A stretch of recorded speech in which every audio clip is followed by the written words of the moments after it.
Good morning, everyone. I'm calling to order this public hearing of the Committee on the Judiciary and Public Safety. I am Councilmember Brooke Pinto, representing Ward 2 and Chairwoman of the committee.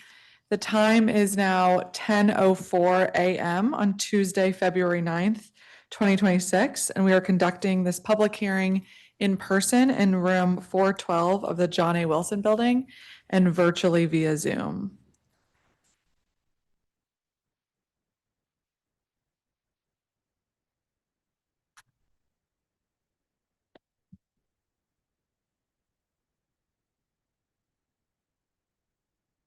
We're also streaming on the DC Council website and on YouTube and X at CM Brooke Pinto.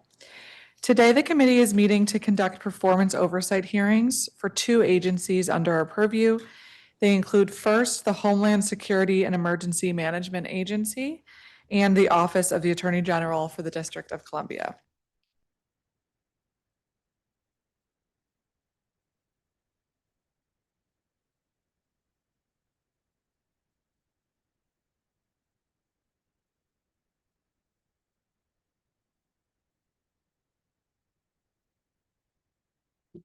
Sorry, one moment.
We will begin today with the Homeland Security and Emergency Management Agency, or HSEMA. HSEMA's mission is to manage, plan, and coordinate the district's emergency response efforts to ensure the district is prepared to prevent, protect against, respond to, mitigate, and recover from all threats and hazards, whether natural or man-made. HSEMA works towards this mission by developing emergency preparedness plans and procedures in coordination with all of our district agencies, service providers, and private businesses, by maintaining ongoing situational awareness and by disseminating public safety information, alerts, and needed warnings to district residents. Throughout 2025, HSEMA has consistently risen to meet numerous challenges.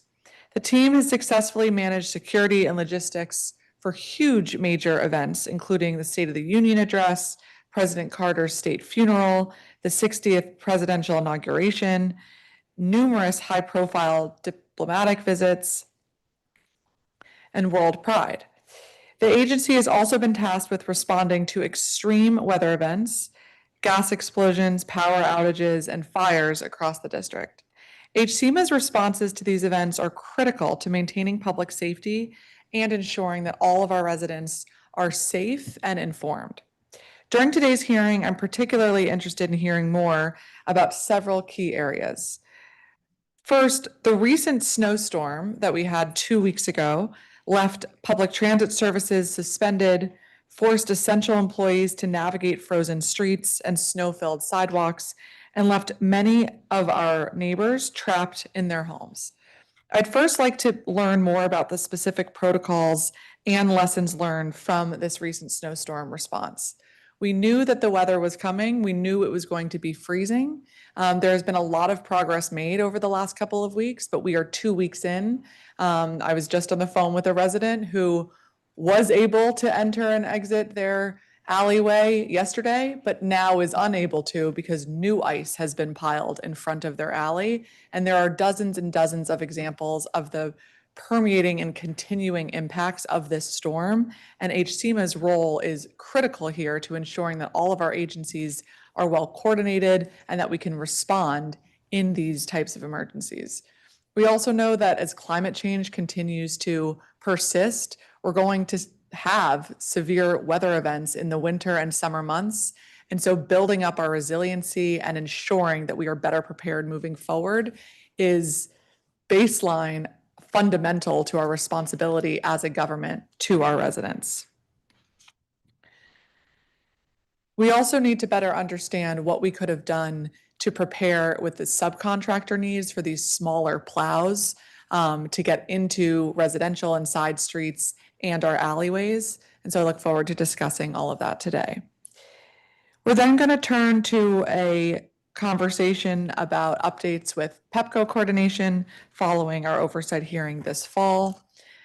And we look forward to learning about lessons learned from World Pride 2025, which just took place this past June, and how we can apply those lessons to future Capitol Pride and major public events. Lastly, I'd like to discuss the agency's efforts to improve cross-agency collaboration and the status of our city administrator's task force on vehicular terrorism prevention.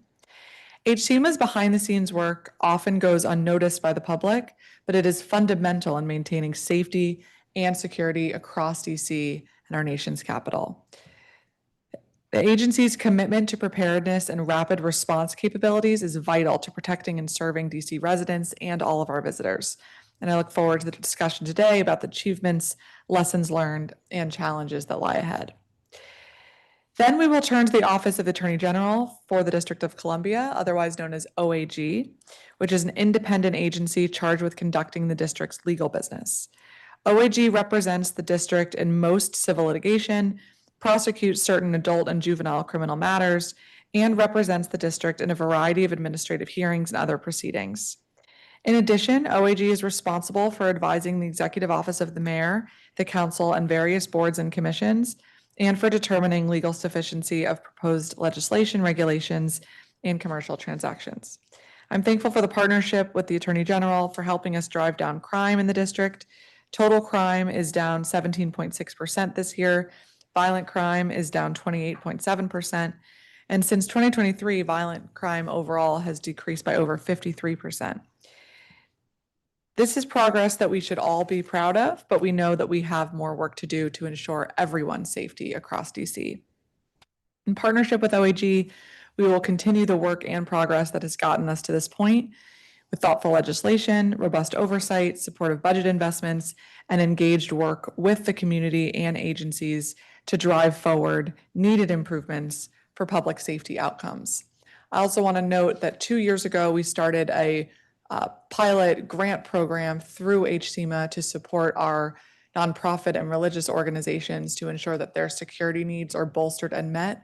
Last year, we were able to expand and double that funding, and we need to make sure we do so again this year as we continue to see threats rise to ensure that everybody in our nonprofit and religious spaces can be safe. OAG plays a significant role in addressing youth crime in the district, as OAG is responsible for prosecuting the majority of juvenile crime. I look forward to discussing OAG's prosecution rates and diversion efforts, as well as its efforts to reduce truancy rates, which remain concerningly high across the city. Last year, 36.8% of students were chronically truant, which means that they had 10 or more unexcused absences. I want to say that again, 36% of our students in DC were chronically truant last year. This is a crisis, and we have to do more to ensure that all of our young people are in school and are in productive and safe learning environments. I'll be asking the Attorney General about areas where we can improve youth data sharing between district agencies. This is critical from a policymaking perspective so that we all have an accurate understanding of trends and can make informed decisions about how to move forward from here. It's also necessary to ensure DC agencies are best able to serve our young people, reduce recidivism rates, and reduce administrative burdens that families experience when navigating DC's many different programs and agencies. I also look forward to discussing how OAG is working to reduce domestic violence homicides. I'm very concerned that the domestic violence homicide rate is not decreasing like other types of homicides that we're seeing across DC. We have a lot more work to do to proactively respond and save lives. This continues to be a top priority for me and something that I will continue working on with all of our agencies in this cluster. We know that to sustainably move forward with a safer and more prosperous city for all residents, we have to recognize the intersectionality of many issues, from public health and community resources to education and economic insecurity, all of which impact safety and opportunity. The work of the Attorney General spans this gamut. As the district's defender and vindicator of the rights of our residents, the Attorney General remains a key partner in this work, and I look forward to continuing our collaboration to keep residents safe, at peace, and prosperous by supporting its mission. So I want to note, last week, we worked together in partnership with the Attorney General and my Ward 3 colleague, Councilmember Matt Fruman, to introduce legislation that actually originated out of this performance oversight hearing last year, where we determined a gap in our child support systems to make sure that the money is flowing directly to families who need it as opposed to being spent on the infrastructure of our government. And so just want to thank everybody again who's part of these hearing processes and all the public witnesses who are here today. Your ideas and solutions really are driving how we're moving forward in this city. So thank you for taking the time, especially on this cold Monday. I also want to note a special recognition for David Fisher, who after 25 years of service as the Deputy Attorney General at the Office of Attorney General is retiring. Deputy AG Fisher was central in securing funding for the Frederick Douglass Bridge, the Capital One Arena, the Commanders deal, Nats Park. He has worked on a number of different land deals and financing structures for the city as the Deputy Attorney General of the Commercial Division. He also happens to be my former boss from when I was at the Attorney General's office. And I think he may be joining us later, but wanted to make sure your service and just unbelievable mentorship to so many attorneys coming out of the Attorney General's office is officially included on the record. We appreciate you so much. So thank you very much to David Fisher. Okay, with that, we are going to turn to our public witnesses and then our government witnesses for HCMA, and then we'll turn to our public witnesses here to discuss OAG and then to the Attorney General. All of our public witnesses, as you all know by now, have 3 minutes to present your testimony. And we're going to invite our first panel of witnesses for HCMA to come up. The first person I call, if I can ask you to sit on the seat all the way to my right, so your left as you're facing in, and then in order from there. So we will begin with Robert Vincent Branham, Rachel Feinstein, Julia Christian, and George Banker. Is George Banker here? Great, okay.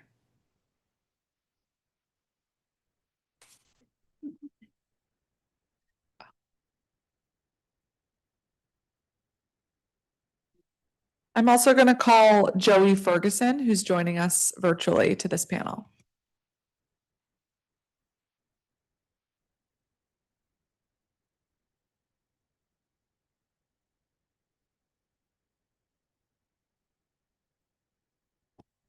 Great. Welcome to you all. We will begin with Robert Vincent Branham testifying today as a public witness. Welcome. And if you can remember to turn your microphone on, go ahead whenever you're ready.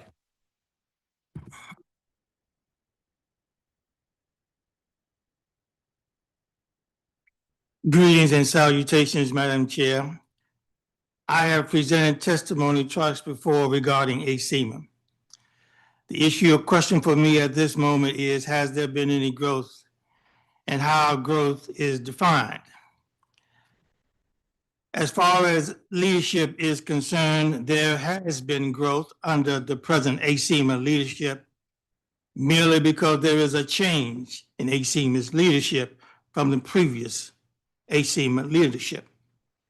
I grant you much of HCMA's efforts is guided by outside events and its outreach to residents, businesses, and nonprofit organizations. To say something if you see something, to do something, and to be prepared. Public awareness is critical, and HCMA has to be viewed as a vital community partner in public safety. In this current environment, political, national security, and weather emergencies, HCMA has to be ready and removed from politics and resistance to change and receiving critical community civic advice. HCMA needs the staffing and structure to provide support to the expected, which is expected by the people in times of any emergency. Additionally, HCMA's nonprofit security program has to be more fully funded to provide increased protection to congregants of all religious faiths, Baptist, Jewish, Muslim, Buddhist, and nonprofit organizations that fight for civil rights. On the issue of the Office of the Attorney General, the Attorney General, Brian Schwab, is a clear example of the Army slogan, "Be all you can be." I'm Air Force. Let me say the AG has proved his worth as a public servant. Attorney General Schwab has stepped in, stood up, stood fast in the gap for justice. This office must remain within the structure of the District of Columbia as an independent District of Columbia voting office. The effort by extreme right-wing MAGA congressional Republicans to strip from the people of the District of Columbia the right to vote for his own local District of Columbia Attorney General is violative of the conservative Republican ideology. Rather than take this voting right from the people, the Congress and President should remove the National Guard from the streets of the District of Columbia. If the National Guard is to be on the streets of DC, they should be placed under the control of the mayor and DPW Director Anthony Crispino, removing snow and ice from the streets and making our streets walkable, drivable, and passable again. I thank you. And let me add that the deployment of the National Guard in Washington cost the taxpayers over $330 million. As of this time, there are 2,400 to 2,900 National Guard troops deployed in DC, but only 50 are used for snow and ice removal. And finally, let me say to the people of the District of Columbia are Americans. The people of Puerto Rico are Americans. Let's stop this MAGA nonsense and stupidity. Thank you. Thank you, Mr. Branham. Rachel Feinstein, Director of DC Government and Community Relations, the Jewish Community Relations Council of Greater Washington. Good morning, Chair Pinto, staff, fellow panelists. My name is Rachel Feinstein. I'm a Ward 6 resident and with the Jewish Community Relations Council of Greater Washington. The JCRC is the public affairs arm of the regional organized Jewish community representing over 100 synagogues, community centers, schools, and social service agencies throughout the DMV, including nearly 20 in the district alone. Thank you for the opportunity to speak today about our experiences with HCMA's administration of the Federal Nonprofit Security Grant Program. The NSGP is federally funded and administered by state agencies to help nonprofits at risk of hate crimes pay for security enhancements and personnel. HCMA administers this program for DC in addition to parts of Maryland and Virginia within the National Capital Region. We are grateful for this program as it provides significant investments and opportunities which enable Washingtonians, Marylanders, and Virginians to worship safely and joyfully. Last year, we came before you to raise concerns about substantial communication challenges with staff that had resulted in some grantees, in some cases, not being able to fully use their awarded funds. I am very happy to share that since last year's oversight hearing, HCMA has been a wonderful partner. HCMA's staff have worked diligently to internally investigate communication lapses and determined the procedural changes needed to more effectively manage this program. Staff have maintained a high level of reliability and communication, and grantees report that their emails are responded to efficiently and accurately, and they feel a sense of partnership in their interactions with HCMA. This is how a grant program should operate. Thank you, Director Osborne and your team for listening to our feedback and taking steps to correct course. We look forward to continue partnering with HCMA to ensure the safety of our region's Jewish institutions and all nonprofits at risk of hate crimes and of all area residents. Thank you, Chair Pinto, for this opportunity to provide comments and your work to ensure that our grant programs are effectively administered. Thank you. Thank you very much. Julia Christian, public witness. Good morning, Chair Pinto. My name is Julia Roby Christian. I'm a multi-generational Washington, D.C. native, and I've served for 11 years in the district government, including the last 3 at HCMA, as Assistant Director for External Affairs and a member of the senior leadership team. I led the update of the district's crisis communications plan and helped operationalize the Joint Information Center.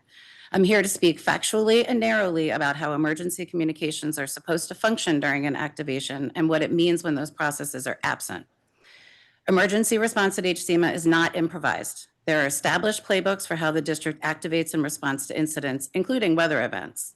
At the very least, these playbooks include activation orders, agency assignments, essential elements of information, and document requirements. The procedures are not theoretical. The district has used them successfully, including during complex multi-day incidents like in January 2024. When the processes are followed, the record is automatic. During my tenure, HCMA used a Teams-based system, the Incident Management Communications Coordination, or IMCC, as the system of record for Joint Information Center operations. PIOs across the district were trained on it and exercised under real-world, no-notice conditions. If HCMA followed the established procedures during the January snowstorm, the agency should be able to easily provide EOC and JIC activation orders, which agencies were activated and for what shifts, the EEIs that were tracked, all sent messaging, alerts, social media posts, press releases, media inquiries and how they were managed, and records showing how Alert DC and public messaging decisions were coordinated. The information should be readily available, and if it doesn't exist or can't be produced, that alone is important oversight information. The explanation for what happened in January is not a lack of plans or tools. The explanation is sustained churn.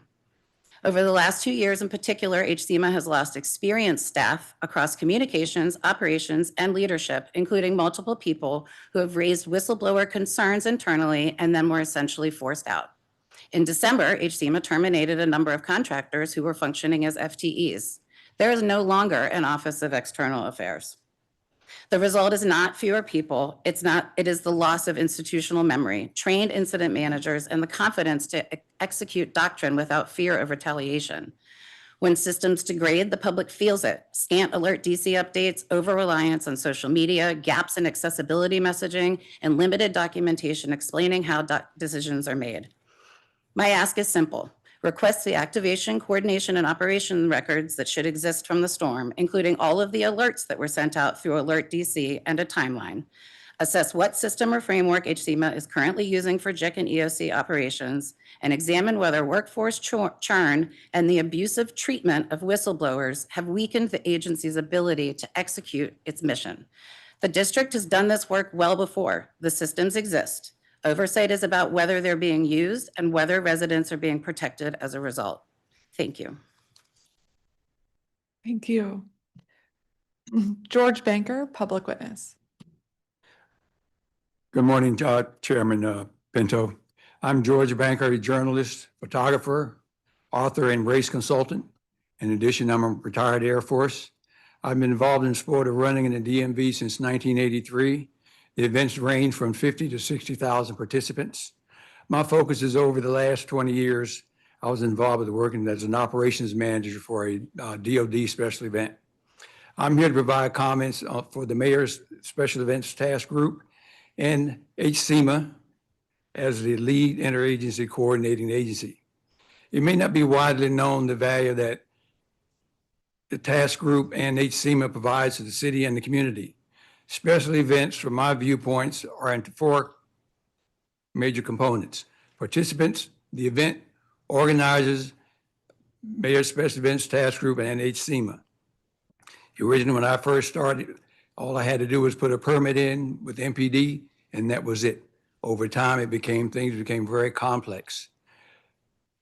HCMA, they provide direction concerning public safety and security and liability prevention. The Mayor's Special Events Task Group and HCMA, they have the knowledge to understand the variety of local, national, and international level special events, and serves to assemble over 24 district and federal agencies to engage, each to dissect the event, to understand the impact the event would have on their agency. The participating agencies will convey their processes to the organization. The major areas of concern is public safety, the impact to the community through the advisory neighborhood commissions, impact to the religious communities through the downtown cluster of congregations, and the impact on the emergency response capabilities, and also law enforcement and security and health and medical. I'm of the opinion that without the robust public safety interagency planning and coordination exemplified by the Mayor's Events Task Group and HCMA, the district could face increased exposure to liability. And in conclusion, throughout my years with the Mayor's Special Events Task Group and HCMA as a lead coordinating agency has provided an outstanding service to event organizers, the communities of the district, and the city of Washington, D.C., as the local and federal city it is. They have been consistent in evolving and enhancing processes and procedures to address emerging risks and needs, ensuring that the Mayor's Events Task Group remains at the forefront of interagency special events planning and coordination. Thank you for your time. Thank you very much. Joey Ferguson, public witness.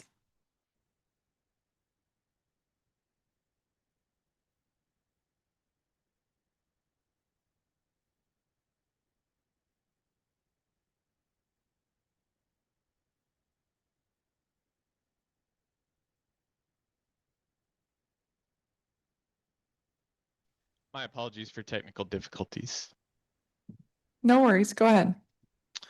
Good morning, and thank you for the opportunity to speak. My name is Joey, and I'm a resident of Ward 7, and I represent a growing number of Washingtonians who are alarmed at this city's use of surveillance technologies. I am here today to protest against HCMA's use of a surveillance technology known as Tangles. This tool is used by the Trump administration and his Gestapo goons like ICE and HSI. It uses it to hunt down, terrorize, and kidnap our neighbors. The fact that HCMA is using that same tech is a threat to the civil liberties of all Washingtonians. For those who do not know, Tangles is a social media monitoring platform from a company called Pinlink. The software was originally created by a company called Cobwebs, which was banned by Meta for its surveillance practices back in 2021. But despite that, that is actually when HCMA began its relationship with the company. Tangles is capable of detecting, identifying faces in photos, performing sentiment analysis on targets' posts, tracking accounts placed on watch and placing those accounts on watch lists. These targets can be monitored by using geotagged posts, their known addresses, their friends, and any events they happen to be at. In other words, HCMA is cyber stalking us. HCMA claims it is governed by privacy, civil rights, civil liberties protections policies to promote promote conduct that complies with applicable federal, state, and local laws. However, the mere usage of this tool is already a violation of civil liberties. Using data harvested by our phones to track us is a gross breach of privacy. It is irresponsible for this agency to be using these reckless surveillance technologies. HCMA should end its relationship with Tangles and commit to avoiding these technologies moving forward. Washingtonians deserve a safe DC without giving up their freedoms and civil liberties. While some may say this technology is for public safety, training materials acquired by journalists for the platform show potential targets such as Black Lives Matter DC, This possible surveillance of protesters, community groups, or anyone else exercising their First Amendment rights is alarming to say the least. Regardless of who the target is, the use of this dystopian technology in any way is arguably a violation of our constitutional rights. And given that HCMA runs the Fusion Center, what guarantees do we have that HCMA is not harvesting our data and handing it to federal authorities? Washington, D.C. is a sanctuary city. If this is the case, then why are we employing the same surveillance tools utilized by ICE and HSI? And given the existence and purpose of the Fusion Center, what guarantees do we have that data isn't being shared with these agencies? I call on HCMA to end its relationship with this Orwellian technology. At minimum, we should have transparency on how it is used. I also kindly request that they not put me on a watch list based on this testimony. Thank you.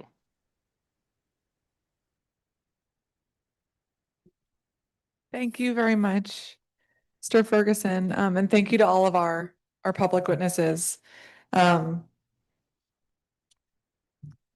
today. And excuse me, I'm moving a little slow today. I pulled out my back and my neck. I'm fine, but it's why my movements are a little stilted. So I wanted to ask you, Ms. Christian, when you talk about some of the coordination pieces, did you used to work at HCMA? Yep, until May of last year. Oh, okay, great. Sorry, I missed that.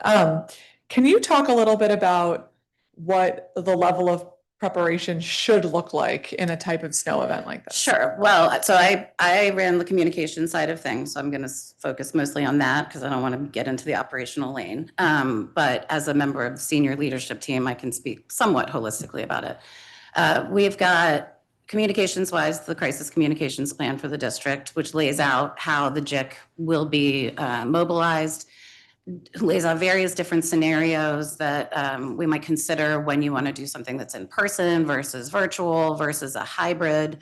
And then there's the snow plan that DPW holds and owns, but it's really a cooperative effort among all of the agencies. So when we get into snow in particular, there's even more of a plan that's laid out in terms of the coordination. Overall, what happens is HCMA comes in, essentially it's like a wedding, right? You've got all these vendors that need to come in to make everything go off. You need somebody who is planning and coordinating all of that from the operational side and from the communication side. So let's say that we find out, 2 days ahead of time, weather is going to come.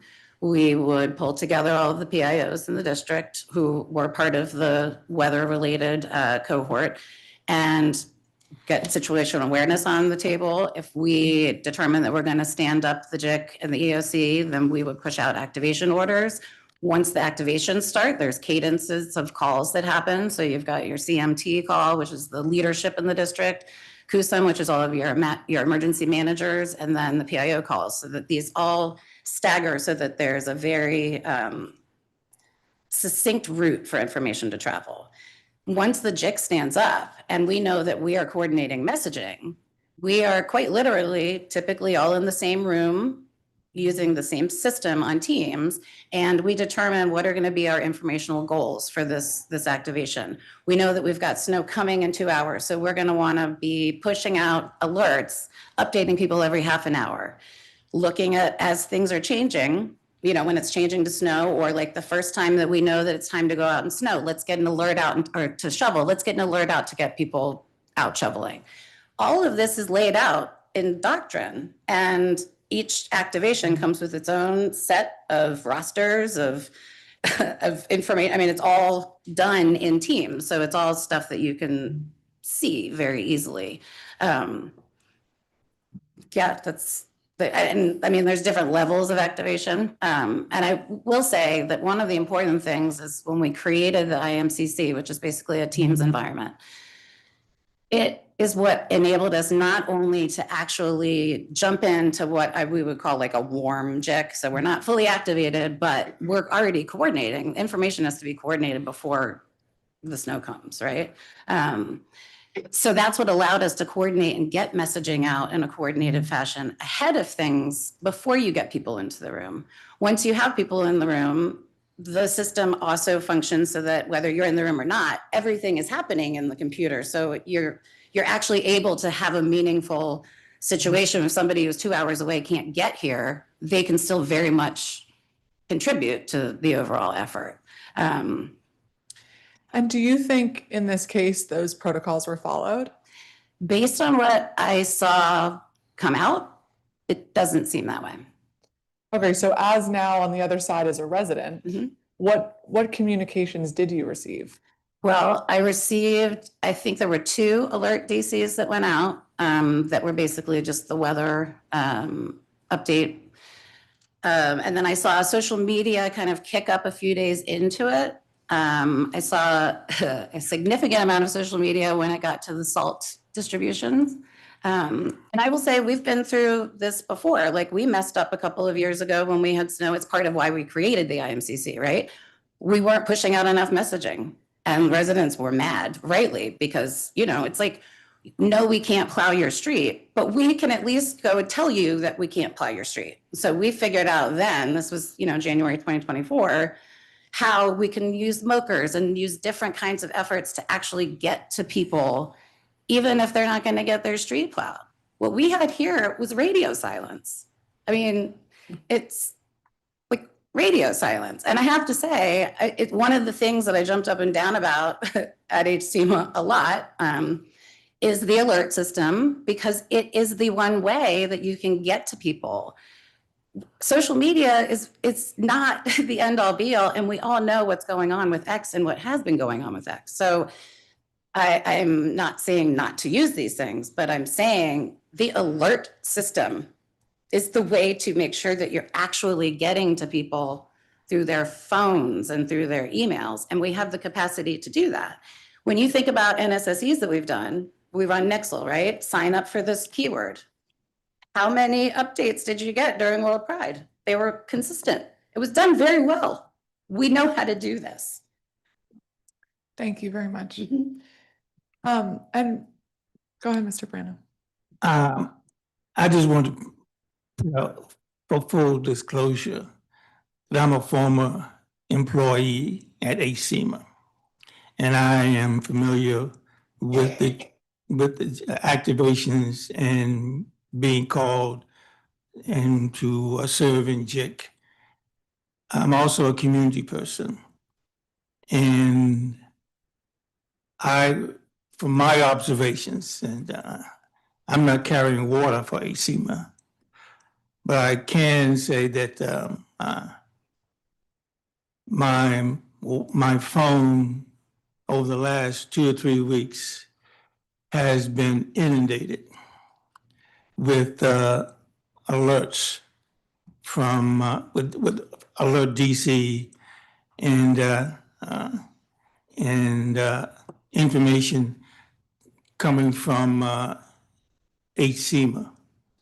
So on that aspect, I can say from my own iPhone that I've barely been able to stay on my stay on my computer because of the constant information pieces that coming from Alert DC and HCMA, primarily from that aspect. And it's government information. It may not be what I want to hear. Like, we're not coming to clean your alley. When they have done so in the past. But I can say that that information has come out from my perspective. Thank you very much for sharing that. And we'll look forward to discussing with the director about the alert system, specifically what happened here, what is supposed to happen, and also curious about the geographic opportunities for specific alerts, like to your point of this specific alleyway or this specific street we're not coming versus a mass communication around the snow has begun and sleet is expected in the next couple hours, and so now would be the best time to shovel. Let me- you know, Mr. Brandon, ACMA doesn't clean alleys. DPW does. ACMA doesn't run buses. WMATA does. yes, and I think that that's an important reminder of how important HCMA is as a coordinator and as a convener of all these district agencies. I mean, one of the things that we hear most often about in community is the need to not have our agencies all siloed. You know, we all have different functions, and that's important for any government. And HCMA is so useful and for so many reasons, but as a convener and a coordinator to make sure that it's not every resident having to study up on all the district agencies to understand this is what DDOT does versus WMATA versus DPW. The average resident just wants to know, is their trash going to be picked up and can they get out of their house? And so I think that communication becomes especially important in an emergency. I want to ask you, Ms. Feinstein, I'm so happy to hear you say that there's been improved kind of communication around the grant program from HCMA. Can you walk through a little bit the specifics of how that's worked from application to receiving of the funds? And as we're in performance oversight today, but as we head into budget over the next couple of weeks, what is the need of that grant program? For the HCMA managed program, for the federal grant program, I think what that process has looked like from the grantee perspective is applying for the funding when grantees have questions, being able to send an email or call HCMA staff and just receiving a reply via email or a phone call from staff directly to the applicant for the grant funds. Staff have been very proactive in reaching out to grant managers at different organizations, proactively reaching out as deadlines approach, asking, can I answer any questions? Is there anything that's unclear? Let me know how we can be helpful. And I think just that one touch of proactively reaching out goes a long way of reminding people even that staff are available to answer questions and for us to also reach out. So just that like constant communication loop during the application process when applicants receive news of the grants being awarded, just more of a constant flow. And we provided last year, as part of this oversight hearing process, I think it was a 12 or 15 page document with different issues that grantees had experienced. And from my understanding, HCMA staff reviewed each of those instances one by one and identified different areas of how they could improve upon that. So really appreciate that due diligence on their part. And it's incredible how just returning an email and having a thoughtful conversation can go such a long way. And then in terms of budget season, so for the DC managed Safe and Secure DC grant program, which is administered by the DC Mayor's Office, the Deputy Mayor for Public Safety and Justice, DMPSJ, we could definitely we will absolutely be pushing for an increase in funding for that program. Last year was authorized at $750,000, and we'll be pushing for at least another $250,000 increase to that program because once again, applicants, the amount of funding that was requested exceeded the amount available as well. Okay, and on that note, what are you hearing from organizations that you work with about the need? Like I see it in whole dollars, the amount requested was higher, but could you share any more specifics about what you're hearing, why this grant's so important? Sure. I think the high need continues to be that gap that this program had filled, which we've discussed, which is providing funds for security personnel for nonprofits at risk of hate crime. So this is synagogues, mosques, day schools, community centers, churches. The cost to hire personnel is always going to be a high cost budget item for nonprofits, especially smaller nonprofits who might not have a continuing contract with a security personnel provider, but that continues to be a need. And also, I'll be reaching out to you and your staff about looking at including provision for funding for security personnel at locations that are not the main site of the nonprofit. A lot of nonprofits have events around the city, such as the SEDEC DC Eat Well, Do Justice event. And it's a huge event. They have their own security needs. They bring in security personnel to cover this event, but couldn't use the grant program funding to cover that event because it wasn't at their office. And I don't think their office could hold 200 some people in their office space at UDC. But the security personnel need remains high across the board. Madam Chair, that grant program needs, for clarity, is a reimbursable, meaning that the churches, nonprofit groups have to have their own money, spend their own money, and then get reimbursed, as opposed to it being a grant which comes to them straight up. So that has an impact on what organizations, what churches can apply, because you have to spend your money first and get reimbursed. Thank you, Mr. Right. Brenham. Yes, that's an important Correct. clarification.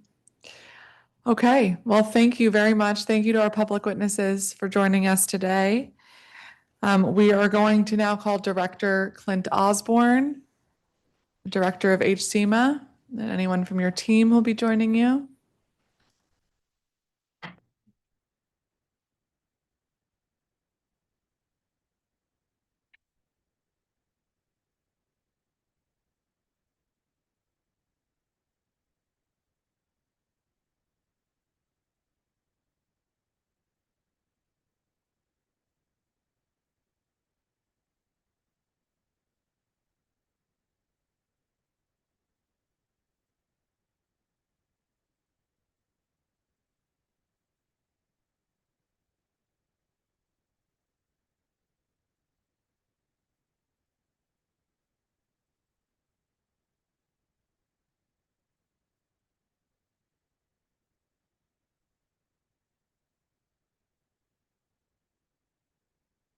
Okay, I'm sorry, everybody. We have one more public witness we're going to hear from, and then we'll turn to you. Sorry. Thank you very much.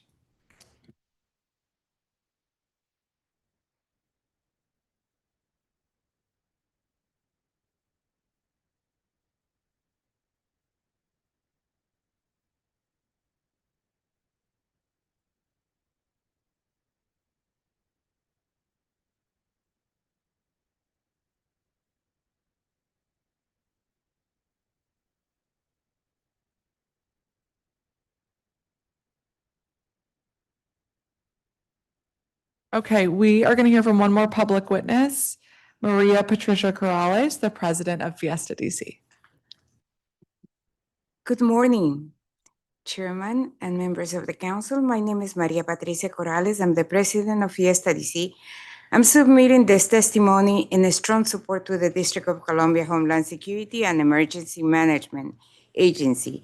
It's a vital role as the agency has played for many years in ensuring that major public events in the Washington, D.C. area are conducted safely, responsibly, and in full compliance with the district requirements. For large events to take place successfully in the District of Columbia, organizers must navigate a complex process involving permits, safety planning, emergency preparedness, and coordination with multiple agencies.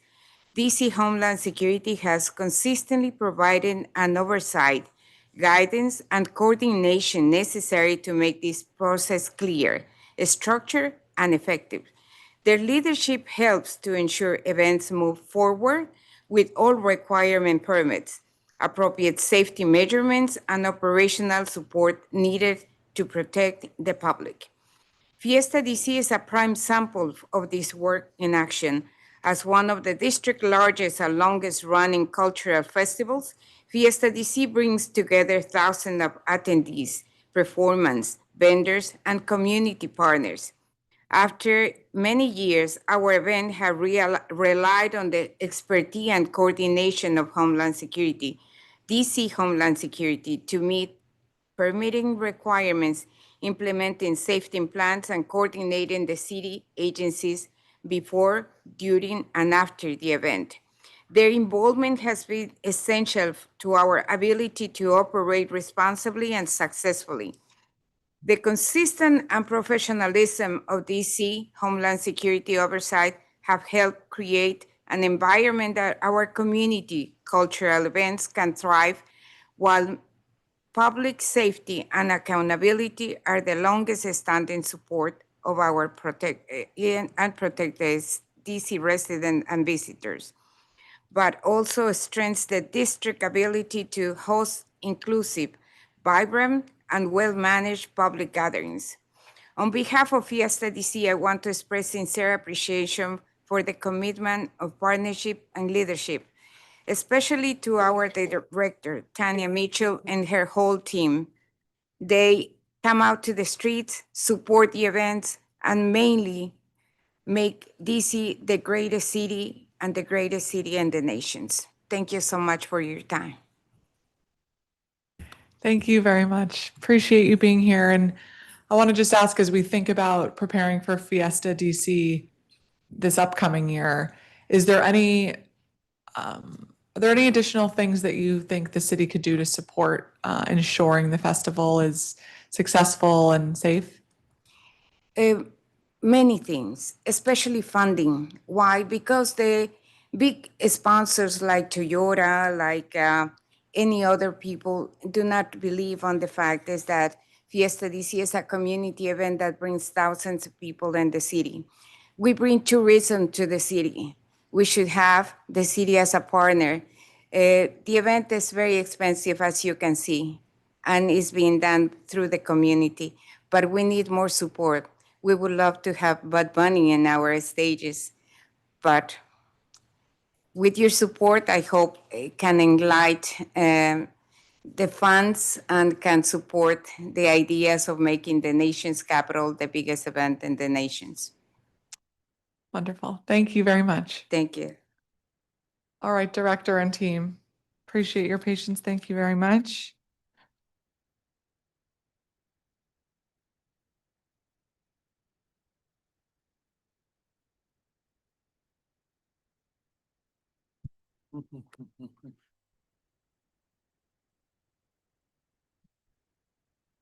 Thank you all. Yeah, wherever you would like.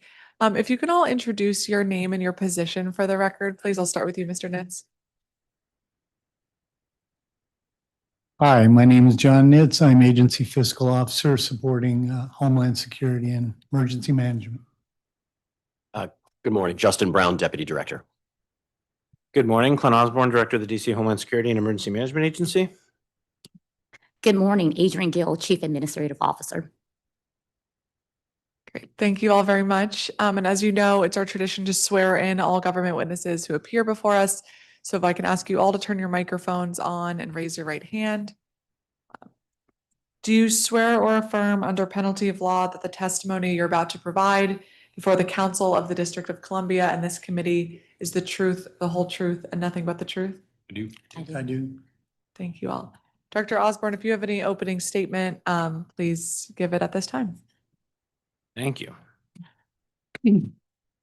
Chairperson Pinto, members and staff of the Committee on the Judiciary and Public Safety, I'm Clint Osborne, Director of the District of Columbia's Homeland Security and Emergency Management Agency, also known as HSEMA.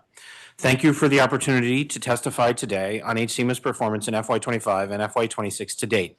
I'm joined today by HSEMA's Chief Administrative Officer, Adrian Gill, Deputy Director Justin Brown, and our agency fiscal officer from the Office of the Chief Financial Officer, John Nitz. I'd like to recognize and thank as well the entire HSEMA team for their hard work and dedication over the last year. This has been a challenging year with multiple activations, including numerous unplanned incidents, in addition to major planned events. My testimony today will focus on multiple components of HSEMA's public-facing role and share how our planning and forward-leaning work are improving the district's preparedness. As the nature of threats, hazards, and incident response has changed over time, HSEMA has continuously evolved to meet the needs of district residents and visitors. We've continued to work to maintain and strengthen our role and reputation as a national leader in Homeland Security and emergency management as well. We began fiscal year 2025 with planning for a safe and orderly presidential election, and then worked with the incoming administration on their inaugural plans. January of 2025 did not go as planned. It brought a snowstorm, a state funeral for President Jimmy Carter, and January 6th counting of electoral votes, as well as Inauguration Day. The intricate plans for inauguration were upended days before by extreme cold temperatures, similar to what we're seeing now, and our team worked closely with partner agencies to minimize disruption to downtown residents when the main events moved to Capital One Arena. Finally, January concluded with the tragic mid-air collision of American Airlines Flight 5342 with a U.S. Army helicopter. In total, our Emergency Operations Center was activated for 75% of January of 2025. 2025 continued with numerous other activations and events, including the World Pride Festival and the Army 250th birthday celebration. Our team also managed multiple extreme heat events and supported our utility partners with their outages. 2025 was also a year of sharing our work and our city. In the spring, during their annual conference in Upper Northwest, the National Association of Fusion Centers named DC as the Fusion Center of the Year, the first time for DC. We were also proud to serve as the host city of the National Homeland Security Conference in August, the largest annual gathering of Homeland Security professionals in the nation. Many members of our staff presented on their work to more than 2,000 peers across the country. And as part of that conference, we conducted a 3-day interoperable communications exercise and partnered with over a dozen private, federal, and DC agency partners on infrastructure and security tours to show how the district works together to create a safe and more resilient community. In December, HCEMA hosted the 2025 Interoperability Summit, which brought together hundreds of state and national emergency management and public safety leaders to examine the history and importance of interoperable communications to our work. In particular, the 2025 summit commemorated the 1995 Oklahoma City bombing and brought in leaders and experts involved in the response to that incident to help improve our own processes here in the district. I'm proud of the work that our team does, and I'm proud that they share their knowledge, skills, and abilities so freely. Looking forward, we anticipate this coming year will be particularly busy as well, with planned events as our country commemorates 250 years since our country's founding. I think we're calling that the semi-sesquicentennial for anybody who's checking. In addition to the July 4th celebrations, we expect a major UFC fight, an IndyCar race, and more that will bring large crowds while impacting commutes and emergency routes. We are already working closely with our federal and local partners to ensure that these events are planned and executed in a safe and coordinated manner. As our partners finalize their plans, we expect to provide further briefings to the public as we've done for our other major previous events. And of course, we've been busy these past few weeks with historic snow and ice that blanketed our region, in Snowcrete. This incident demonstrates how the district trains year-round and the important changes we've been making to our systems internally and how we seek to continually improve our processes and plans. As I testify today, the state of emergency Mayor Bowser declared ahead of the storm has only just expired, and HCEMA staff continue to coordinate with district agencies and other partners to continue the recovery work. Our EOC was active for 50% of January, while our staff worked to address other steady state priorities and future planning for other events. Last month's storm was unique because of two major factors. First, the amount of moisture was similar to other large storms in 2010 and 2016, but it fell as a combination of snow subsequently covered by a thick layer of far denser sleet and ice. Second, air temperatures stayed below the temperatures at which the sun could help clear our roads and sidewalks. This meant that typical snow plowing operations were not tenable, and snow and ice removal is more similar to a debris removal mission that is needed after a hurricane. I'd make a note that going on our third week after the storm, it was 11 degrees when I got into my truck this morning, so temperatures remain low. HCEMA's role in this incident is an example of our role, of the role our agency has in facilitating missions and services provided by our partners. In our incident support model, each agency is responsible for providing certain missions and services, and our agency helps with coordination and resource requests for unmet needs. We also provide a common operating environment for situational awareness through maintaining the physical EOC as well as virtual and communications tools. For this storm, our Situational Awareness Bureau was the first part of our agency to track the storm, as they work regularly with the National Weather Service to monitor all types of weather hazards for their impact on government operations and the public. Notably, NWS has been assigning a liaison to our Fusion Center each Wednesday, which proved to be a tremendous value in this event. By the time the snow started falling on the evening of Saturday, January 24th, the EOC had been activated for several days to establish the steady rhythm of coordination calls, weather updates, and to alert the public of the incoming weather. We collected resource requests from our partner agencies for contracts and equipment that went beyond the typical needs of the Department of Public Works and the District Department of Transportation and others. The on-call EOC team worked diligently throughout the week to prepare the district for the storm, prepared themselves and their families on Saturday, and transitioned to in-person posture again beginning the morning of the storm. Some of them would not make it home until Tuesday. We activated the district's Joint Information Center as part of the EOC to coordinate messaging amongst the several dozen agencies who would have a role in snow removal, human services operations, or otherwise provide essential city services. The JIC began full in-person operations on Sunday and coordinated more than 160 media interviews to keep the public informed of the storm and response. Staff worked 12 to 15-hour days beginning Saturday night to enable long shifts with a minimum of logistical and safety issues. I'm incredibly grateful to our staff and partners who left their homes and families for days at a time to work tirelessly on this activation. Throughout the storm and aftermath, we worked closely with our district agency partners in the private sector to ensure the safety of district residents and visitors. For example, we worked with several business improvement districts to help create safe pathways to WMATA warming buses for unhoused individuals. The bids in turn help collect real-time information on gaps in snow removal to help snow team agencies optimize their operations. Meanwhile, our resource unit scoured the region for the metal tools needed to remove ice when it was clear standard snow shovels wouldn't work, while other members of our team collaborated on technology and logistics to enable press conferences to keep the public informed. I'm especially proud of our resource unit, which anticipated the need of agencies well before the storm started and processed dozens of requests for equipment and services in collaboration with the Office of Contracting and Procurement, or OCP. The team even provided a just-in-time training on the resource request process for agencies days before the storm to ensure accuracy and efficiency in this process. In the past year, we've also enhanced our capabilities for forward planning by expanding our Geographic Information Systems team, or GIS, and integrating new and emerging data sources. This has assisted with multiple recent activations. For example, during the January storm, our team brought together data on plowing operations, aerial surveys, and frequent check-ins with the business community on field conditions. These methods maintain the common operating picture necessary for district leaders to make proactive decisions, help with our agency partners' operations, and enable contingency planning on potential secondary impacts such as outages or flooding as the ice melted. We continue to test new methods of data collection and analysis that will anticipate future needs and improve our response to incidents. Another initiative I'd like to highlight is the improvements we've made to our extreme weather alerting procedures. During this past fiscal year, HCMA collaborated with the Interagency Council on Homelessness to improve messaging around heat and cold alerts to the public and other agencies. This included aligning our reporting thresholds with the NWS, revamping procedures to streamline the process of determining these alerts. This ensures that vulnerable populations are protected during extreme weather events and that city services are appropriately adjusted to keep workers and residents safe. Our AlertDC platform has eclipsed 100,000 subscribers in FY25, and this remains an essential way for us to communicate critical information to the public about severe weather, outages, transportation incidents, and more. I'd like to take this opportunity to ask all residents and workers in the district to sign up at alertdc.dc.gov. For any planned or unplanned, we also rely on training and plans previously produced and continuously refined so that we remain ready to assist our partners. For special events, we began planning months in advance, maybe more, with the entire process from inception to completion involving nearly every member of our staff at some point, from initial planning up to the EOC activation itself. Of course, even with a planned event, weather or other conditions can require changes in the event or our posture, which we try to anticipate as well through setting up resources for emergency evacuations or other protocols. Our Office of Special Events is an essential first step for planning individual events. This team manages the Mayor's Special Events Task Group, which convenes all the various agencies who issue permits, but they also guide organizers for other events that are not required to go through the MSATG process.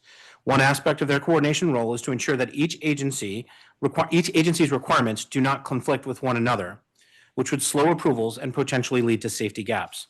The strong role HCMA has in this process also allows other areas of our agency to be involved early in the process in future planning, communications, threat analysis, day of support for operations, and community alerting on our mobile command bus. For many federal-led events like those associated with America 250, the White House and National Park Service are not subject to the district's permitting requirements and the MSCTG process. But it's in the best interest of all involved that they engage in a similar way. And the strong relationships our team has built have led to federal entities leveraging HCMA and our Office of Special Events to provide safe and coordinated events. I cannot emphasize how central our Office of Special Events is to ensuring safe and secure events throughout the district and their constant and consistent efforts to make DC a place that people want to host and attend events. The role of district agencies before and during a major event is often hidden from the public view, as it involves the sorts of contingency planning that minimize impact on government services and ensures the availability of surge services in an emergency. This includes pre-planned detour routes for fire trucks, pre-positioned emergency shelters if there's an incident at an event, tour bus operations, and more. During an event or incident, our agency staffs command posts and the EOC to minimize and manage the consequences of any disruption to these plans. While much of this work is done behind the scenes, one aspect that is very visible to the public are road closures, and in particular, which streets are closed and what equipment is used to maintain a safe perimeter. Along with the Metropolitan Police Department, I testified in front of you and committee just a few months ago about the various types of barriers used to close a street to traffic. In December, City Administrator Donahue issued an order to establish City Administrator's Task Force on Vehicular Terrorism Prevention, and the group is meeting regularly. And we look forward to sharing more about our initial findings and recommendations very soon. In addition to cultural and celebratory events, this year also marks a local election year for the district. We will continue to coordinate with our local government partners in the lead up to the primary and general elections, and afterwards as we plan for leadership transitions. Continuity of government operations is a key emergency management role, and transitions are unfortunately when we are at our most vulnerable. Our team will be ready to brief new leadership on the systems and processes that allow the district to protect our community before, during, and after a disaster. And finally, I'd like to acknowledge the concern about potential funding impacts from federal changes in the grant programs that are the agency's primary funding source. As of now, our planning and operations have not been significantly impacted, but we have reduced our contract staff support and have become more strategic with our hiring and other spending. There have also been impacts on essential mitigation projects as detailed in the pre-hearing responses. We look forward to speaking more about this issue as necessary during the upcoming FY27 budget process. In closing, I'm grateful for the amazing HCMA team and their dedication to our mission of ensuring the safety of our residents, businesses, and visitors during all conditions. I also thank Mayor Muriel Bowser for her leadership, City Administrator Kevin Donahue and Deputy Mayor Lindsay Appiah for their expertise and guidance, and I appreciate the opportunity to serve the district. I thank you for allowing me to testify today, and this concludes my testimony, and I'm available to answer any questions you may have.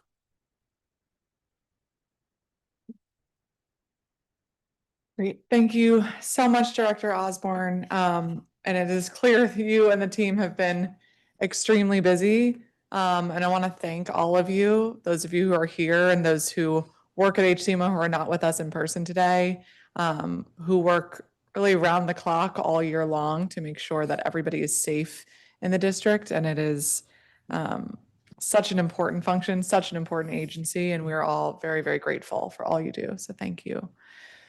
I want to start with the discussion of the snowstorm and the response that we're currently in. It's hard to believe that it's been only 2 weeks since the storm. Is that right? Even because it feels like it's a new normal almost. Can we talk about the emergency response plan in place before the snow happened? There's been a lot of conversation around the weather temperatures and first the snow coming in and then later the thicker sleet that kind of encased the snow in a much harder fashion, which of course makes it harder to plow and to shovel.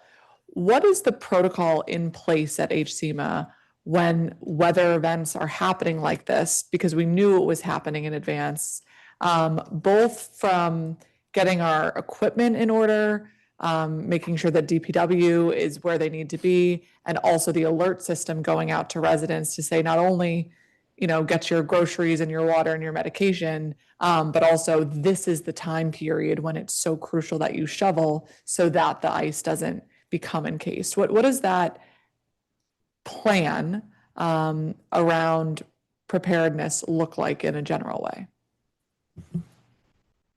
So we are constantly monitoring the weather. As you said, we're a 24-hour operation. We have a direct continuous line to the National Weather Service from the watch desk, from the city's watch desk.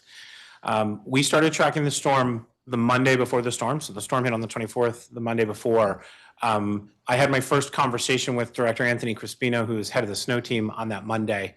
On Tuesday, we had our first snow CA snow small group call, where we bring the snow team agencies, the city administrator, and other leadership together, and we start to talk about the forecast. As you'll recall, at that point, the forecast was just for a really big storm that was coming, that was going to come all the way across from the southwestern United States as far as New Mexico and Arizona. It was going to blanket the mid-south, the deep south, and then up into the mid-Atlantic. The National Weather Service does not publish snowfall totals until 72 hours out from an event. And so we communicated with them, and they would communicate with us about their concerns and what the snowfall would look like. But we continued to meet daily as a consequence management team, and then we added our additional calls. So we had our consequence management team, which is the select city leadership that we needed. Then we added our chief emergency managers and chief operating officers, our senior emergency managers and chief operating calls later in the week. And then with that, we also added our public information officers.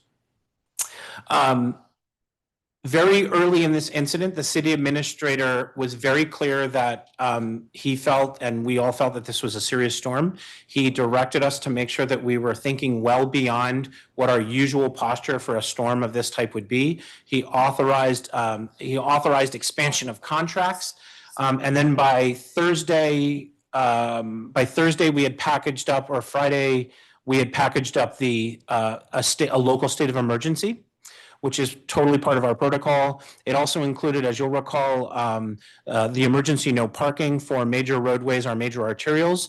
That went into effect, I believe, Friday at noon. And we just continued to expand not just our own resources and ability to move snow, but also contractors. So we brought in, and this is really more snow team, DPW and DDOT's lane. But we brought in general, under the CA's direction, and then under the state of emergency that the mayor declared, we brought in significantly more. We expanded our contracts and brought in significantly more apparatus than we would normally have at our disposal for an event of this type. There was a lot of work that went through. I talked about the resource requests that came through. All of that got managed through the EOC, through OCP, and through existing contracts. And when was that done, those additional contracts? We started those as early as Tuesday and Wednesday of the week before, getting our existing contracts expanded to their full values and looking for additional contract supports. I think the other thing, and Councilmember, you said this, you led with the question, which is we are very much still in the middle of this recovery. And there will be a full after action report process that happens here, but it's not even begun yet. And so a lot of the detail that you might be looking for today is probably better served, timelines, numbers, metrics, and things like that, being fulfilled through the after action process, which we intend to do quickly, but has obviously not yet begun because we are still in the response phase of this activation.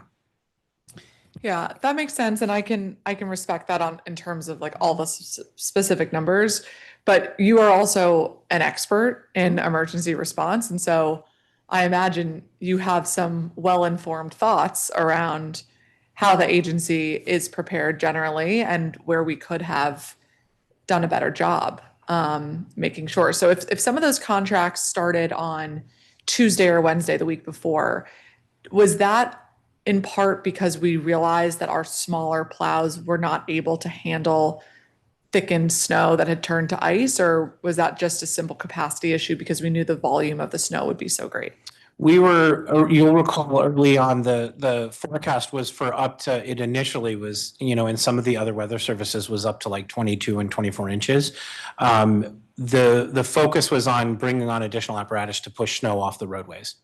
Okay. And so at what point did we realize that our smaller plows couldn't handle the ice? That realization really came after the ice. We got even more, like the period of freezing precipitation we got ended up being longer even than the forecast leading up to the event itself. We realized, I think we were able to push snow. We had our plows down throughout the city on the day of as the snow was falling. And I think what happened was we realized after, really 24 hours after that, it really thickened and hardened. And that's when we started to experience across our system the very, very thick ice that was creating challenges for our smaller plows especially. Okay. So where is the disconnect between the weather updates that we were getting around how, initially expecting 2 feet of snow and then realizing it was going to be freezing to, or now it's happened already and we're going to need additional machines?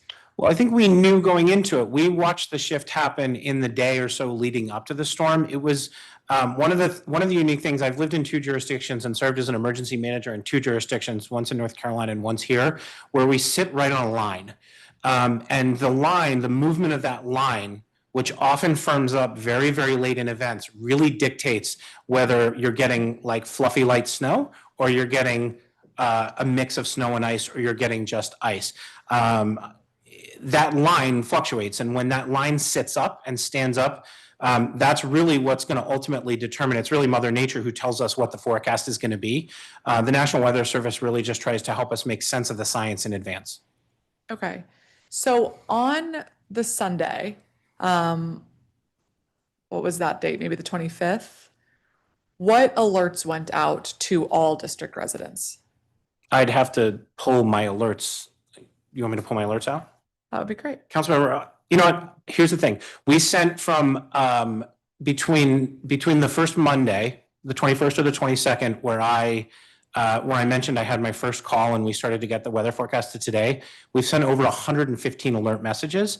That's a combination from Alert DC. That's not our social media. That's not the over 100 press and media hits that we did. We did a really, really blended approach to getting the word out. And we've pushed this message really, really hard throughout the week, throughout the last 3 weeks. I'd also add that the messaging was blended between not just the snow, but also the extreme cold that we're facing. As I mentioned during my testimony, a big thrust of our week before planning was on the extreme cold temperatures and working with our other agencies to focus on how to prepare our residents who are experiencing homelessness and how to expand our outreach to them so that they had options and they knew and were aware of the temperatures and the option to go inside during the cold. We've also been alerting consistently throughout this event on, and especially lately, as you know, on water main breaks. So as we've seen the thaw happen, we're also seeing a significant amount of water main breaks as well as pipe bursts. And so we've been sending, we've sent hundreds of alerts on various snow-related topics in the last 3 weeks.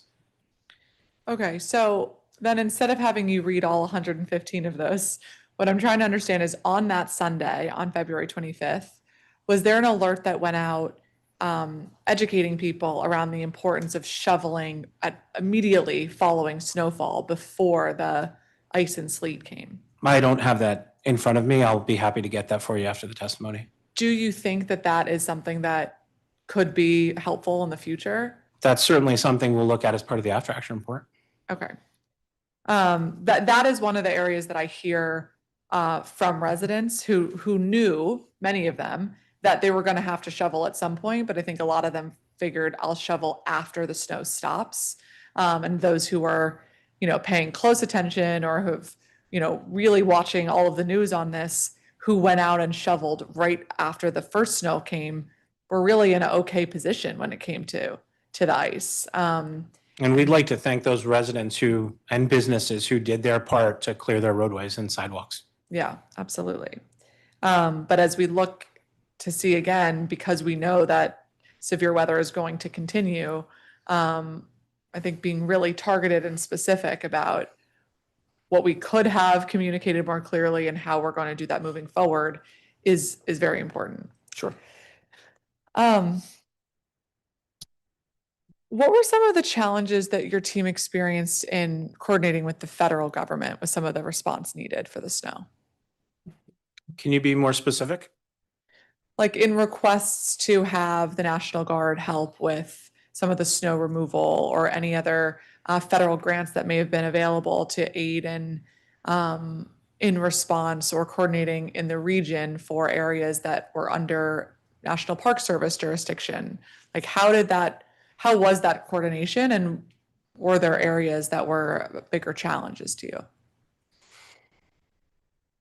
We were successfully able to make a request. We made 2 requests for high ground clearance vehicles through the Secretary of War. Those were both fulfilled timely. We worked with the DC National Guard on options and potential for DC National Guard members to get out and help. They were able during the drill weekend to provide us with additional crews. I think somebody mentioned 50 folks. They targeted intersections and walkways near some of our, I believe, Ward 7 and 8 schools to make sure that those walkways were passable. The Park Service was very proactive in communicating with us and we with them about issues, especially when, triangle parks and other things like that. So again, we're still very, very much in the middle of this response. And if there are concerns that we need to suss out, we'll find those in the after action report. Okay. When was the request of the National Guard made? What date? I will get you the firm date on that, but it was several days in advance of the snowfall. Okay. I'll just note, because that's what I thought, and that was conversations that I had with folks in the executive, and communicated that to the public. And a reporter reached out to the mayor's team and asked, "Is this true?" And the mayor's team said, no request has been made. And so maybe there was just a disconnect around the communications there, but so your understanding is that request was made before the snow happened? Yes. Okay. We had the high ground clearance vehicles in position before the snow started falling, I believe, or as the snow started falling, which means the request came in before that. Right. Okay. That's what I thought as well. Thank you. Yep. Are there any things that the council should keep in mind that were barriers to you all, or continue to be barriers as you move through, whether that was some contracting hurdle that was slowing you down, or some communications issue with another agency that we can help eliminate for next time? As you and I have discussed, I think the council is a great conduit for the community. You know your wards especially well. I think there's an opportunity for us to communicate in the future and work to find ways to better aggregate and collect council feedback. Just you guys get a lot of information. I know that you've reached out to me and said like, hey, making sure you're tracking these. And in most of those cases I was tracking them, but in some we added them to our QA list and we added them to our areas to target. I think internal communications inside of DC Gov and across branches is always somewhere where we're looking to improve. And I think that'll be something that we will probably find in the after action report. Communications is almost always the #1 issue during an after action report, and it's a consistent issue. Not the same thing, but there's always room for improvement with how we share information and communicate across agencies, from the agencies to the public, between branches and things like that. Okay. Well, thank you, and can always we'll always try to do a better job of that as well. Speaking of communication, one of the things that we've talked about over the last couple of years, and in a hearing that we had together last fall on some of the PEPCO outages, was a need to identify some of the highest need buildings, and especially where our seniors live. And that's continuous feedback that I've been hearing from folks across the city who are seniors who've said, I might not be able to get out and shovel, but I also don't know how I can get resources, and I'll communicate to people around snow heroes or other avenues where people can get assistance. There were some issues some seniors had with they tried to register online for need of assistance, but then they had to upload a copy of their driver's license and scan one in. Many of them didn't have a scanner to do that, and so just kind of logistics barriers like that I'm trying to think how we can wipe away with, so that we can get people the support that they need. But in terms of where seniors live across the city, is that a database that HCMA maintains so that we can send targeted alerts and updates to seniors about, especially, in this case with snow, where you can reach out for assistance to shovel your sidewalk? One of the things that that we worked throughout this event, we work really closely with the Department of Aging and Community Living. They do have, obviously that's their sort of constituency, and they work really closely with their seniors, their registered seniors. The district provided, the DACL provided additional food supplies to those seniors who are in their food programs. They continued to communicate direct with seniors, even as they closed senior centers, because those seniors told them that they wouldn't be able to get to the centers. They continued to follow up with those seniors and make sure that if they had needs, that they were able to get them. And the DACL raised issues throughout the event. I will take it. We're constantly looking, as you know, we're getting very sort of like data inclusive, and we're constantly looking for ways. It's possible that we do have a map that has at least buildings that are tagged as like senior facilities or senior living facilities. But I think the broader question that you're asking is like, just where do our seniors live? And one of the things I know about my neighborhood, at least, is that we have seniors all over the neighborhood. So it is at the unit level, it's more difficult, but we really lean in, we as an agency, but we as a government really lean into DACL because that's the constituency that they serve. And they do have a pretty good handle on what senior needs are throughout the community. Okay, and in this case, was that a database that you went to for targeted information flow to seniors? We personally did not go to a specific database, but we reach out to DACL and they have their own lists of their seniors, their senior buildings, where they provide services, what services they provide, and who are getting those services. So I would defer, I would be speaking out of turn if I spoke any further about how they operate. But they were able to provide us regular briefings on the status of their services delivery to their communities. Okay, but what I'm trying to understand is from HCMA's perspective, in this snow event, you did work with DACL on information flow to their list of seniors? We did not. That we from an information, like if you're asking about information like what we would consider public information, things like when to shovel, what the snow is, what the weather is, we provide, as discussed earlier in the testimony very eloquently, we provide that information out to all the public information officers, and each public information officer looks through the lens of their agency, their operations, and their constituency. And some of them will just straight amplify our messaging. Some of them will take that messaging and they will craft more targeted messaging for their audience. Maybe they do that on social media. Maybe they use listservs. Maybe they do it through direct point-to-point communications. But each agency knows their community or their constituency or their operations the best. And that's how we communicate that public information to them. Wow, okay, that's very interesting. So I can see how that would be beneficial for certain agencies, but do you worry that that could create a disconnect in the consistency of information we're getting out in the state of an emergency? My experience over the last couple of years is that the systems that we've put in place and continue to use are actually creating more regular, more consistent messaging. So I mentioned 150 interviews? 160 interviews. For each of those interviews, every director went out, and of course, we're all wearing different patches or logos, right? So we're all speaking, and we're selected for each interview based on the topic that's important for that one. So we're all speaking from some lens of what's important, but we're all speaking from a general set of talking points. Those talking points get published, they get pushed out to all the public information officers who make sure that all the directors who are being called in for interviews are using them and hitting the high points. So I think that there's a balance here between saying the exact same words every time and letting our directors who know the constituencies and know what the constituencies and the media outlets who are interviewing them are looking for from them, right? The fire chief gives a different set of key points maybe than the director of buildings or the director of general services. But the core points of public safety, preparedness, readiness, and the impact of the weather are there very, very consistently. So I think that the district have done, I think, a very effective job of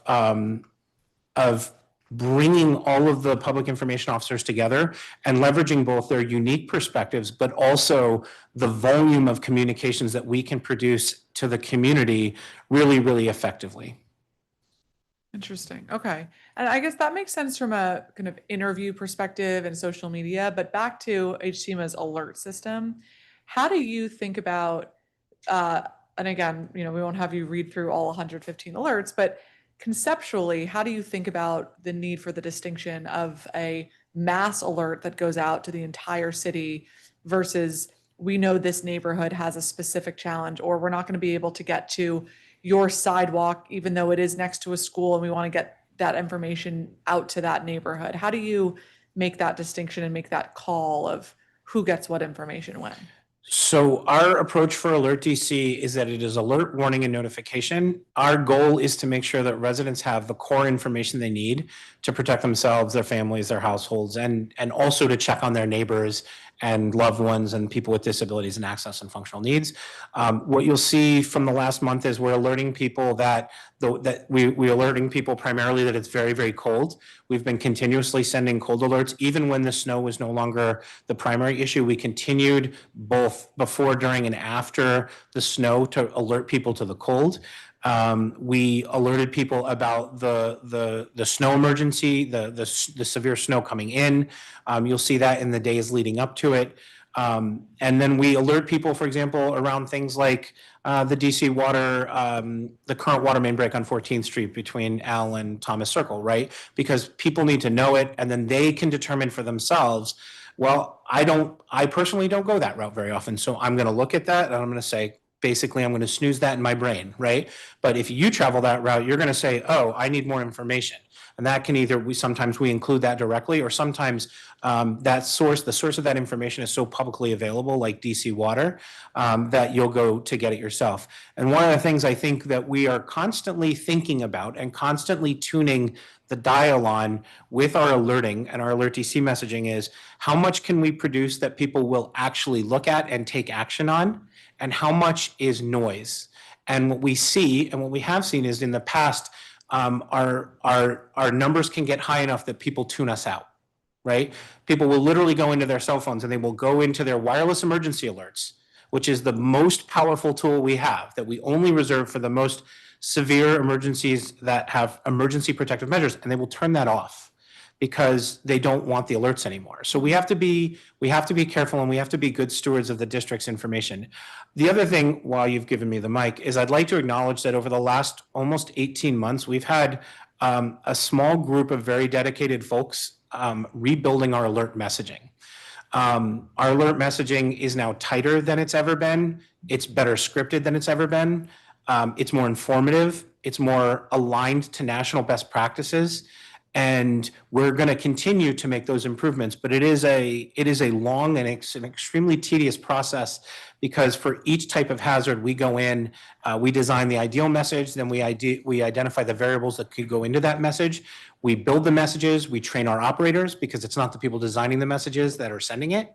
And I think our alert messaging program we have placed a lot of resources towards it, and we are making, in my mind, pretty impressive strides in how we're alerting on that. Okay, so that's very helpful. I can see that calculation around not wanting people to turn off alerts when they are so urgent and so necessary to protect health and safety. Are there any jurisdictions across the country or world that you've seen that have I hesitate to suggest yet another communication system, but that have the ability to kind of plug into a more specific set of public outreach? But so by that, I mean, like in this event, there was a lot of interest, right? In people knowing not just when they can shovel or when a plow would be coming through, but what was going on. And I know it can seem frustrating from perhaps your perspective of like you all were doing interviews on every TV platform and putting things out via social media.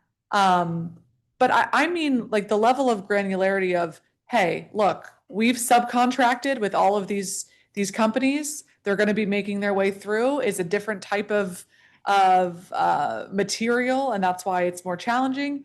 Hey, we've asked the National Guard to help. They're going to be helping us. Just like more information than would typically be in an alert system around, make sure to protect yourself and get your groceries, but still just broad basic info to the public in an emergency event where there's so much heightened information and searching, and then everybody's kind of trying to find their source as opposed to having one trusted, which to me seems like Alert DC is the avenue for that, or maybe an offshoot of it if you register for it or sign up for added detail.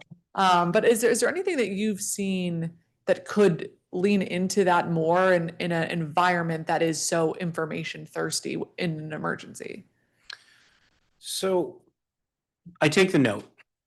I think 4 questions in, I understand what you're getting at now. So fair. I take the note that you're looking for more like smart city level neighborhood communication. I think that is a note we'll take back, and we'll look at the capabilities within Alert DC. We do have the ability to use neighborhoods. It was a feature that was added after we started using the system, and we are looking at better ways to make Alert DC not just more efficient and more user-friendly, but also more effective.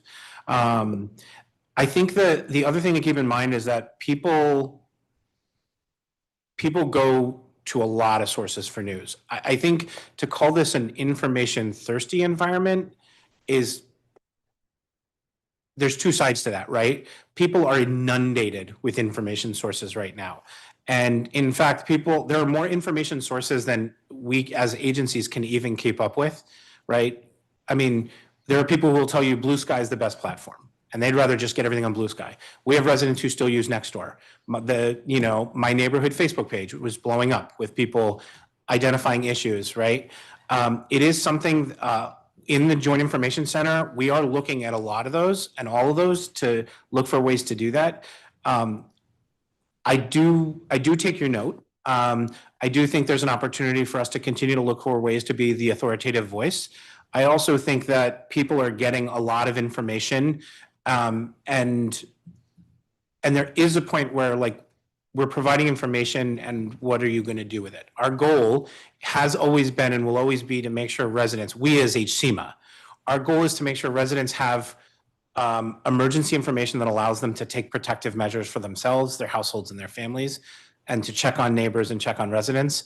That is our number 1 priority, and that is why we have put our effort into making the Alert DC system, which focuses on alert and warning, more effective, more efficient, and something that people continue to use.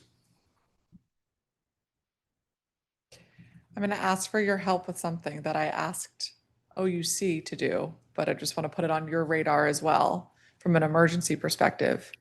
There is no snow removal drop-down option on 311.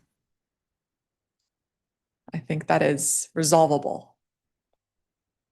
So it would be great to have your support in that ask to OUC.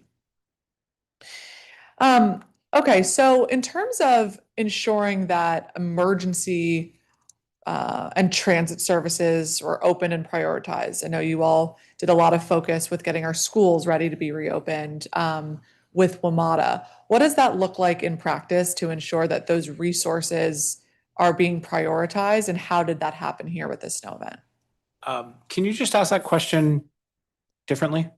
Sure. So Monday morning comes, we have the snow and the ice. What does it look like to prioritize at that stage where plows are going, which buildings are going to be reopened, and how we can make sure that public transit is operational? Gotcha. So DGS has a tiering system for buildings. So let me back up. The way we do snow clearance is the agencies on the snow team, DPW, DDOT, and DGS, they have pre-designed routes that they hit. The national highway systems and other major routes go to DDOT. DPW works in a zone formation. DGS clears the government buildings. The other agencies, as you go down other transportation routeways, bike lanes, passenger bridges, things like that, go to the different agencies. What we do is we prioritize those based on need and based on what does the most good for the fastest.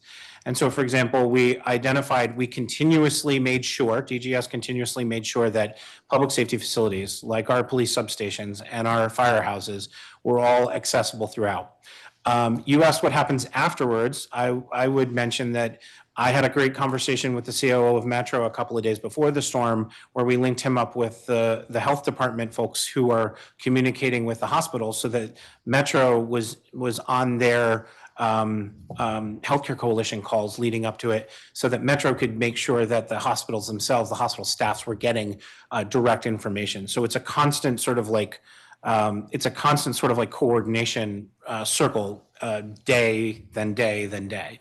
I'm not going to get into the individual routes of the snow team's operations, but we focus on national highway systems because one of our primary objectives from go on this was, we have to start by knitting the district back to Virginia and Maryland. That requires us to connect the national highway routes.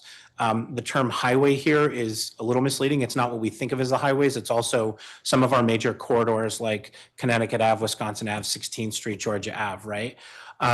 We were able to knit Maryland, DC, and Virginia back together pretty quickly within a couple of days. We were able to get all of our tier 1 and most of our tier 2 facilities open in a couple of days.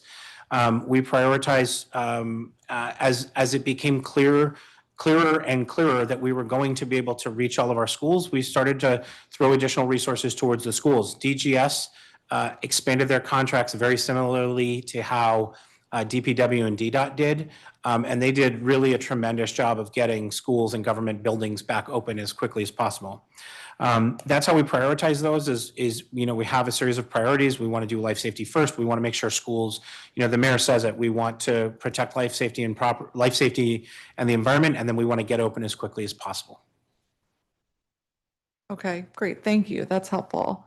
In terms of the responsibility areas, one of the things that was a learning experience for me this storm was that WMATA was handling the snow and ice removal immediately around there, or like in their stations, but not the sidewalks surrounding that they said were city functions.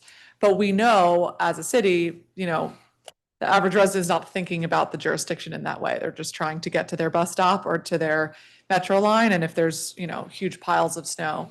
And I want to thank WMATA and Mr. Clark for working with us on a couple of specific locations. Like we had this with DuPont Circle where we said, look, we know it's not technically your jurisdiction, but we really need you to help remove this because people can't get into the station, which they did. What do you think is the best way to go in the future to make sure that like this heavy ice that, as the mayor has said, the city can't do every sidewalk. But we are where we are now, that there is still heavy ice in a lot of places around the city, and a lot of residents also can't dig themselves out now. Even those who have purchased, pickaxes and metal shovels, just physically can't do it because it's become so hardened.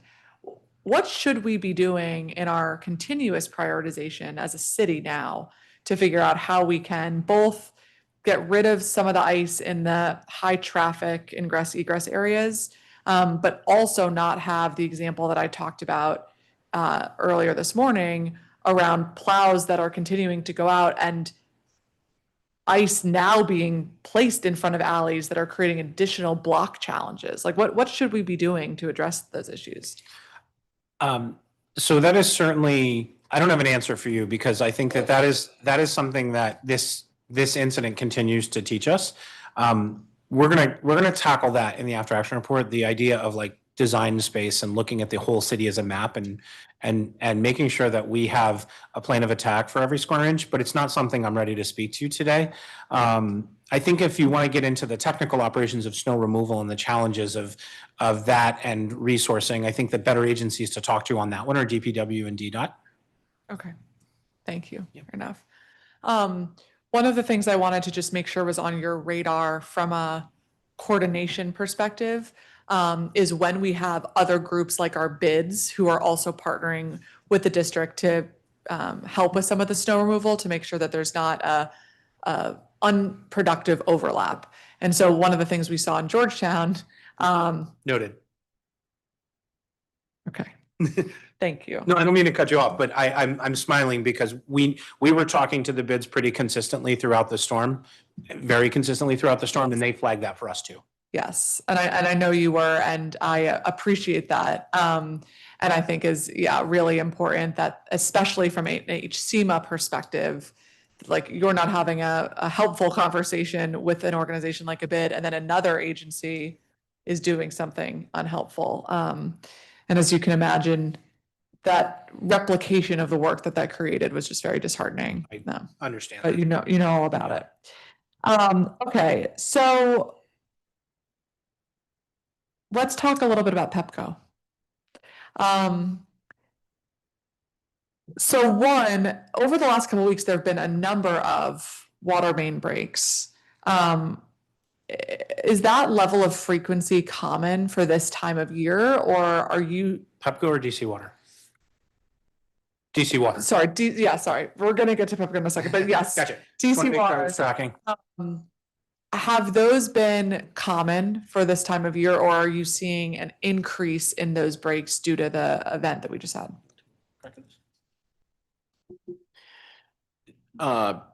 So, Mim, we track this with Pepco, I'm sorry, with DC Water. We actually, I think we're seeing a little bit less than we would normally see on an average year. We know that we've had a number of times where we've had cold snaps that were very significant that resulted in a spike in these kinds of incidents. And sometimes what we find is we have breaks or we have trouble with the system where there's an extended cold snap. There's freezing of the pipes, freezing of the water. We don't actually see the impact until it starts to thaw, and then there's visible, identifiable water main breaks. So we track this every day with Pepco. I'm sorry, set me on the wrong track there, DC Water. We get notified by DC Water when we get breaks of a certain criteria. And then we check back to see what the status is. They always close those out with us. And if it's a significant enough break, then we will notify other partners and respond and coordinate with DC Water on what the needs are and what the follow-up is going to be for that incident. But right now, just checked before we came here, there were 7 active that we were tracking that were at meeting our threshold for notification. But it is actually a little bit below what we've had in the past. Interesting. Okay. Are there any additional things that you think we should be building into our network to have added resiliency?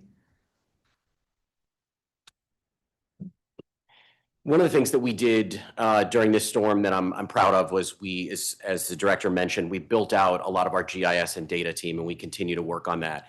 That actually allowed us to take data and information from DC Water, from DOEE, and from our own maps and data to identify areas where we were concerned that should we have additional precipitation, for example, what would be the impact of the fact that, for example, catch basins are covered with snow and ice? We know that a significant portion of the district, the ice has created effectively a substantial increase in impermeable surface. And while we won't be able to guess exactly where we'll see ponding and pooling, although we can assume that sidewalks and roads will be among those locations, what we did was we worked with our partners, internal and with DC Water, to make sure that, number one, when there's breaks, that those catch basins are being cleared out so that it can drain quickly, and that we're proactively looking at flood-prone areas in the district as part of our sort of general view on resilience to make sure that that we proactively start clearing the catch basins that are most concerned to limit the likelihood of future flooding. I think that's an example of something that's very proactive. It's new for us, but it's something that it's a capability that we can continue to grow that'll have a lot of success for the community. Great. Almost a year ago was when we saw an underground equipment issue cause a fire at 21st and M Street, which resulted in a power outage that affected about 1,000 neighbors in the West End neighborhood. We talked about then, and then in subsequent performance oversight and budget and another hearing we had last October on these issues.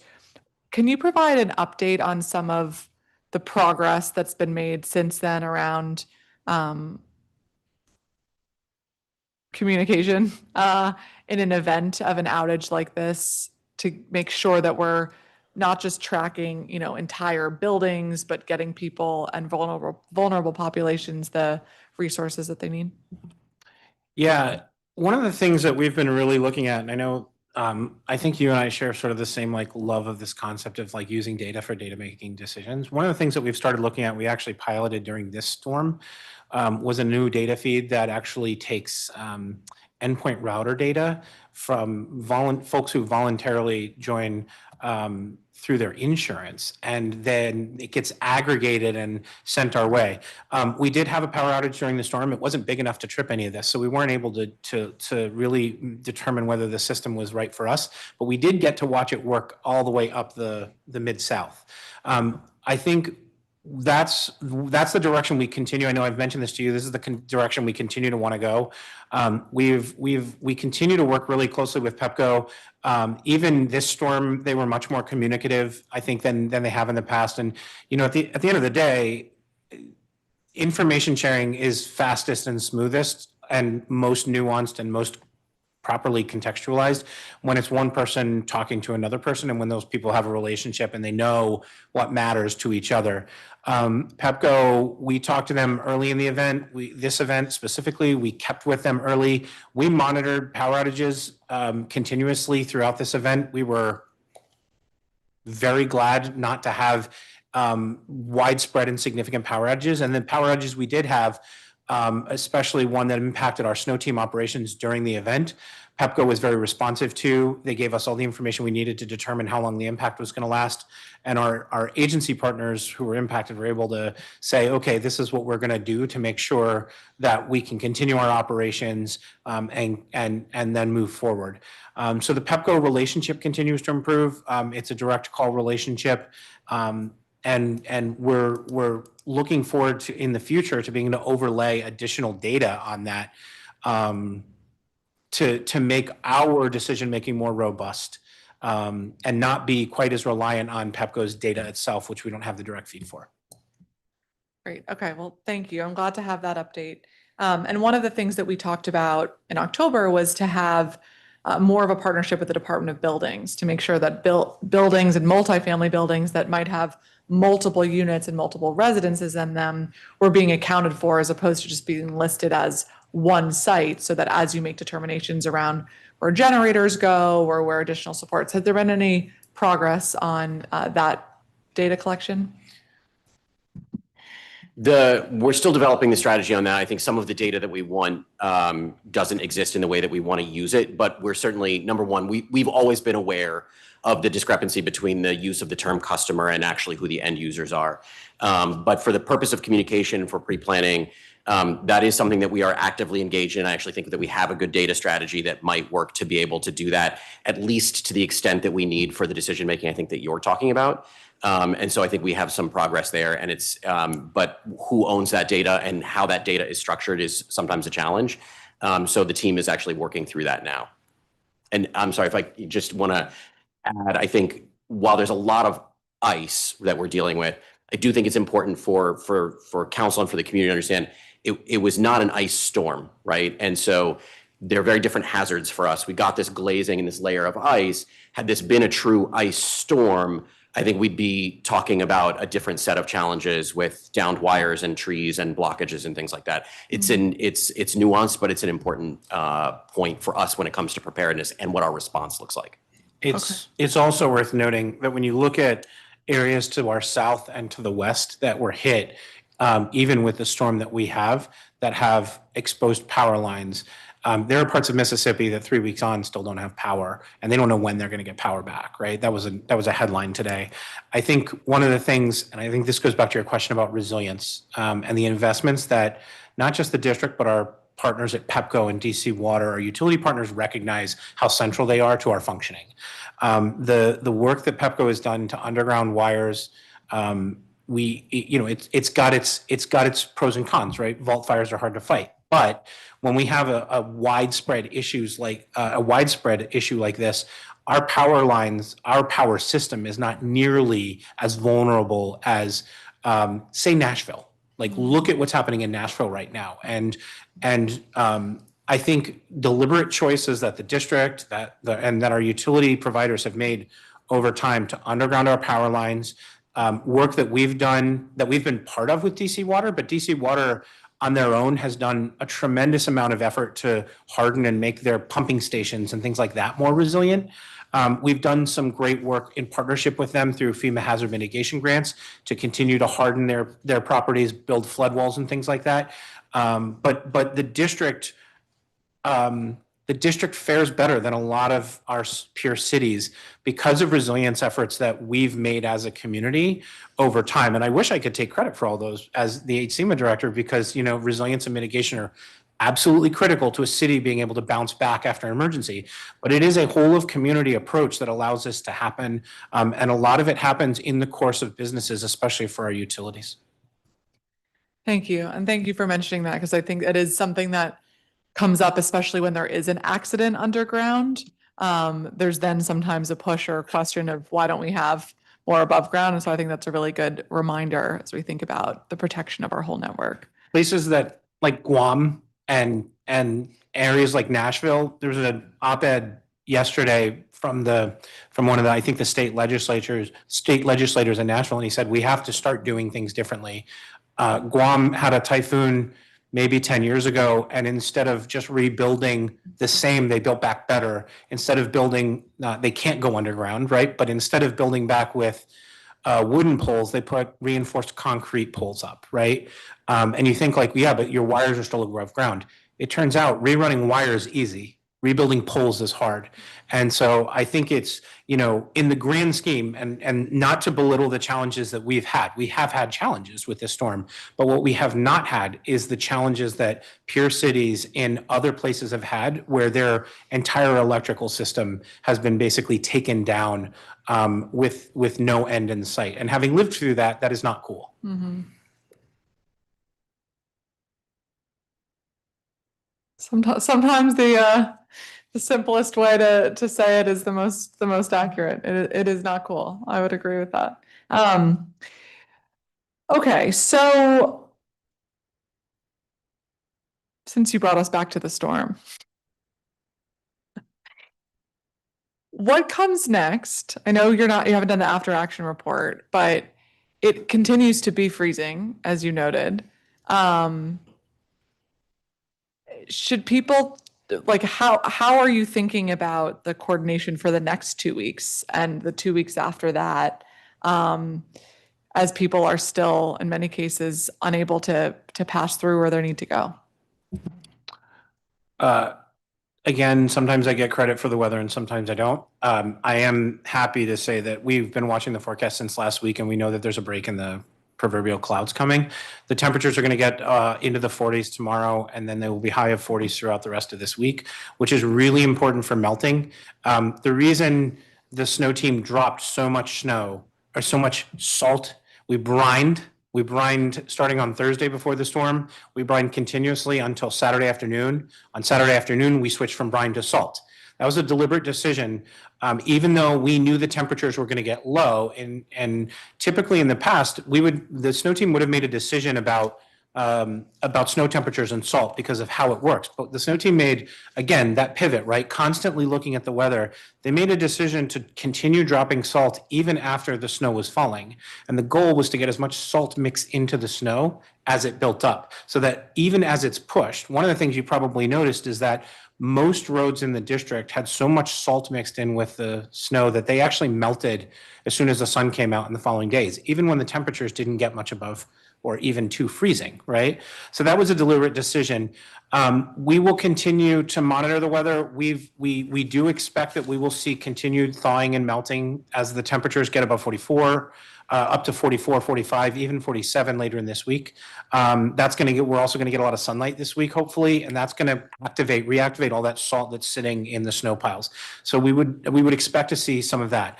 We are continuing to hit targeted points where trash is still a challenge. We know, right? We have done an exceptional amount of work to clear alleyways so that we can have trash collectors who usually jump off the truck, grab the trash can, throw it in. They're leaving their truck in the road, they're going and they're hauling it out, then they're taking it back. But some of those trash cans are still frozen in. And our teams are continuing to work on that. And that, as you've acknowledged, takes, chisels and pickaxes. We have additional resources out on the street today through our Clean Streets program to try to get out and knock out some additional crosswalks and walkways that continue to provide challenges to the community. So that's something we're working on today, and probably for the rest of this week, we'll have through the Clean Teams program, we'll have additional staff out trying to break that stuff up. And then it really will be a focus. It'll be balancing the other operations of the city, like we'll be back on regular trash schedule, I think, starting today with some exceptions, with continuing to target the areas where we know we have problems. And we're continuing to take feedback from residents and constituents, the charter schools and others on that. Okay. I would also note that because we're constantly monitoring the weather, we're also looking at a chance of snow on Saturday into Sunday. So this is, I think you said it's our new normal, right? This is how we at HCMA live our lives. We just keep watching what's ahead and keep preparing for what's ahead.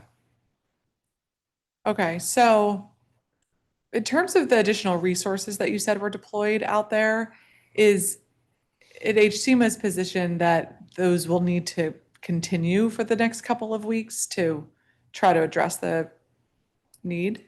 I think we'll continue to see targeted action against certain snow mounds and crosswalks and areas where sidewalks are maybe impassable. It's really targeted at this point.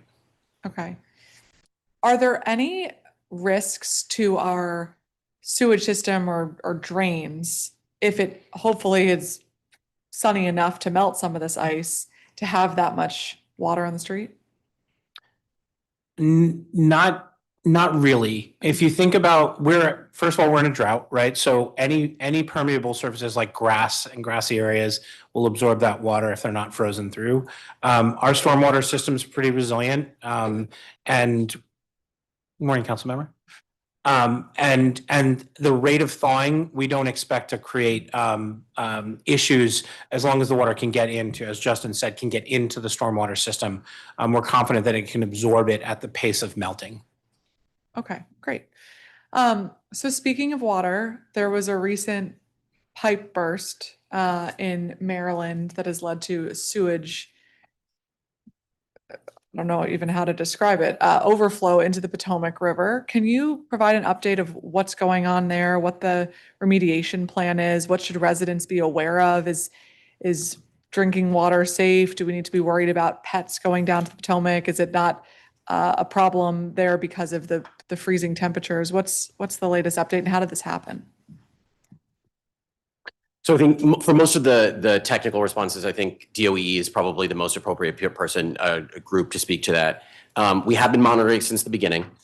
We even went out to the site, met with their engineers to have them walk through what their plan was when the leak was active. Their bypass system has been working. We are watching the information flow about the water testing and where that testing is taking place. The DC Water is doing testing throughout the Potomac. Drinking water drinking water system is safe, but we do want to caution residents about being in and around the river until the testing is done and DOE determines and DC Water determines that it is safe to do so. So recreational activities on the Potomac River are something that people should be looking for that further information about when it is safe to resume that. But drinking water is absolutely safe at this time. And we're monitoring to see how the repair goes. We understand there was a setback, as you saw in the news, with some rock inside of that tunnel, but that did not stop the bypass system. And so we're monitoring to see what the next steps are going to be from DC Water. Okay, and has that alert gone out through Alerts DC to avoid recreational activity around the Potomac? There's already a ban on swimming in the Potomac. And I think there's been additional communication from there's signage around where the leaks are that National Park Service and DC Water placed. And then I would defer to DOE on the additional guidance about the river itself. But as you know, a lot of people walk along the Potomac River. And there are a lot of other, generally in the warmer months, like kayaking and rowing and things that go on out there. But, a lot of people walk with their pets. And those pets could be, sniffing around or licking the water. It just like why hasn't that triggered your level of alert that would generally go out if the message that you're telling me now is it's not safe to recreate by the river? Well, Councilmember, at this point, and I saw what I thought was a very effective social media post from you yesterday on this topic, talking about that. We feel like the message is out in the community. People are aware. DOE is the lead agency on this in the district with the EPA. And we are continuing to work closely with them on any additional guidance that they have. Okay. I would posit, I don't think people are aware. As you have said for your own social media, I'm so happy when people follow, our social media and get our newsletters, and we try to get information out to where we can. But as the emergency response agency with this amount of sewage, I would think that should warrant your own kind of alert for people to know. Okay, we'll look into it. Thanks for the Thank you. feedback. Thank you. Okay, I want to recognize we've been joined by my at-large colleague, Councilmember Anita Bonds, who's also a member of the committee.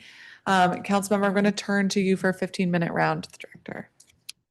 Thank you so very much, Chairwoman, and it's a pleasure to be here with you, and it's a pleasure to hear from our public servants like we are, who are, I know, been up against the wall for a number of reasons.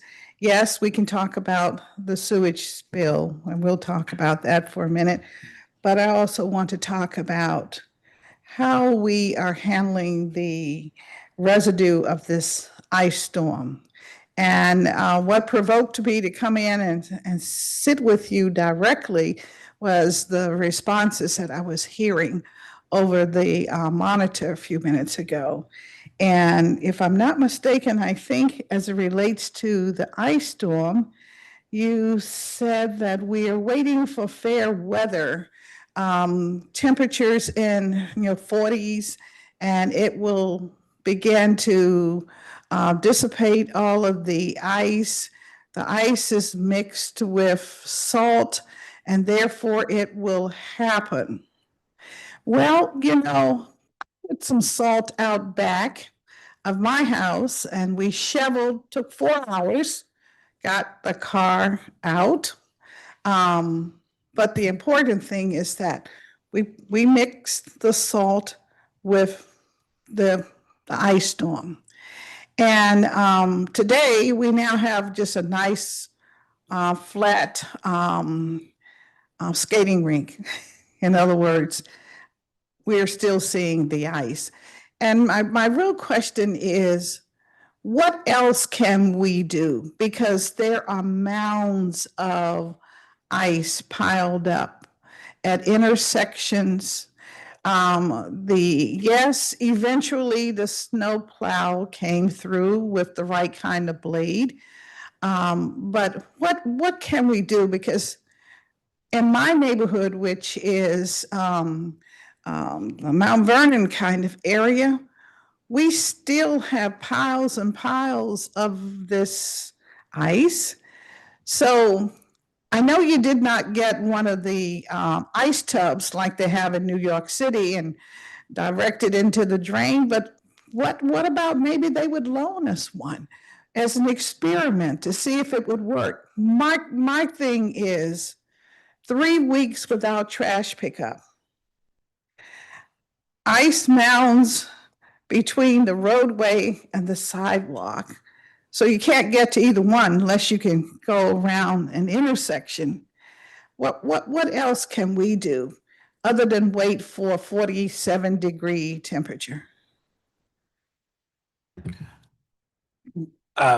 So first of all, Councilmember, thanks for the question. I didn't say that we were waiting. I said that we were going to see more favorable conditions, and we are continuing as a district through our support, through our services that we've had online for 2 weeks, going into 3 weeks now. We are going to continue to target trouble spots that are creating issues that are insurmountable for our residents. And one of the things that, I also recognize, I also have snow piles in my neighborhood, but my neighbors and we've cut out our curb cuts and we've cut out our sidewalks so that there's a snow pile, but it's not that the snow pile is unpassable.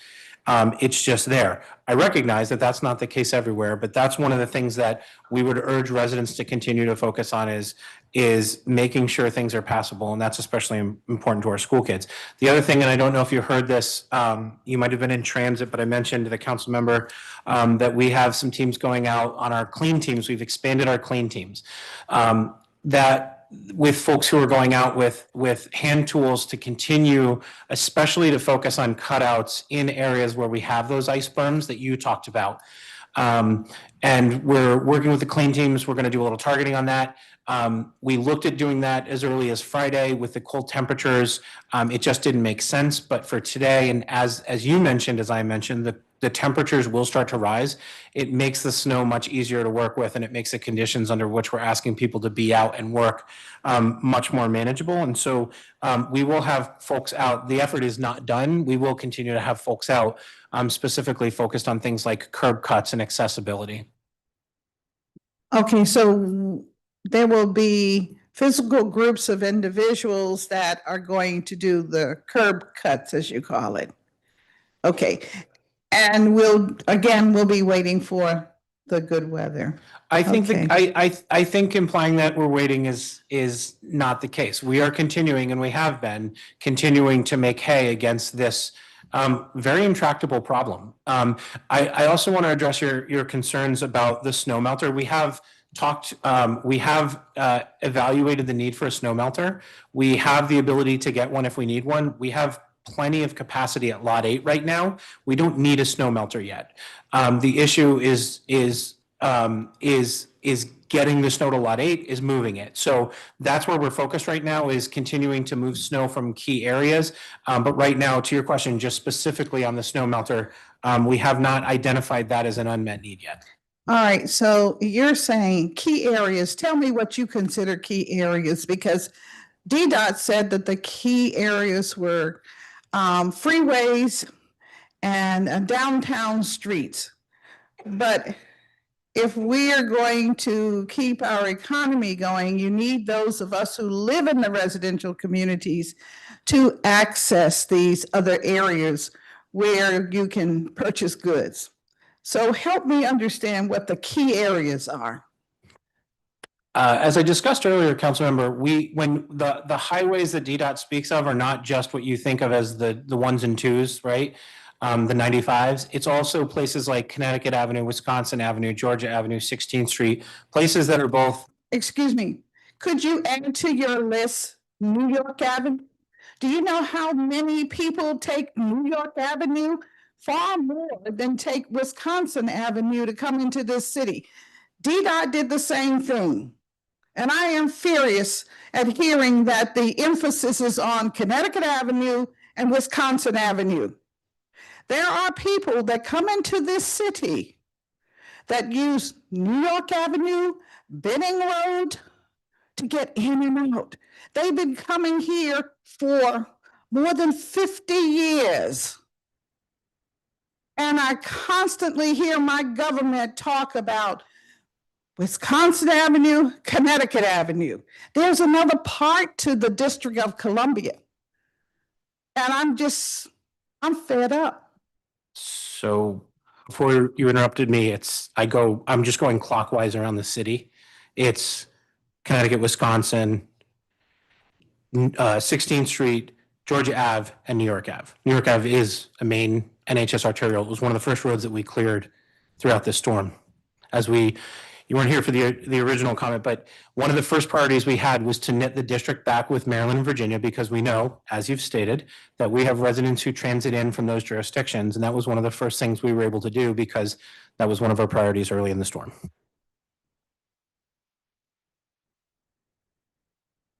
Thank you very much for your response. On the sewage, you're saying, I want to know how do you measure that the water is safe? Are you measuring it by the volume of water that's clean through Blue Plains or the use of different types of chemicals?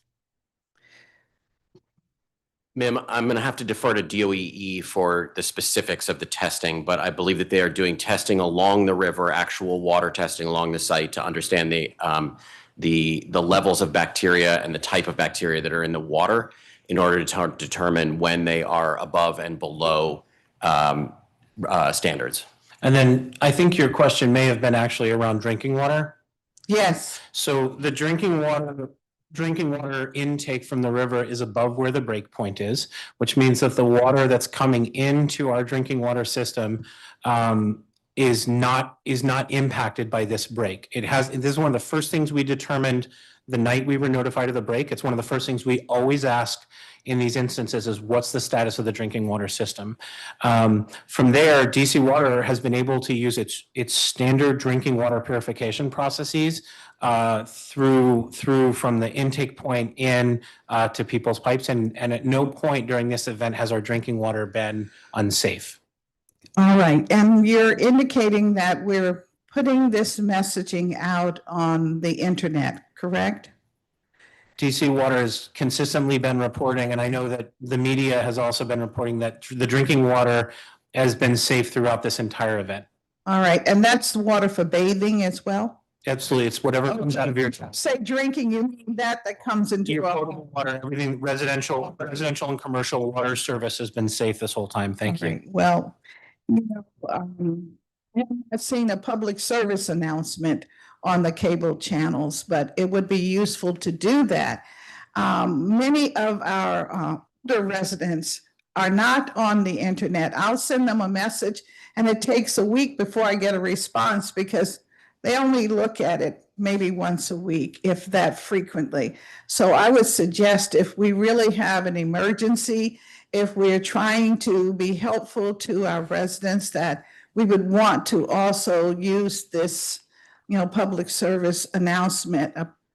Also, you might want to do a public service announcement about the ice storm, indicating that we're getting, more reasonable temperatures soon, and that we'll have an opportunity they can still call you or call 311 and ask for service, and hopefully they will get a response within 48, 72 hours because they don't get an instant response. That would be helpful.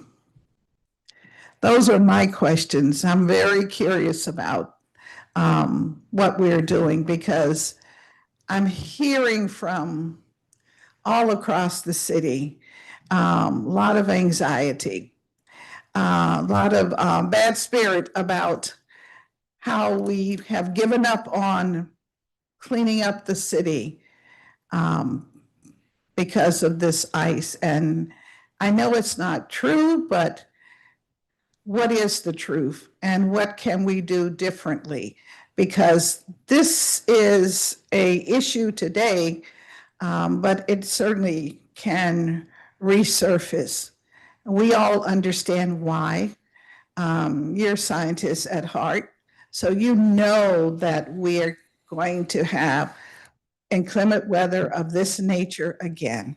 And I think the prediction is that we have ill weather coming maybe the end of this week. Do we have enough salt? We do. Are we going to put it out? We're going to watch the forecast and then we're going to turn on the snow team as needed, whether that's brine or salt. All right, so you're going to keep that going. Councilmember, yeah, absolutely. We are constantly, one of the challenges we have is that we're working what we're working, but we're constantly looking forward. So yes, absolutely. We are already tracking that. I reported out on it today. And we can start the plows with the metal blades a little early? I will defer to a snow team on what adjustments they're going to make to their operation. They can plow during the falling. They can do that. And we were down throughout the snowstorm. Yeah. I came out of the transportation industry. They can do that. Okay, so let's please pay attention and please build some trust with our community again by indicating that all of what we're doing, people just want to know, even if it's not on your block, my block, they just want to know that there are people there. Soon, we hear from neighbors. I especially hear from the workforce that takes 7th Street, Georgia Avenue, New York Avenue, like, darn, how are we supposed to get in? And we're the ones that do a lot of the front work. Thank you very much. Thank you to the chairman and to, I guess, whoever's facilitating now. Thank you. I think I will just jump in. Thank you very much. Good to see you. Let's start. I mean, this is an incredible storm, and the conditions that were created, really, really, really difficult. And I shoveled out a whole bunch of cars in my neighborhood, and it got harder and harder over time as it turned into like blocks. And then you face situations where you just couldn't deal with it the same way you would have dealt with any other storm that you had to deal with. And I suspect there was a fair amount of concern about not damaging cars and other property and doing it in a way that would protect that. So I get the complexity, and I think actually folks out there get the complexity and know it was a giant challenge. One of the things that kind of comes up over and over, though, is communication and the sense of folks wanting to know more sooner. And I'll be a little bit humble on this too, because there was a point where I felt like you guys need to get out there and tell people the alley, it's going to be a while before the alleys. But then you came up with a way to address the alleys. And had you been as negative as I thought you needed to be in order to be candid, you would have been overly negative. Help me understand, and I'm sure you've testified to this already, so my apologies, how it works. Is everybody at your command center in the same room coordinating on what's happening? Or is it that the different DPW is in one place and DDOT is in another place? What is your role in the coordination, first of operations? Let's start there. Well, Councilmember, we were working out of the EOC for the entire week leading up to it, making preparations. We've covered those. I'm happy to answer any additional questions you have, but during the week leading up to, it's a series of phone calls every day. There's 3 phone calls every day when we're fully organized, just for interagency coordination, right? Interagency coordination focuses on a few things. It focuses on setting objectives, right? What are our top line and secondary objectives? It focuses on making sure that the agencies that are working together during the emergency are working together.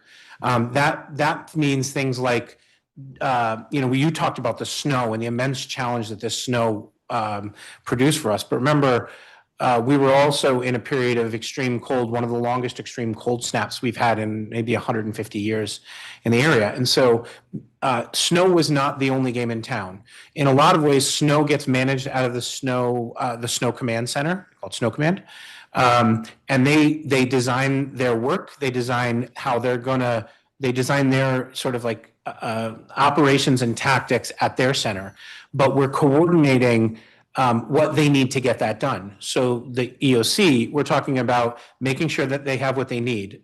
We greatly expanded contractual support for this event through the Office of Contracts and Procurement, but it wasn't just for snow. What's that mean, contractual support? We added additional contract capacity for snow operations, not just for DPW and DDOT, but also for DGS to clear facilities, additional plows and drivers and salt and other materials to clear snow. So is this being having people in place to review and approve contracts for folks to come in on an emergency basis and do those services? So they have existing contracts. So when, they have an existing plan of attack for how to do a snow, right? They have pre-positioned contracts that they bring in for a normal snow. At the direction of the city administrator, the agencies all went out and expanded their contract support under that because, and we covered this earlier, but we all sort of looked at this as a really big snow event from jump. And so there were a number of different supports that different agencies needed, not just for their mainline operations, but also things like hotels for first responders, public safety personnel, and snow team members who weren't going to be able to get home to put people up. That's what the EOC does. The EOC, where we're working, the Emergency Operations Center, really focuses on making sure that the agencies that need to be planning and preparing are doing that, and that they have what they need from the other agencies, particularly the internal services cluster agencies like contracts and procurement, IT, general services, and things like that. Okay, so that's helpful. And then through the performance response to the snow and ice and cold weather, you're still supporting them in their efforts to do the things that are in their jurisdiction. Yeah, absolutely. We as an agency, I like to say we're small but mighty. We're a smaller agency. We don't have a lot of direct delivery services. You're not going to see us out there driving snowplows. What we are going to do is make sure that the city leadership is on a call once, twice, maybe 3 times a day, talking about what we're prepared to do, or after the storm, what our performance looks like and where we need to change our objectives a little bit. And we're also making sure that public communications is happening. Oh, so that was where I was going to go next. I thought so. Is that first question was about operations, and then in terms of coordination about communications, what role do you play in that? Do you vet them? Do you write them? What's your role in terms of ensuring prompt and accurate communication? So we bring together all of the public information officers from the different agencies necessary for that event into a room we call the Joint Information Center, but it's also a virtual concept. So we use a Microsoft Teams-based platform leading up to the event where we have all of the folks are pre-registered into that. We're sharing messaging, we're sharing media requests and assigning directors to cover media hits. We're publishing social media and traditional media. We're responding to rumors and other things that we're getting, other queries that we're getting. That happens continuously from before the event. Really, with this one, we started pretty early. And then it continues throughout the event. So we're in a remote posture now. So the agency PIOs are back at their home agencies, but they're still communicating continuously about what we need to do to continue to address snow. Okay, but as they do, I got something from DPW on Friday afternoon about status of the alleys and different kinds of things. That notice, would that have been come to you, or you're just coordinating to make sure that they put out content that they think is appropriate? It's the latter. We try to make sure that every agency that needs to get a message out is getting it out at the right time to their audience with the right specificity for whatever that topic is. We do that. HCMA does not write the messaging for the other agencies, right? That would be no different than us telling them how to run their operations. We're not positioned to do that, right? But what it does allow us to do is track it and keep track of it. And then it does allow us to set global top line talking points. As we did before the storm, we had over 150, I think, interviews. And each agency was out talking about something specific to their sort of like lane of effort, but we were also making sure to hit the common talking points about the seriousness of the storm, how to prepare, where to go for more information, things like that. Okay, in terms of you'll do an after action, and you've talked about this. I've been able to come in and out, but I haven't been here for the whole online for the whole thing. In the after action, one of the things that I heard from constituents repeatedly was that there were websites that showed what areas had been addressed. And people lived on some of those streets and they hadn't been addressed. And so how did that happen? Because it's important to get information out, but inaccurate information can be infuriating for folks.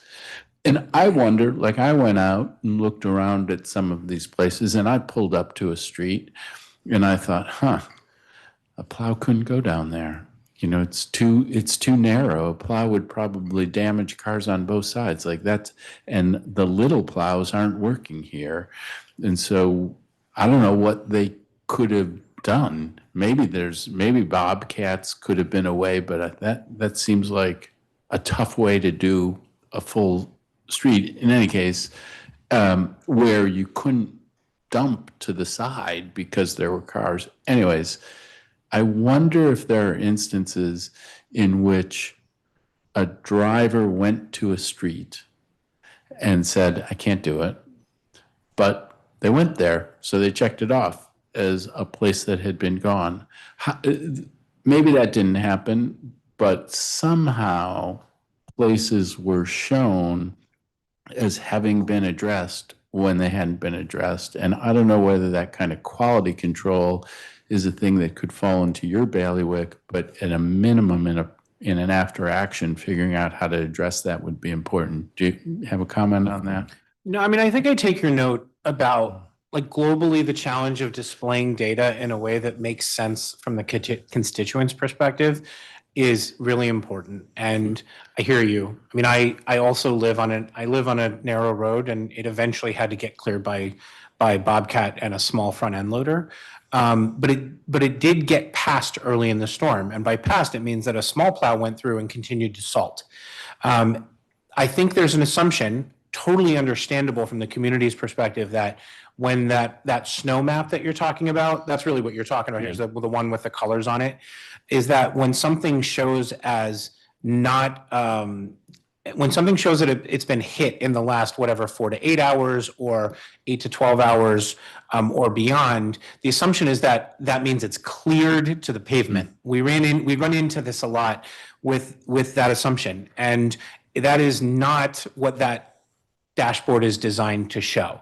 And I think we recognize that that is not what getting that data or other information in the format that a constituent can look at and say, no, I get what this means. What would happen is, especially after we had determined that a lot of the plows weren't being all that effective on the heavy ice, is you'd have a plow go in and they'd go plow up, but they'd be throwing salt down, right? And that was a decision. Now what happens is, because that truck passed that segment, it's been touched because it's been salted. The salting was essential to mixing in with the snow, and I covered this earlier. It was essential to mixing in with the snow such that when it could get moved, it was mixed in and it would melt faster. But if you're a resident, I can totally see how if you look at that and say, well, they came through and didn't plow, it wasn't touched. That's not what that tracker shows. And we recognize, I think, and the after action report is going to take a look at how we can do a better job of visualizing this information in a way that that a resident or a business can look at that and say, yeah, I understand what that means. Yeah, so thank you for that. I mean, we have this experience with DCPS and DPR work orders where they'd be reported as completed, but it was completed in that somebody took a look at it. They didn't necessarily do the fix. And it may be that in most situations, the kind of thing that you're talking about, the way in which it's presented, it's not an issue, because if it's been visited, it's been cleared. In this setting, you need to be ready for the settings in which there are variations in what might have been done when there was a visit, so that it doesn't look like the full thing has been done when it hasn't been done. Two other things, and I'm going to run out of time. I never thought I'd use 15 minutes, but I'm gonna. Sidewalks and National Park Service. Neither of them are your responsibility, but there's a lot of confusion out there, I think, about whose responsibilities things were, and a miss of where it was a Park Service responsibility as opposed to a city responsibility or a building owner's responsibility. So I would encourage thinking about how to communicate super clearly about responsibility for sidewalks and how to be ready with a full inventory of sidewalks that the Park Service is responsible for, because I think we want to be on them that's a lot of sidewalk and in some pretty critical areas. So how are you thinking about communication around sidewalks and the Park Service? Well, I think there's two challenges there, right? One is making sure that the community knows what their responsibility is, whether you're a resident or a business. We pushed that before and after the snow was falling. We pushed it in both of the press conferences. But I think we've talked quite a bit today about how people consume information. So I think there's a takeaway for us to go back and look as part of the after action report as how we pushed out that particular message and whether people are getting it. And then I think the second question is one of data. And that is, can we get to the point where every sidewalk segment in the city is properly identified and coded by who's responsible for it during snow? I do think that's somewhere we can go. It's part of a larger data initiative that we've got going inside of the agency that we've talked about quite a bit today, that I think we'll get there. We may not get there before this weekend's chance of snow, but it is something I think one of the things about the way we categorize is, in some ways, you have to live through it to categorize it. And then when you live through it again, like you do that, and then you categorize it, and you think like, we nailed this, right? Going back to the snow dashboard. And then you go to another storm, and the next storm reveals a different look at a problem, right? And the challenge we have with structured data is that the more you structure it, the less flexibility you have.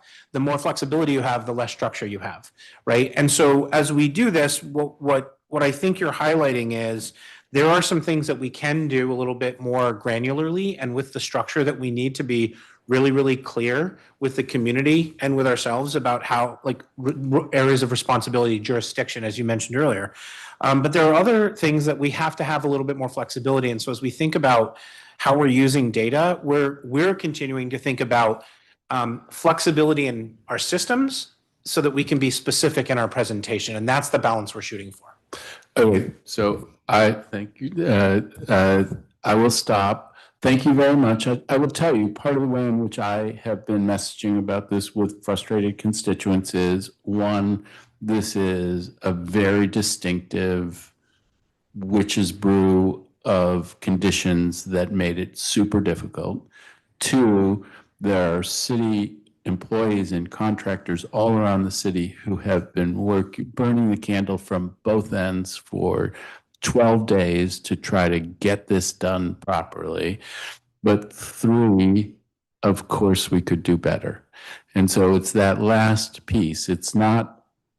I'm so grateful for everything that you and others on the team have done, but everybody involved knows we can do better. So we've got to try to figure out how to do better next time. Thank you. Thank you very much, Councilor Fruman, and thank you for being here today. And I think it's a great point around the unique jurisdictional challenges that we have in our city as a result of being the nation's capital. And as the AI tools and functionality continue to evolve, I think that is a great area to look into from our emergency response, to have other AI software help us in some of that data management. You know, it's not like we're in the 1990s and need to plug in manually every single sidewalk. But, you know, there are other mapping tools and other things that could exist to aid us, even if it doesn't get every single sidewalk, but in that response. So I look forward to continuing working with you and the team on that. Okay, so last year, DC hosted World Pride. And, you know, in ensuring everyone's safety, particularly for a large scale event where visitors were coming from around the world, HCMA was a part of that planning and response. Can you describe the scope and the objective of the World Pride rehearsal of concepts drill that you all completed? And if there were any ways that that drill informed the operational response to World Pride? Yeah, so for anybody watching at home, who's not familiar with the rehearsal of concepts drill, the idea behind a rock drill, as we call them, ROC, is that you've put plans in place and oftentimes multiple sets of overlapping plans with multiple agencies and jurisdictions. As you and Councilmember Freeman have talked about, we have overlapping jurisdictions, we have joint jurisdictions, we have a little bit of everything, right? And the concept of a rehearsal of concepts drill is that you bring the key players together and you march through the expected run of show, not in real time, but in basically like chunks. And for each chunk, you bring out one of the speakers from their line of effort and you say, hey, what will you be doing at this time when this is happening? We traditionally have done these as part of the largest events that we do, like national special security events. Inauguration has traditionally had the largest rock drill. There's actually a city rock drill and a federal interagency rock drill. And then the Secret Service sometimes does a rock drill. And then the National Guard does a rock drill. So it's rock drills on rock drills on rock drills. We traditionally do this. It looks, I love that you brought up the way we did things in the past. It looked like a 1950s style, like war game. You'd put a big map out on the ground, you'd put little icons up, and people would push the icons around. We've, as you said, it's 2026, and so we decided last year for both the inauguration and World Pride to do rock drills differently. We do them through GIS, through geospatial information systems. It's part of our larger data bridging process, bridging from preparedness data to operational data. And what we did was we did a time-lapsed process of unfolding events so that our city leadership, the primary, for World Pride, the primary two audiences are the city administrator and the deputy mayor for public safety and justice. And what we do is we put a panel of presenters in front of them, and then we facilitate our way through time from point A to point B. And as we move through, what you see on the map changes. And what we have discovered by doing this process this way is are a couple of things that have been really, really helpful for us. First is our partners are outlining their plans more. They're doing great planning already, but they're doing internal planning. But now what we're doing is we're getting their plans in such a way that we can work across lines and cross compare. So that's been a big takeaway. The second thing is because we have folks who are not steeped in the planning process, but who are ultimately responsible for the outcomes of our public safety planning apparatus around these events, we get a second set of eyes. We get a set of eyes that focuses on a new set of considerations for how those events are going to be conducted. And frequently with last year's rock drills from both inauguration and from World Pride, what we found was the city administrator and the deputy mayor asked really insightful and incisive questions that looked at, hey, you're doing this and you're doing that, but who's covering the gap in the middle? We were able to also, one of my sort of like top tier purposes in pushing more of these rehearsal of concept drills is just a shared understanding of what's going to happen amongst our stakeholders. And so for World Pride, one of the things that we did that we liked so much, we're actually going to use it this summer for America 250, is daily coordination calls. And so when you are in the rock drill and you're approaching the daily coordination calls and the start time comes up, everybody sees, okay, on this day, we're starting the daily coordination calls. And someone gets up and says, this is who will be on the phone call. This will be the agenda. This is what we're trying to do. And where we bleed from preparedness and readiness into operations is when everybody knows that when they get on that operations call, when they actually start happening, and an event organizer says, I have this problem, and we bring the event organizers for Pride. For the first time, we brought event organizers into our coordination calls that every day. What they said was, they would say like, I have this issue, or I'm watching the weather, and our agencies could work together to help them resolve and execute their events more swiftly, more safely. Incidentally, I'm very sorry to hear how much that back is bothering you. I'm sorry to hear it. Thank you. That is okay. Those shovels will get you. Okay, so Sorry, I lost my train of thought. In terms of the crowd management perspective, we heard from a number of people around World Pride of wanting additional support for fencing and areas to kind of keep people contained, make sure that there is an overflow with people in the street to make sure they're protected from cars hitting them. But then we also heard from people saying it kind of feels unsafe to be in a contained environment without quickly being able to escape in the event of an emergency. And so kind of not with going through all of the specifics of where fencing was used and not, but from your perspective of crowd management and safety, like how do you weigh the balance of those needs? This is a really good question. It's an integral part of what the Mayor Special Events Task Group does, and it's why that task group brings together DDOT, the Metropolitan Police, Public Works, all of the partners who help set that up, along with the organizers. There's a lot of complexity to crowd management and crowd science in general.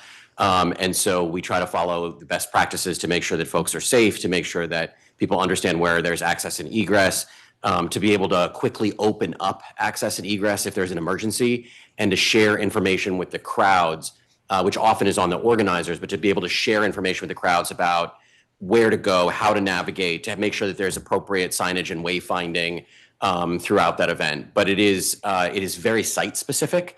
It's very event specific. And so there's always lessons learned. We participate in a number of groups where we learn best practices in crowd management. And we have a tremendous amount of institutional knowledge about what has worked at different events and what has not.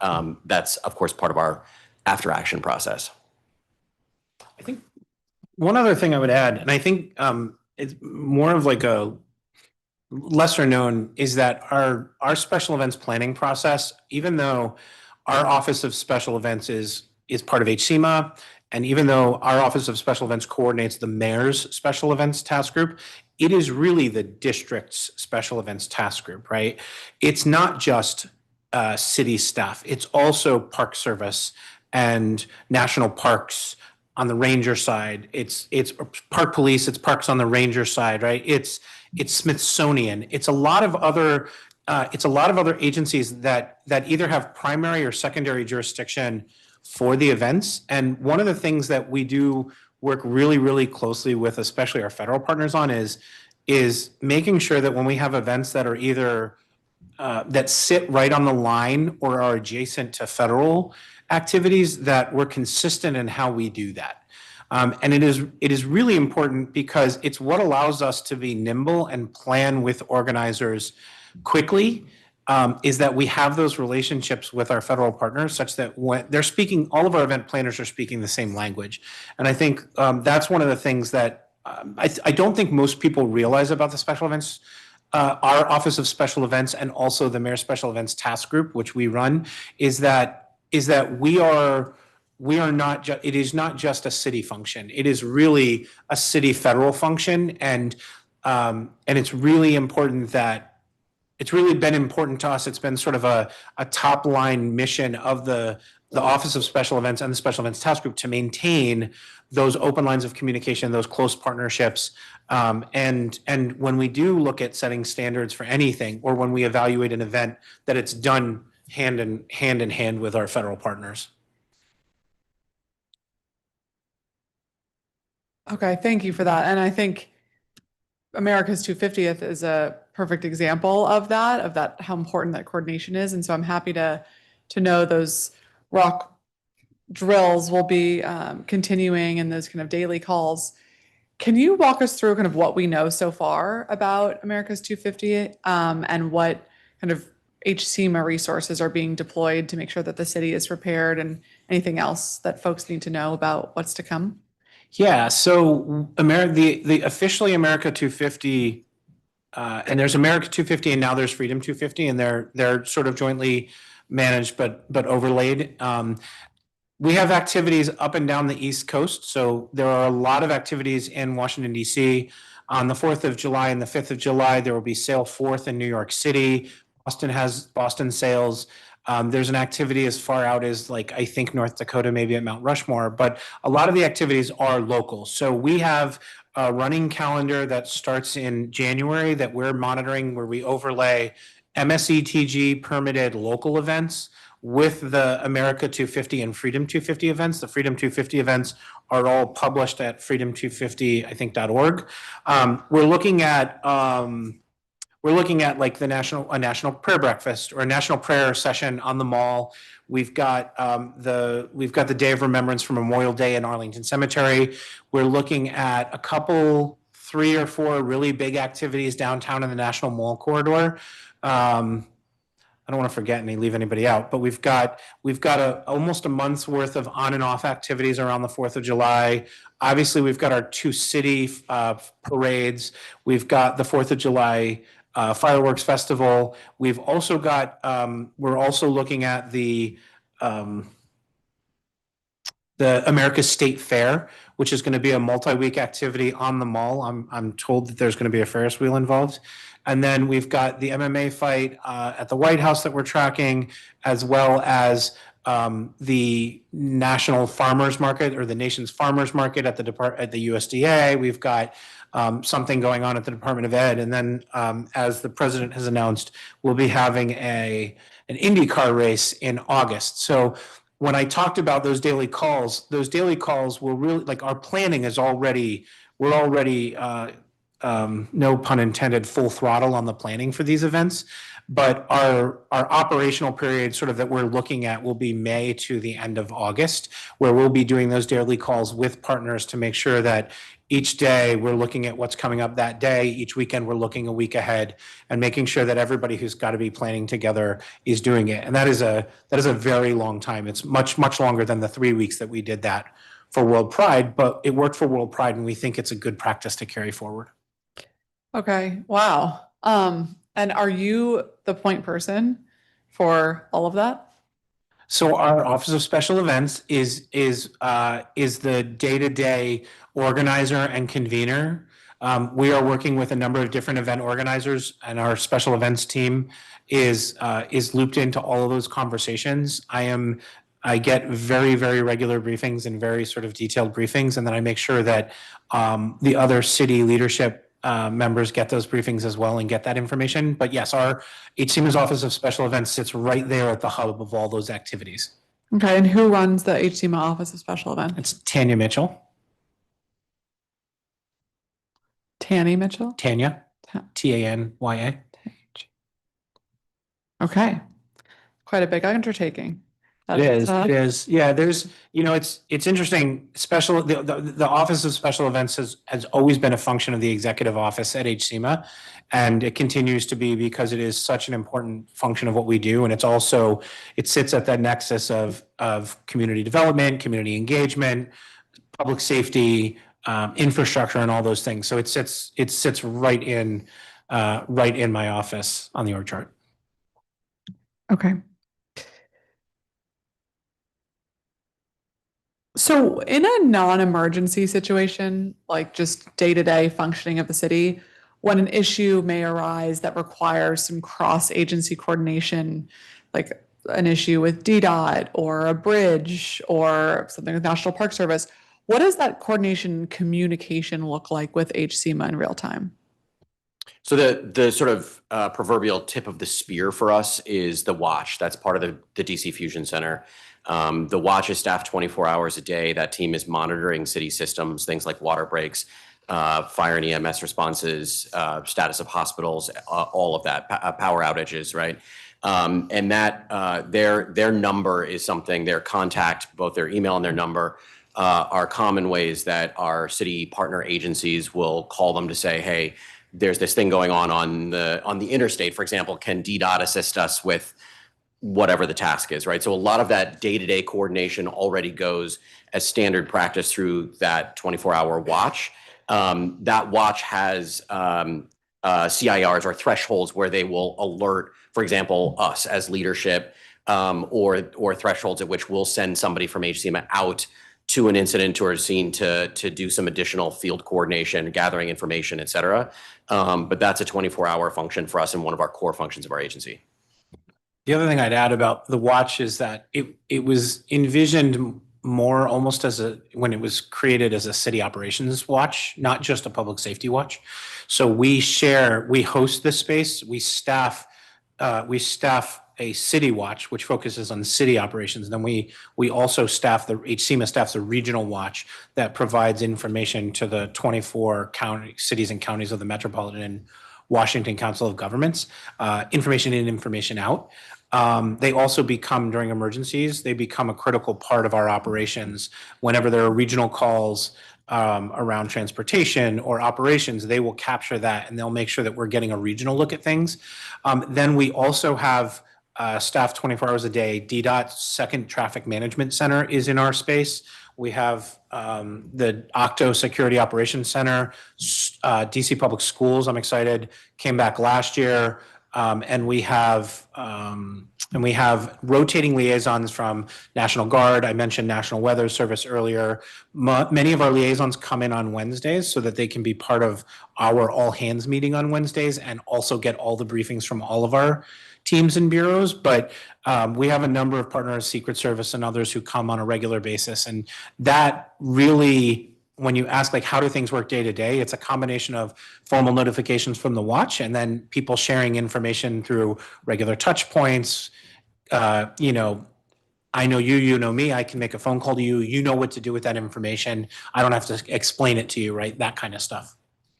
Interesting. Okay, thank you.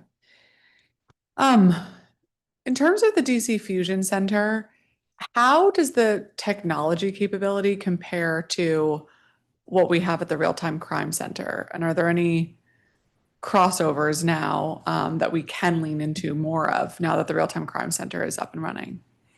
We have really, we've always had a close working relationship with MPD, originally through their Command Information Center, their CIC, which is where a lot of their alerting and warning happens. The Real-Time Crime Center comes up. We still communicate primarily, like on the watch side, we still primarily communicate with their Command Information Center.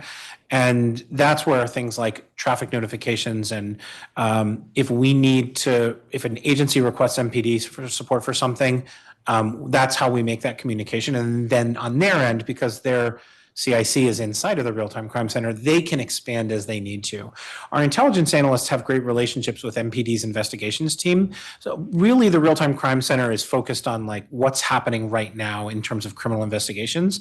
Their investigations team and their intelligence teams and our intelligence teams are really focused more on like trends and longer range analysis. And then our team, in addition to working on man-made and intentional threats, our Fusion Center is also heavily invested in understanding natural hazards and looking at weather trends and disease trends. So we have a broader set of partners. MPD is probably our closest and largest partner in terms of information sharing there, but so too are the other law enforcement agencies around the city, right? Like Capitol Police and others. And then beyond that, we've made great strides in producing intelligence products on things like measles and looking at other things like vehicle ramming attacks, which are of interest to MPD, but not necessarily part of the bailiwick of the Real-Time Crime Center, right? Looking at trends, looking at practices so that we can inform some of our policy setting and some of our overall preparedness activities as a district. Thank you. One of the things we talked about at our hearing in the fall was Councilor Nadeau's bill around vehicular terrorism for the special event permitting. And you had said at the time that you all were working to streamline the event permitting process so that it's less cumbersome for organizers. Can you provide an update on the steps that you've since taken to simplify the application process and to increase transparency around the permits? Thanks. As you know, we formed the task force after the city administrator's order. The committee has met, or the task force rather, has met 5 times. It's broken up into a number of deliverables. So the process piece is part of our next steps. What we've done so far to date and delivered to the deputy mayor is first an initial review of the existing draft DDOT standards for vehicle barriers, understanding exactly how that applies to specific sites, how that could be implemented, and what the types of standards are, and what are all of the various sort of concerns and constraints that our partners like the Department of Transportation and the Police Department, the Fire Department have. So we've taken a look at those. We've also identified a number of sites that the group has already begun to visit to assess for permanent barriers in the future. So we've gone out to take a look and see, for example, at the selected locations to be able to say, okay, here's where our concerns are. Here's what infrastructure is a concern to us. Here's where we need to be able to immediately access, or here's infrastructure that can't be contained inside of a hardened area, or that needs some particular type of technology around it. Also trying to work through some of the really tactical details about, well, if a barrier, for example, is removable or retractable, immediately removable or retractable, what does that mean immediately? Because that might mean something differently to a property owner than it does to the fire department or the police department. So trying to go through those technical details and try to understand that. And then the process of permitting, looking at sort of a risk-based solution that we talked about what is the appropriate level of mitigation equipment or standards that we need to have at each site, pulling all of that information together, coming up with that risk model, and then identifying where we can improve the process is all part of this next piece that's due March 30th. Got it. Okay, great. That is good to hear. That concludes my questions for you all today. I want to give you a chance, as always, Director, if you have any additional insights you want to share, the topics that we didn't get a chance to talk about today. I feel like we covered them. I want to remind everybody in the community to sign up for Alert DC at alert.dc.gov. I want to thank, again, the men and women of HCMA who just keep showing up, and I appreciate that as we work the events we have on hand and we keep our eyes to the future, and look forward to continuing to work with you, Councilmember, in the future. Wonderful. Well, thank you very much, Director. And I want to just remind us, as we did talk a lot today, that we're going to follow up on the date that HCMA requested the National Guard support with snow removal. We're going to look at the alert system and how we can communicate more clearly going forward, especially on a more granular basis to specific neighborhoods and with kind of updates on what is going on. And then also a coordination with DOEE to consider Alert DC notices and public cable channels for the sewage and water dangers for folks along the Potomac regarding the sewage spill. Okay, that would be great. Well, thank you very much. I want to again thank you and your team for all that you do throughout the entire year, all day, every day and night to keep everybody in DC safe and protected. We really appreciate it. And good luck with the continued snow and ice removal effort. It hurts to say, doesn't it? It does. And we look forward to continuing working together. Thank you all. All right, but don't go anywhere because we are moving now to the Office of the Attorney General.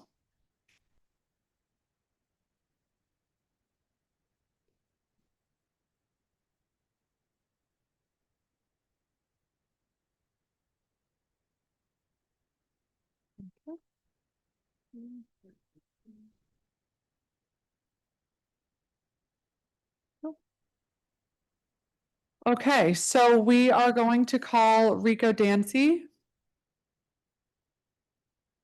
Asietu Kamara, Alana Eichner, Robert Vincent Branham,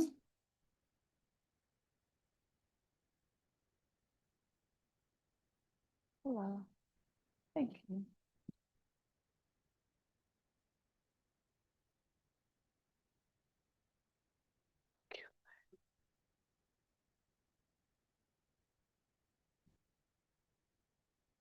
Hello. Okay, so Asietu Kamara, are you here? Okay. And if you want to tell her if she can still submit her testimony for the record.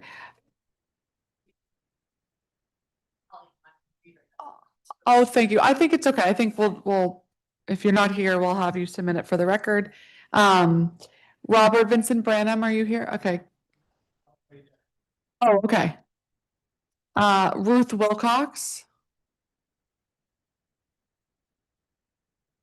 Ruth? Okay, great. Okay, you can sit in the third seat if you would. Alana, I've called you next to Rico. Yes, you're in the third seat, please. And then we'll go Rico, then Alana, then Ruth. Mary Chambers. Patrick Cawthorn. Oh, I'm sorry. You Mary Chambers? Okay, we'll call you in the next panel. Go ahead. I'm sorry, everybody. Could you come in the order that I called you? So first we'll start with Rico Dancy, then Alana, then Ruth Wilcox, and then Mary Chambers. Okay, wonderful. Okay, Rico Dancy, public witness. Please go ahead. Good afternoon. Good afternoon. We talk about race against African American people of color. You have the OIG. I called the police. I have a civil protection order on my ex-wife. Went to follow me to church. It says stay 50 feet away from me. The police came, did nothing. We have a civil protection order on each other, okay? She sprayed me with mace in my eyes. The OIG declined it. So you mean I could get stabbed, shot, stabbed 50 times, and the OIG do nothing? You have a prosecutor named Stephanie Wismore. Prosecutor said she only take women, and if you're color or black, she don't say that. That is racist to me. And we live in a country that not only that, she didn't even provide an interpreter. Okay? She said, I got to bring my own interpreter. By the ADA, I'm not allowed to do that. Okay? So the Attorney General have a problem but not to provide access to people who are deaf. What are we doing? Okay? And they keep on voting for the same leaders in office, don't want to give us basic needs. Okay? Because not only that the defendant come to my house, spray me with mace, Attorney General, the police submit a warrant for her arrest, they denied it. If it go the other way, it get approved. If we're going to play these types of games, if we're going to give justice for one person, you should give the justice for the other person. No one should be treated no different than the other person. Okay? Her friend sprayed with mace in my eyes. It's on video, but the police officer came. He couldn't even stand in my house because it was so much spray after they sprayed my walls. Now they said, "Oh, you better stay this feet from this person," but she could spray mace in my eyes. Almost damn blind. Excuse my language, damn blind. So, Council, what are we doing? How we keep on voting for this man if he's not attacking the citizen like me? That's all I have to say. Well, thank you so much for being here today, and I'm so sorry about what you experienced. We'd be happy to talk to you after this hearing to figure out kind of where the status of your case is. Okay. Alana Eichner, DC Chapter Co-Director of National Domestic Workers Alliance. Hi, good morning. My name is Alana. I live in Ward 1. Like you said, I'm the co-director of the National Domestic Workers Alliance, DC chapter. And I'm here to talk about the Domestic Worker Employment Rights Program. We are an organization that works for the respect and recognition of the about 9,000 domestic workers who do incredibly hard, undervalued, low-wage work. And the Domestic Worker Employment Rights Program is a program at the OAG that has a really strong track record of success. It's a model, I think, of how workplace laws can actually be real for low-wage, vulnerable workers through an effective partnership between government and community-based organizations. And I've said this before, that a model like this is particularly essential in a climate of such high fear for immigrant workers who are afraid to come forward with any sort of violation unless they're given very in-depth support from an organization like ours, even though workers right now are more vulnerable to immigration-related threats and retaliation than they ever have been, because employers often take advantage of that. In this past year, we were just one of 5 grantee organizations, and just in the past year, we provided over 400 domestic workers with written materials about their rights, graduated 12 leaders from an in-depth training program where they serve as community navigators to help their peers know their rights, trained dozens of workers through informational sessions, and provided in-depth support for over 30 domestic workers to be referred to legal services or take other action in case of a workplace violation. We had overwhelmingly positive experiences with the grant management team. They demonstrate a real commitment to residents, to the community, and to make their grant administration accessible and responsive. This program is working, and it's meeting tremendously important goals for an underserved group of workers. So it should be maintained, it should be continued to be funded. And I also want to note collaboration with the OAG workers' rights staff beyond their role as grant administrators, or with the workers' rights team in addition to the grant administration team. We worked with OAG this past year to stand up a domestic worker stakeholder group, and so they worked with us to gather staff from DOES, from OHR, and community-based groups to think about how these agencies can better talk to one another and serve domestic workers with their processes of enforcing wage laws. I also just want to end by lauding the OAG as a whole for consistently being one of the parts of our government that I see most consistently fighting for our city. The workers' rights section staff returned $7.7 million in unpaid wages, damages, and penalties to workers. And as someone who every day works with vulnerable workers to help them receive their full workplace rights, it is very heartening to see such powerful leadership from our Attorney General to put bad actors, employers in their place and set a model that all workers' rights should be respected in the district. And finally, in a year that was characterized by so many attacks on DC, I want to express deep appreciation for the leadership of Attorney General Schwab and his team. They fought against the military occupation of our city by bringing a lawsuit against indefinite National Guard deployment. They stood up for immigrant families by publishing guidance on immigration enforcement in schools.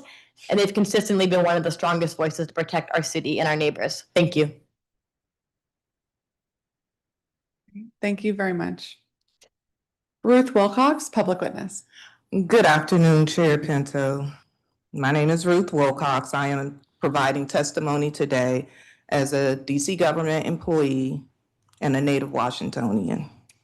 I am here to request council oversight and investigation into the Office of the Attorney General's failure to comply with district's anti-bullying policy, specifically its failures to investigate serious and repeated allegations involving a section chief within the Child Support Services Division. I'm just going to give a brief of what's happening with this particular situation. I know in the past I have come before the council with issues regarding performance. There are still a lot of performance issues, but today I wanted to discuss this issue with this particular section chief who has been bullying multiple employees throughout the years that she's been there. There have been several reports filed with the Office of the Attorney General regarding this situation. On September the 24th was my initial conversation with HR, and at their discretion, I filed a formal written complaint. I'm sorry, at their direction, I filed a formal written complaint regarding this particular section chief. That was on September the 30th, 2025. To this date, we have not had an investigation. Every time we submit a request for a status of this particular incident, we are told that the agency does not have a vendor in place to conduct investigations, and that is very troubling. The district's anti-bullying policy is very clear, and it states that an agency must promptly address all claims of workplace bullying and shall immediately investigate once a report is received.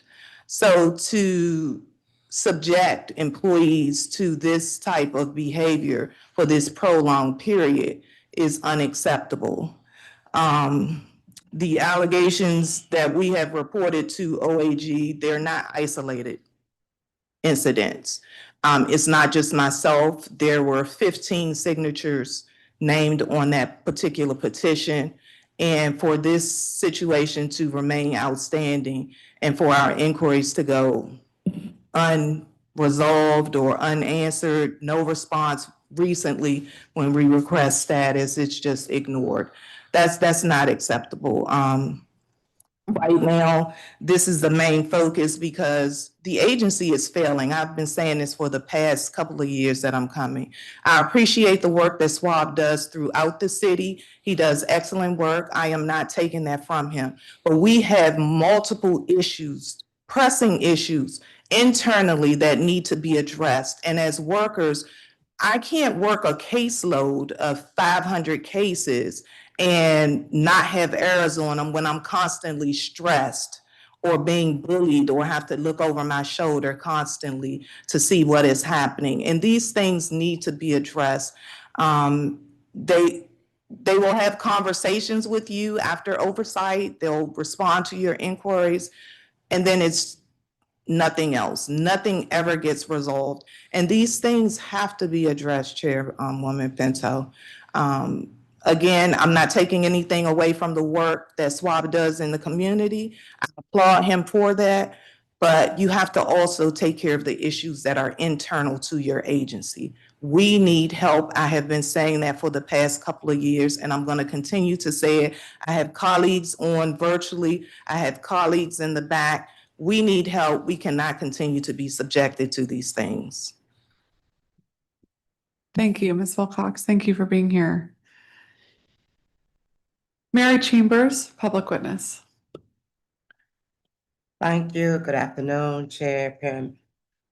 My name is Mary Chambers. I'm a DC resident and a DC government worker. I agree with Ms. Wilcox just said all because I am a victim, still a victim since 2007. I have received bad audit. I was out for a year, 6 months and 15 days. They're gonna say they didn't even know why I was out. Why? Because they was being able to steal.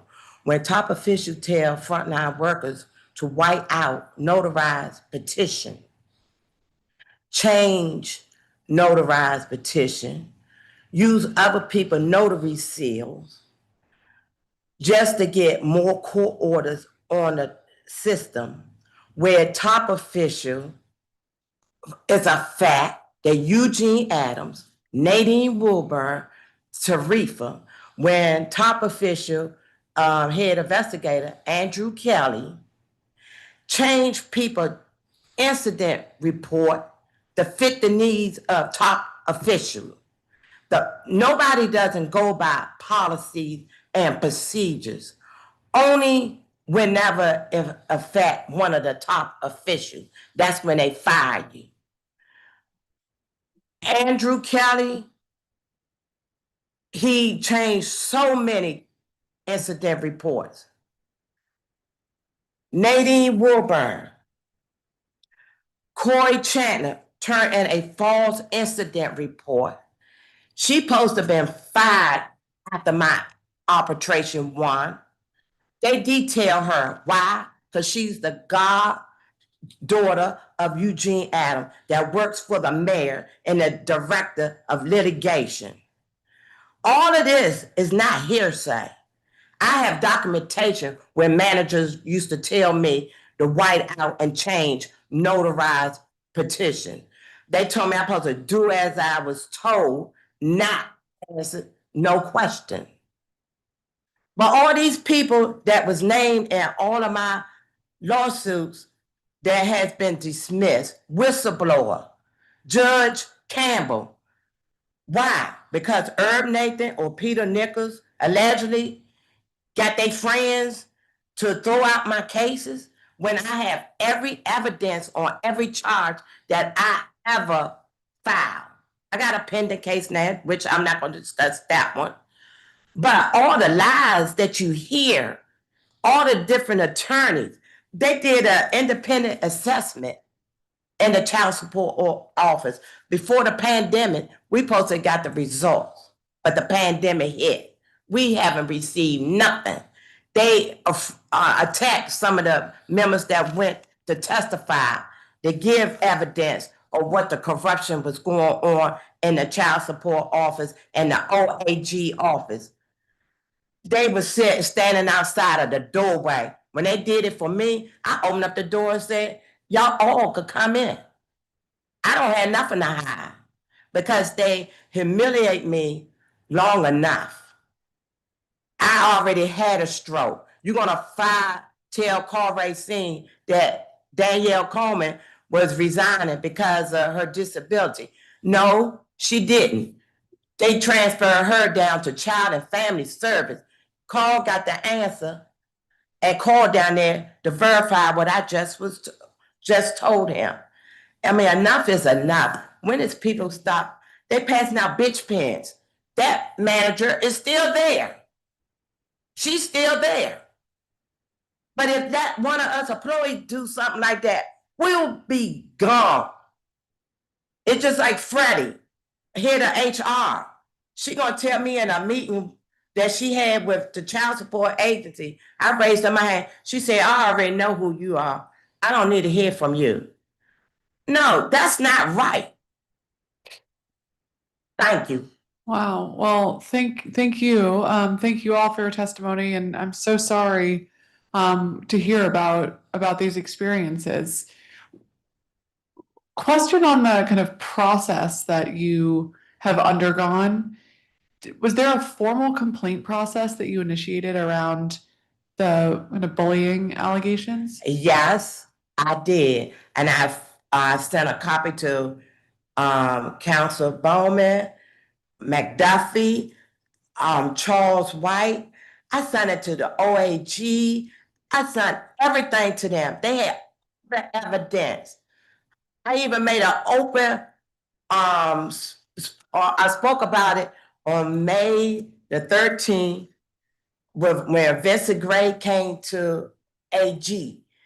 I told everybody about the whiteout, change and notarized petition, where they was getting more money. Their salary was changing every year, every 6 months. They was getting bonus. They was getting finance, their friends and family. But the frontline workers that was doing the work, we ain't getting nothing.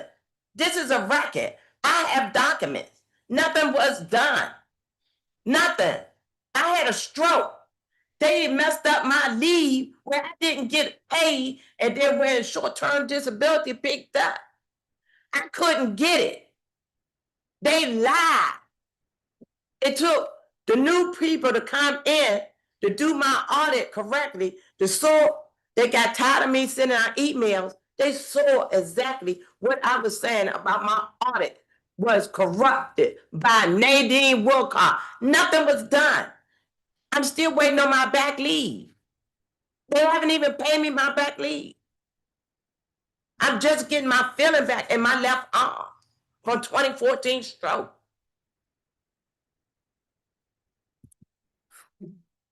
And Ms. Wilcox, how about you? Is there a formal complaint process? Yes, on the 24th of September, I spoke with the HR liaison, and at her direction, I wrote the formal complaint. She told me to provide the names and phone numbers of the additional staff.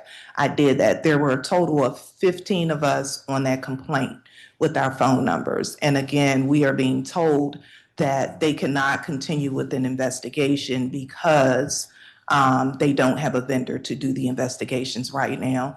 Just recently, I want to add as well, December, I believe the 5th was my first week back in the office from a 1-year investigation, an investigation that took an entire year, despite DC policy being 90 days unless it involves the police authority, which was not the case. They took a year to conduct an investigation. So I was out doing permanent telework during that time. My first day back in the office was in December of 2025. That week, the same thing happened all over again. And I had to actually request a security escort because I feared for my safety in the agency because of the management. When that happened, again, the conversation with the liaison in HR, I was informed that they had just, and this is December the 8th, I believe, I was told that day that they had just gotten a vendor and that I was going on 2 weeks leave. And she said, do you mind them contacting you while you're on leave? Would you like to telework again full time while we conduct the investigation since you don't feel safe in the building? And I agreed to, well, nothing has happened. I request a status update and there's no response. So there was no investigation again. And the issues, it's so overwhelming, Chairwoman. It's hard to work in these conditions. And this is not just senior employees. A lot of the things that Ms. Chambers is saying predate my employment at the agency. But since I have been with the Attorney General, I see how the work is declining. The management is poor. One thing I noticed in oversight, we don't address the performance measures, which is what gets us our federal incentive money. We have been failing our 5 performance measures for the past 6 years at least. Either 2 or more of the performance measures. This year, we failed all 5 again. And we're going to continue to fail because of the type of management that we have. We also have our direct leaders who are not DC residents. So even in this snowstorm, when stuff like this happens, we need our leaders to be able to get into the agency. If we have to, meet with our customers, we need leadership there as well. So the leadership, there has to be more oversight into what's happening at the agency. There's so much money that we could get from the federal government for incentive money, but we can't get it because we are consistently failing performance measures. The proposed legislation that you talked about that SWAB did, that was an excellent idea, but it addresses future cases. What about the cases that still exist in our system that are 12 years past the statute of limitation that we can't collect on and which is tremendously hurting our stats in a negative way? They refuse to close cases. Thank you for raising that, and we can look at that retroactivity issue as well. Yes, thank you. But appreciate you both being here. We'll follow up with the AG. And Ms. Eichner, I want to ask you about where you're seeing the need as we head into the budget process. And as you mentioned, there are particular vulnerabilities this year with the attacks that we're seeing from the federal government and then the way that they are handling immigration enforcement in our city and across the country. What are you seeing as the need for this particular grant, and how should we be thinking about this budget as a way to continue protecting our immigrant neighbors and our domestic workers? Yeah, obviously I'm biased, but I think that investing in this program is one of the best things that the city can do with its budget. And I've said this before, that the Domestic Worker Employment Rights Program is a very small budget item, but has a very large impact. So this program in this past fiscal year was cut from 400,000 to 260,000. So the overall grantees this year, us and the others, were working with less money, less resources, and so we're able to do less outreach, bring in less workers, or the cases, the individual support for workplace violations go slower or get backlogged. And so that is the result of having less funding, and we would recommend it be increased back to 400,000, but minimally maintained this year in the budget at the current rate of 260 minimally. My experience with most of the immigrant workers that I work with day to day is that they're up against these tremendously challenging conditions, and there may be people in government who are trying to reach them or provide support, but that's not their experience. They're mostly feeling very on their own, like they're having to navigate for their families without much support. And I think for the families that we manage to reach, Larissa, who's my colleague over there, is our organizer, she's the one who goes out to parks. bus stops, libraries, and talks to people. For many people this past year, our organization, I feel like, has genuinely been a lifeline for people because it's something secure they can hold on to throughout such insecurity. And that means concretely things like you have rights. So if your wages are being stolen, it doesn't matter your work authorization or immigration status, you still have rights. Here's what you can do. It means things like after the federal occupation started, we gathered in August, we gathered people immediately, provided healing tools, a community of support, and then actual information. Here's what's happening. Here's what you need to know. Here are your constitutional rights. Like that's what we are for people. And most people, if they don't have the good fortune of meeting Larissa on the playground, they're navigating this very isolated by themselves. And so I think access to information, access to legal supports, access to community for workers who work as the only people in their workplace, it's just tremendously important right now. Yeah. Great. Thank you so much. And thank you for the work that you all do every day. Yeah, and we couldn't do it without the partnership with the OAG. I mean, they've really been a very good home for this program, and having grant administrators there who we feel actually genuinely care about the community. They want this program to be successful. They want to figure out, in addition to the monetary support, what are other ways they can support vulnerable workers, is really important that be our experience with them as community-based organization. Mhm. Thank you so much. That's a very important point. And thank you for highlighting all of the additional supports that you've been able to provide. It's really important. Okay, thank you all. Appreciate it. We're going to call Councilwoman, if I can. I'm about double time over this panel. I know. I just want to say the Attend program, I've heard that there's some budgetary issues. That program is very important through the Office of the Attorney General. It has provided great support to the DCPS children and families in the schools that they service. We need that program. Thank you so much. I completely agree. Big fan of Attend. Thank you for mentioning that. Take a note of that. Okay, we're going to call our next panel. Patrick Cawthorn, Tanja Monroe, Carla Perkins, Deborah Shore,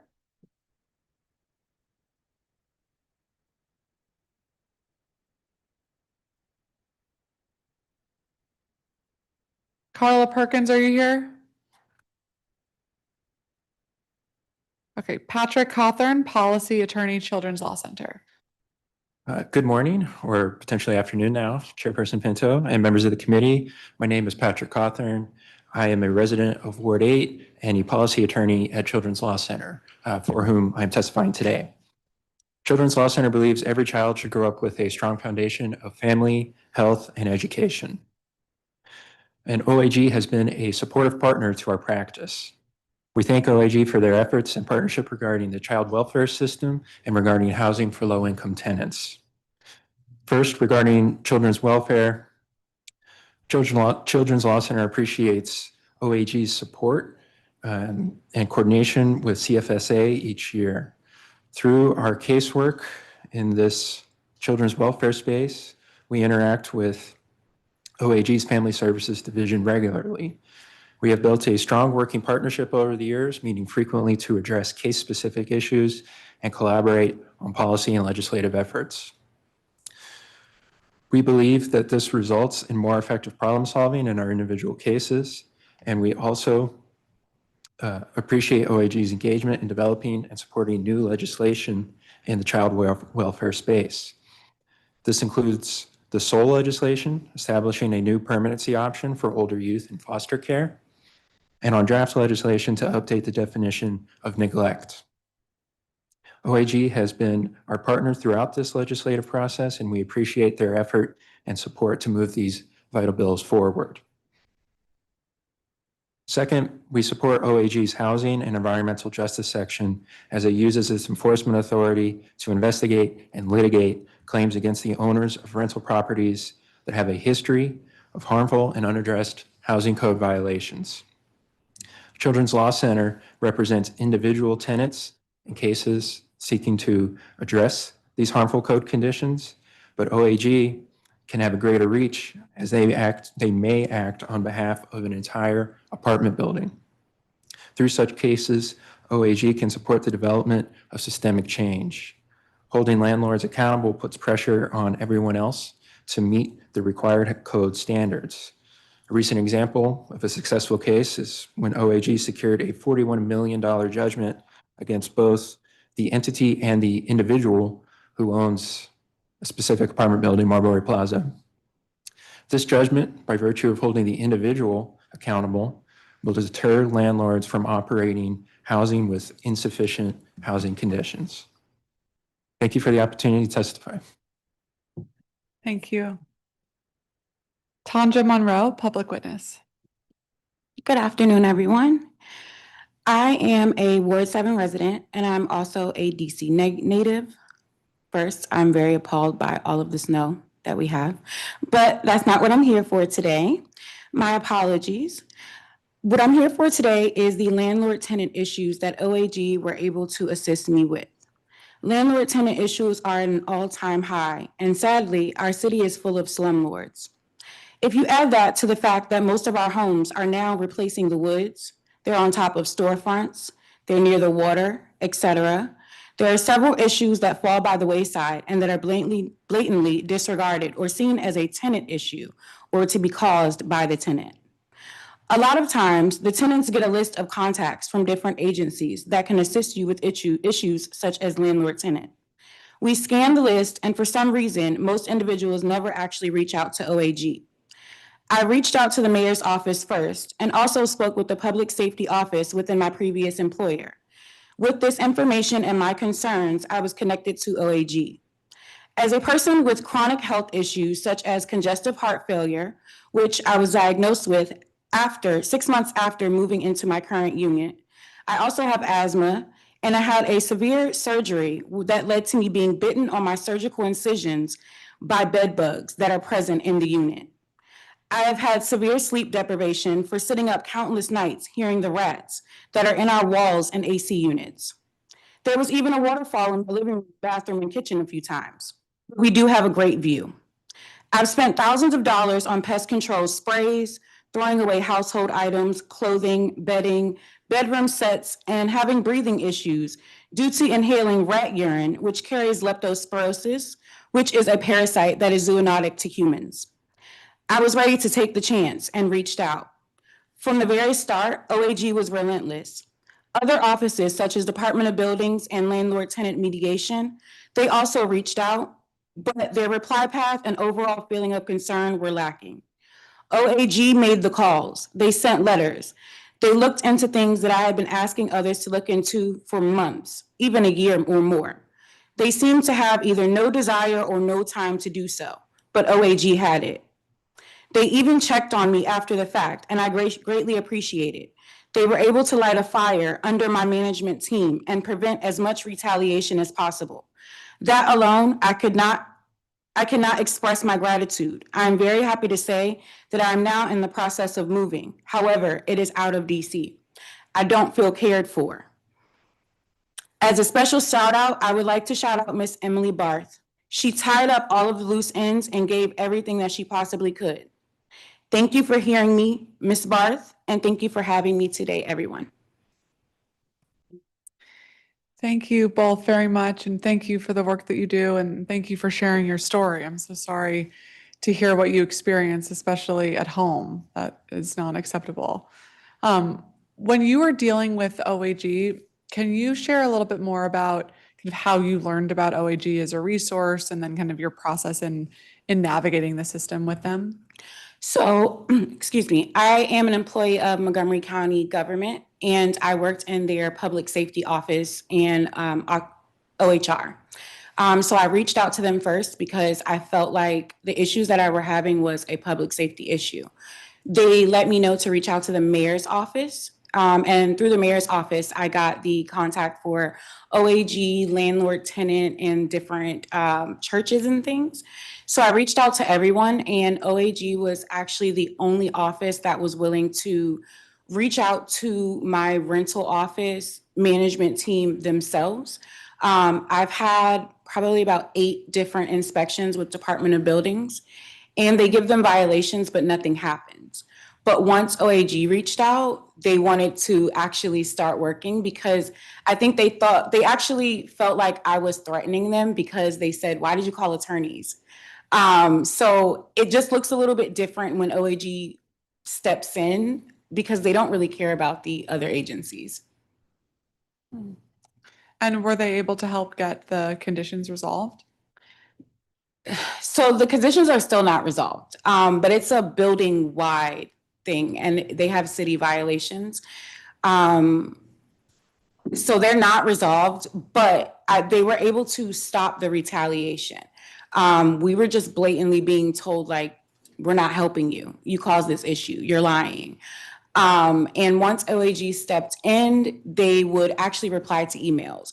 They came up to the unit to see the actual damage, whereas before they just turned a blind eye to it. Thank you. And Mr. Cawthorn, we were talking with HCMA earlier this morning about the severe weather events, kind of the changes in the climate and how that's impacting a lot of our emergency operations in the city. What kind of trends are you seeing with the clients that you're serving? And is there anything else that we should be aware of from the climate, whether that's around mold or other issues that we're seeing in housing units that we should be ramping up our efforts with the Attorney General's office support? Yeah, so I can speak to mold. The recent snow and the conditions associated with that are something that I'll have to discuss with the direct services attorneys. I meet with them as regularly as I can, but we haven't had a chance since this event occurred. But regarding mold, that is a serious issue in DC housing. This falls to a agency not reviewed by this committee, but DOEE can conduct mold tests and mold investigations, but their performance is inadequate in this regard. We've heard recently that they have stopped inspecting for mold, which has been a troubling item to hear. And in attempting to confirm that, I have not been able to hear back from DOEE. And while I know this all falls under another committee, it's certainly an urgent issue. Thank you very much. Thank you both for being here. Thank you. We're going to call our next panel of witnesses who are joining us virtually today. As a reminder to please accept the invitation to join as a panelist. Elizabeth Lopez, Chris Weiss, Tiffany Montgomery, Laura Richards, Christine Joseph, Commissioner Ashley Ruff, Emily Moses, Nicole Walter, Linda Long, Nicholas Fernandez, Sarah Eob, Paul Prendergast, John Jordan, and Alex Samuels. So accept your invitation to join as a witness. Welcome to you all. All witnesses have 3 minutes to present your testimony, and we are going to begin with Elizabeth Lopez.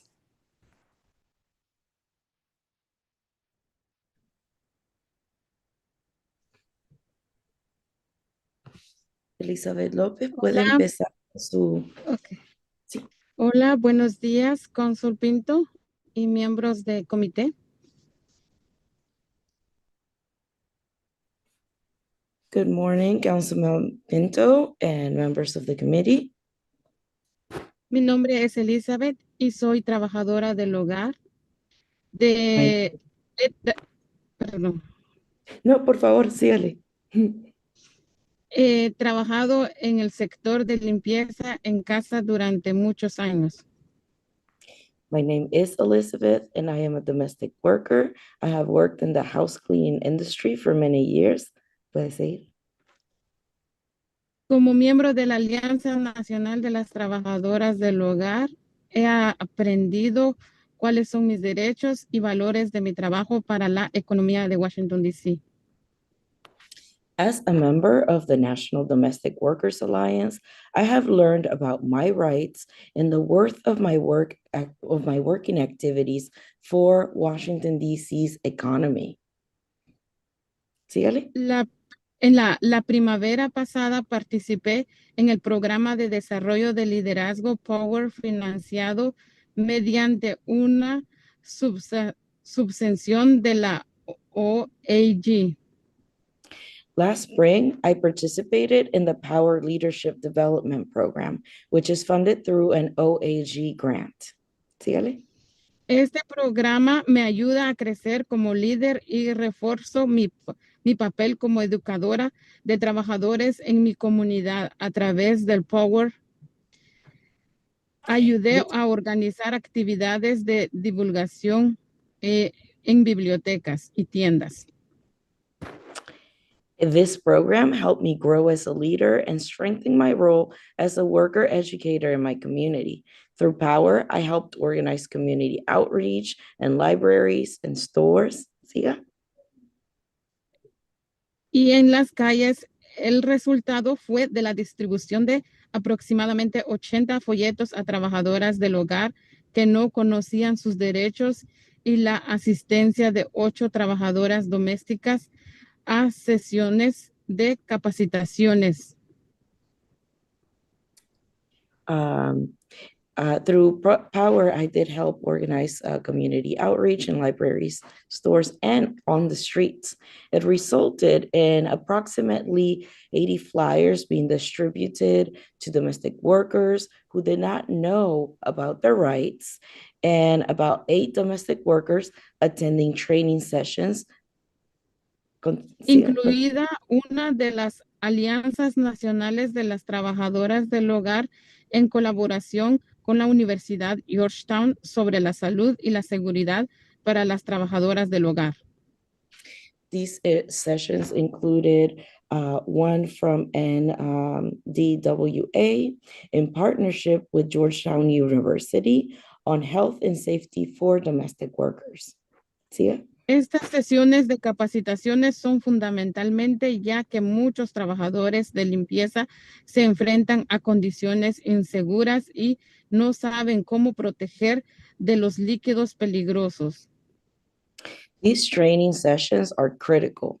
Many house cleaning workers face unsafe working conditions because they do not know how to protect themselves from dangerous liquids. Continúe. Esta subvención es eficaz porque apoya a modelo en el que las organizaciones comunitarias trabajan directamente con los trabajadores afectados para compartir información, generar confianza. Soy beneficiaria de este programa y espero que este programa y su financiación continúe para más trabajadores que puedan conocer sus derechos y mantener sus seguros en el trabajo. And this grant is effective because it supports a model in which community organizations work directly with the affected workers to share information and build trust. I am a beneficiary of this program, and I hope that this program and its funding is continued for so many workers can learn their rights and stay safe at work. Gracias por escucharme. Por mis testimonios y espero que esto siga funcionando para mayor seguridad de todas las que estamos trabajando en cuidado del hogar. Thank you so much for the opportunity to testify, for hearing me out, and I hope that we continue funding this program for the safety of many other domestic workers in the district. Thank you. Great. Thank you so much. Muchas gracias. Chris Weiss, Executive Director of DC Environmental Network. Good afternoon, environmental colleagues, Chairperson Pinto, Attorney General Schwab, and staff. My name is Chris Weiss, and I direct the activities of the DC Environmental Network. I'm submitting testimony on the performance of the DC Office of the independently elected Attorney General. I'm also making a plea to the DC Office of Attorney General to do more to respond to the climate crisis.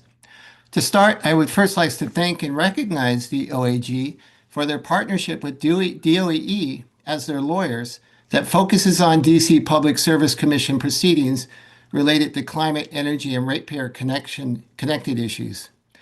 I asked my environmental colleagues to comment on the importance of OAG's voice at the Public Service Commission. The Sierra Club DC chapter shared the Office of Attorney General is a strong voice in Public Service Commission proceedings for holding the utilities to DC's climate commitments and opposing exorbitant rate increases sought by the utilities. Unfortunately, the Commission often rubber stamps utility proposals that hurt energy affordability and the climate. So we look forward to greater cooperation with the Office of Attorney General to provide district residents with affordable, reliable, and clean energy. The Chesapeake Climate Action Network shared, the Office of DC Attorney General intervenes in many critical cases at the DC Public Services Commission, urging our utility regulators to implement DC's climate laws and commitments. This work is key to ensuring DC laws are more than just words on paper, and their consistent work is exemplary. We also need the Office of Attorney General to do more. We are still not doing enough to deal with the climate crisis. It's not even close. We cannot wait for better times before we take significant and impactful actions to reduce the district's carbon footprint. Last year, I submitted testimony that said, I know home rule is being threatened and that the district government that I love, and even our democracy, is threatened by Donald Trump and his followers, and I know how we move forward is more complicated than it might have been. But our city and planet still desperately needs to aggressively engage the climate crisis. Sadly, both Donald Trump and Muriel Bowser are the problem. As of January 27th, the United States is no longer a party to the Paris Agreement on climate change, becoming the only country in the world to abandon the international commitment to slow global warming. Donald Trump has declared war on climate science and is using his powers to dismantle critical carbon reduction strategies. Mayor Bowser has been systematically dismantling our nation-leading climate crisis policies like Solar for All and building energy performance standards, and has decreased funding for our DC Sustainability Energy Utility and has not honored commitments to the DC Green Finance Authority. The mayor has swept hundreds of millions of dollars in special purpose revenue funds from what used to be one of the best environmental agencies in the country, the DC Department of Energy and Environment. With all this backsliding, the AG can and should do more. Everyone needs to do more. With all the distractions, too many are forgetting that the clock is ticking and we need to take action on the climate crisis now. The independent office of the Attorney General does not have to look too far to find innovative programs other AGs are creating to more aggressively engage the climate crisis. Thank you, and I'm sorry for going over. Thank you, Mr. Weiss. Tiffany Montgomery, you here?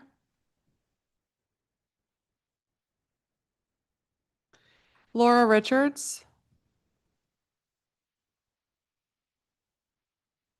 Christine Joseph?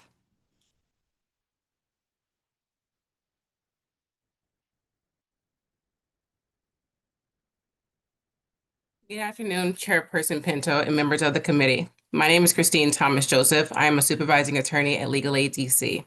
Legal Aid represents and advocates for low-income residents of the district, including in child support and parentage cases with and against the Child Support Services Division of OAG. Our testimony this year serves to highlight an incredible opportunity for the council to update district laws, passing the Child Support Improvement Amendment Act of 2026, the Improvement Act. For low-income families, our current child support model functions as a debt collection system.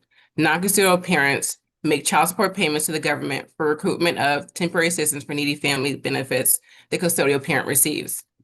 We commend Attorney General Schwab for his leadership. The introduction of the Improvement Act would increase financial support and improve outcome for district families. We also use our testimony to encourage Attorney General Schwab to use his discretion to make internal policy change regarding district arrears by 1, waiving arrears that are unenforceable, and 2, waiving arrears that accrue during incarceration. OAG reported in its oversight response for the fiscal year 2023-2024 that 32 million of district arrears were at least 12 years old. Those arrears are unenforceable. In the district, there is a statute of limitations on unpaid child support.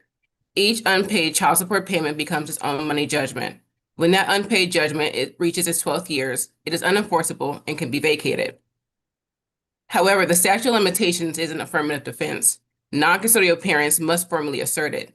Until then, enforcement actions can be used against them. The Improvement Act also sets forth reforms that would improve the statute of limitations for child support arrears in the district. but those changes would not affect older cases. Eliminating these arrears would release operational burden on OAG and protect non-custodial parents from unnecessary enforcement actions. OAG should also use its discretion to waive arrears that are accrued during incarceration. Under district laws, non-custodial parents subject to incarceration for at least 30 days may request a modification of their child support order. However, modifications are not automatic. The non-custodial parent must formally file a motion to make the change. This is important because federal law prohibits retroactive modifications. Non-custodial parents who could not file a motion prior to their release often re-enter the community with insurmountable child support debt. Eliminating these arrears would also improve operational burdens on OAG and better protect non-custodial parents. We also encourage Attorney General Schwab and the council to consider legislation that would automatically modify child support obligations for those facing extended periods of incarceration. We are grateful for OAG's continued collaboration with our office, and we hope our feedback today will lead to improvements for district families. Thank you. Thank you. Commissioner Ashley Ruff, are you here? Emily Moses? Hi, yes, good afternoon, and thank you for this opportunity. My name is Emily Moses. I am here as a program manager with Sasha Bruce, speaking on behalf of our founder, Debbie Shore, just to ensure that you all know about the importance of the CARES project that was initiated and supported by the Attorney General and its contribution to improving youth and family life in the city and how it should be supported. First, Sasha Bruce is an agency that has over 20 programs that support youth and families across the district. We have been in existence for more than 50 years in the city, and our Sasha Bruce House program is the only program that serves under 18-year-olds who are otherwise unhoused. The teens and young adults in our city who are in crisis and unhoused were the primary focus of our work with Sasha Bruce. But we also now have a lot of programming that are in schools and community-based as a means of helping stabilize youth and families and prevent youth homelessness and family conflict. It was therefore part of our founder's wish for years to see the creation of a diversionary path for youth who had become part of the juvenile justice system due to interfamily conflict. It was the OAG's office that truly brought forth the essential partners together and led us in carving a new path for these youth and families. It was their vision and commitment that deserves recognition today because the CARES project is making a difference for families, and it was their vision that made the program finally come into existence. I want to also thank the Metropolitan Police Department, who is a partner and refers clients, and as well as DHS, who provides funds and support though DHS has made it clear that its commitment will not go beyond this year. I want to share a small bit about CARES. We have a small staff of 2, including myself, who are trained in family strengthening approaches in youth development. The police or the OAG refer families who are in crisis and who need immediate assistance. We then make immediate decisions about offering respite at Bruce House or beginning services with an emergency family meeting. The youth are focused on stabilizing the family, but also supporting the youth in school and or with community issues. We then are able to start services quickly and have respite as an alternative that is essential. CARES has worked with over 30 families in the past year and currently has 14 active cases with 6 in the referral stage. The referral system started quite slowly, but with the commitment of MPD, it has grown, and we are very pleased that it has been recognized at how important it can be. We provide each of the clients with assessment of their functioning called the CAFIS. We have seen improvement in each of these clients' basic everyday functioning based on their intake and exit scores. Also, the parents are asked about their satisfaction of the program when our intensive services are ending, and their comments have been consistent about how useful the program has been. One young person among those that we have seen became justice involved, and we have coordinated with the courts and DHS, who have encouraged us to continue working built on the relationship we built with the family. Families who continue to need supportive services are referred to DHS and or other service providers. Further, we as staff report how meaningful the connections are with families that call for assistance with these issues that emerge even after they are no longer a client. The average age of a CARES client is 15, and we have served clients as young as 11. I believe that CARES is an important addition to the service system in the city, which is limited in terms of service to families in crisis and oriented to prevention. I'm also pleased to be able to provide this good report, but want to elevate the request that you and your committee consider ways to assure that this initiative continues and grows. We are demonstrating impact. With more time, we can continue to do so. The OAG has led the way, but I appreciate they may not be able to sustain a program like this, which should be a part of either juvenile justice prevention or part of offering the human services system. Thank you for this opportunity. Thank you. Nicole Walter. Thank you, Chairperson Pinto and members of the committee. My name is Nicole, and I'm the Director of Supportive Services at DC Safe. DC Safe provides 24/7 crisis intervention for domestic violence survivors in the district, as well as advocacy services for survivors engaged in the court system. We regularly serve over 12,000 clients, which includes over 2,100 clients accessing services remotely and at the domestic violence intake centers, and over 1,000 clients seeking assistance with filing civil protection orders in FY25. We testify today in support of the work of the Office of the Attorney General's Domestic Violence and Special Victims Section. Their trauma-informed services for survivors are an important resource, particularly when there are co-occurring criminal cases or violations of protection orders. They're responsive and thoughtful partners that work to improve the landscape of services and court access for survivors as a whole. Their work on extreme risk protection orders and in strengthening the city's response to gun relinquishment in temporary and civil protection orders is especially noteworthy. They co-chaired the Gun Relinquishment Working Group along with other legal providers and advocates. They identified that the single biggest risk factor for serious injury or homicide in domestic violence is the presence of a gun in the relationship. Their recommendations released in 2025 provided a valuable roadmap that can help strengthen the city's response to the most dangerous domestic violence cases. We appreciate their important role in exploring options to increase safety on this critical issue. The district has done much over the past few years to address gun violence and community violence in the city and has seen positive results. We're encouraged by the recent shifts that bring more attention to domestic violence in the broader context of reducing violent crime.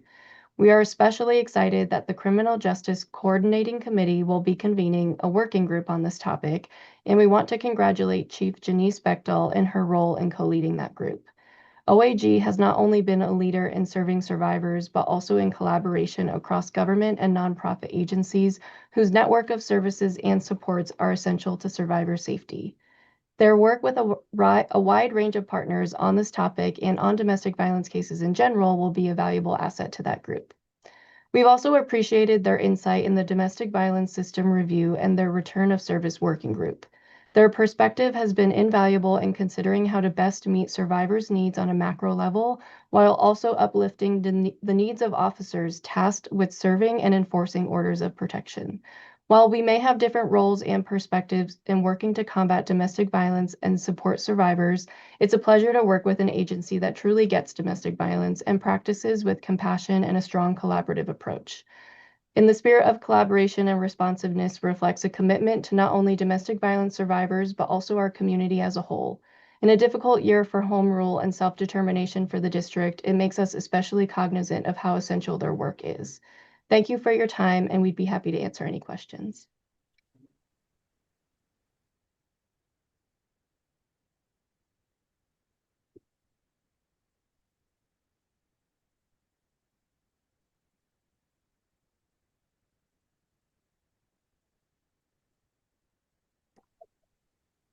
Sarah Eob. Good afternoon. My name is Sarah Eob. I'm a first-generation college student, junior at Georgetown University. I'm double majoring in government and Black studies. I was a mediation intern last summer at OAG in the Office of Consumer Protection. That was my first real experience working directly in a public service role, and I found it to be incredibly meaningful, not just to me as a young professional, but as a human being. And I think it also had a lot of meaning to the DC residents that my fellow interns and I were able to help thanks to mediation. I saw firsthand how a free, very no-nonsense service that centers the lived experiences and the very real complaints of DC residents could seriously improve people's lives, whether it be through helping them save what could be thousands of dollars on lawyer fees so that they never have to go to court, or just getting them a refund on a good or service, or making their apartments livable again. It was really impactful to see how that kind of work was possible with relatively few resources that were needed on our end. During my internship, I worked on 22 consumer protection cases involving energy providers, online scams, debt collectors, hospitals, but the bulk of them were landlord-tenant conflicts. And through mediation, I was able to recover thousands of dollars for district residents alongside my fellow interns who were doing the same. But more importantly, I was able to help advocate on behalf of DC tenants who were suffering from egregious housing code violations and merely wanted their apartments to be safe and comfortable. I think it's safe to say that many of the cases we were lucky enough to have resolved would not have gone anywhere if not for OAG's involvement, and if not for that specific program specifically, or simply because the only alternative would be for tenants to get a lawyer, and that reality makes it so that there's a paywall behind being heard and making your case. I remember numerous cases where I was able to speak for people who didn't have the resource, even if that resource is just time, to speak for themselves. Tenants who had been ghosted by their landlords, or tenants who were senior citizens who didn't feel very tech savvy and needed help navigating the process of sharing their complaints, as everything is digitized now. And I remember many cases of single parents who were too busy juggling 3 different jobs to advocate for themselves, to businesses who they felt had taken advantage of them. And just by writing a simple letter, being able to put the DC Attorney General's name on it, all of my fellow interns and I, as well as the incredible staff, were able to get to businesses and landlords. And it really is a service that changes lives. So I think it's very crucial that it continues to be funded. Thank you for the opportunity. Thank you very much, Siob. And if I can remind everybody, if you can keep yourselves on mute until I call on you, that would be great, because otherwise it creates some echo. Linda Long. Good afternoon, Chairperson Pinto and distinguished members of the DC Council. I also acknowledge the Office of Attorney General and all others in attendance. Thank you for the opportunity to testify at today's oversight hearing regarding the Office of Attorney General's OAG Attend program. My name is Ms. Linda Long, and I am the Manager of Attendance Data and Strategy at Paul Public Charter School. Paul PCS serves grades 5 through 12. Today, I am testifying about our amazing partnership with the OAG's Attend program. Daily school attendance is critical for students to thrive academically, emotionally, and socially. When students fail to attend school on a regular basis, they miss valuable instruction, which leads to a devastating impact on academic progress in school, and there is a higher risk of students dropping out from school, which leads to a host of other challenges in the community. The schools, parents, and community agencies must work together to identify barriers that impact attendance and connect the student and families to resources that can help to increase in-seat attendance, reduce truancy, and chronic absenteeism. As the manager of attendance data and strategy, it is vital to communicate attendance concerns, school attendance policies, and DC compulsory education laws with families. We work diligently to ensure that families receive important attendance information prior and throughout the school year. Paul PCS works diligently to provide a welcoming and safe, engaging learning environment. Our school also offers various Tier 1, Tier 2, and Tier 3 interventions to improve overall attendance. Despite our best efforts sometimes, our school relies on the support from community agencies such as CFSA, the PASS program, and OAG's Attend program to improve in-seat attendance, reduce truancy, and chronic absenteeism. For several years now, Ms. Reed from the OAG has been a great asset to Paul PCS, as well as her staff that directly supports Paul's PCS. When asked, she has spoken to parents during one of our parent orientations, and she has sent representatives to our school from her team to speak about attendance and truancy. For the past several years, our school has partnered with the Attend program to support our 5th and 6th grade students that are pre-truant. Mr. Brown Gorich and Miss Madison, the case managers assigned to support our school, have been phenomenal with outreach to parents, weekly meetings, arranging mediations for the school and parent, and they provide case management to support students and their families once the mediation occurs. Although the primary target is for 5th and 6th grade students, the Attend program has also supported a 7th and 8th grade student after a special request. There has been an improvement in many of the participants, and the parents have also been more responsive and engaging with the school with the support of the Attend program. In closure, Paul PCS is hopeful that the Attend program gets the resources needed to expand support, additional grades, and serve more schools. The OAG's Attend program is a valuable resource to the students and the families we serve and critical to our goal of increasing in-seat attendance, reducing truancy, and chronic absenteeism. Thank you. Thank you, Ms. Long. Just want to confirm Nicholas Fernandez is not here. Nicholas Fernandez. Paul Prendergast, Attorney, Industry and Labor Compliance, Eastern Atlantic States Regional Council of Carpenters. Good afternoon. I'm Paul Prendergast, attorney with the Industry and Labor Compliance Department of the Eastern Atlantic States Regional Council of Carpenters. In our department, we work to ensure that construction contractors are compliant with federal, state, and local labor laws in New Jersey, Pennsylvania, Delaware, Maryland, Virginia, West Virginia, and Washington, D.C. Throughout that regional footprint, we have not found a more dedicated and capable government partner than the Office of the Attorney General under Brian Schwab's leadership.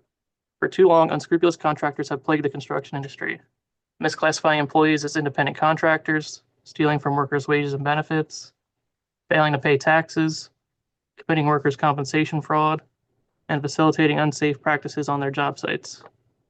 These transgressions injure not only their direct employees, but construction workers throughout the industry, honest contractors complying with the law, and every taxpayer forced to pick up the tab when unscrupulous contractors cheat the system.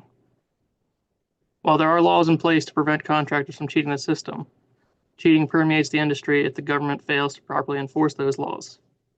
Here in Washington, D.C., Attorney General Brian Schwab and his staff in the Workers' Rights and Anti-Fraud section have risen to the challenge and set the standard for attorneys general throughout our regional footprint. Members of this council have rightly highlighted important steps that can be taken to make the district more affordable for its residents. While according to the Economic Policy Institute in D.C., misclassified construction laborers are likely to earn over $15,000 less on average per year than properly classified workers. Ensuring workers receive the wages they have earned for the work they have performed is the most fundamental way we can help residents afford life in this city. To that end, the Office of the Attorney General has repeatedly delivered tangible results for workers in the district. When Christian Siding, a residential construction contractor, misclassified workers as independent contractors, paying them below the prevailing wage rate to which they are legally entitled, and denying workers of overtime premiums despite performing over 40 hours in a week, the Office of the Attorney General secured $364,000 in compensation for the 229 impacted workers. When Brothers Mechanical, an HVAC contractor, utilized subcontractors who misclassify their employees, denying workers of their overtime premiums, the Office of the Attorney General delivered a settlement providing $500,000 to those impacted workers. While much work remains to clean up the construction industry, the Office of the Attorney General has achieved demonstrable success in fighting for workers in the district. On behalf of the Eastern Atlantic States Regional Council of Carpenters, I ask that the Council increase funding for the Office of the Attorney General, support workers by providing the necessary resources to build on these successes. Thank you. Thank you. John Jordan.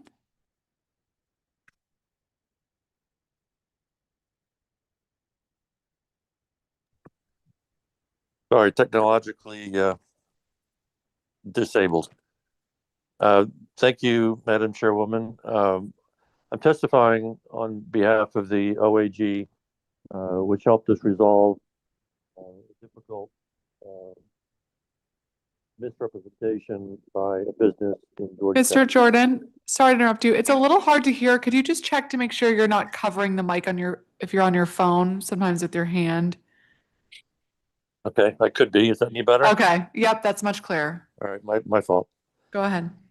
So my daughter works in Georgetown 5 days a week, and she uses the underground Georgetown Park facility underneath what used to be a thriving mall there. We learned that facility, managed by Metropolis Technologies, was operating without a valid DC business license. Learned this as a result of investigation by. Mr. Jordan, your hand's covering, I think, again. Sorry, There we go. can you hear me now? Yes. Okay. We learned this as a result of investigations made by the DC Building and Permit Department after we had incurred damage to our vehicle from an unmarked, severely sloping pylon in their garage. We sought reimbursement for nearly $1,000 in parking fees that we had paid during the period Metropolis was not licensed. Our request for reimbursement was soundly rejected by Metropolis. The Office of the Attorney General, and specifically Mark Thunstead, I hope I'm pronouncing his name correctly, he acted as our mediator, and he reached out to Metropolis explaining our problem. Mark was very thorough in his request for proof of our parking and provided timely follow-up. After some negotiation back and forth at least half a dozen times, we agreed to a favorable settlement of $650 in reimbursement by Metropolis. This settlement would have been eroded by any lawyer's fees, and we are retired and on a fixed income. This resolution was extremely helpful for us and definitely not possible without this OAG department.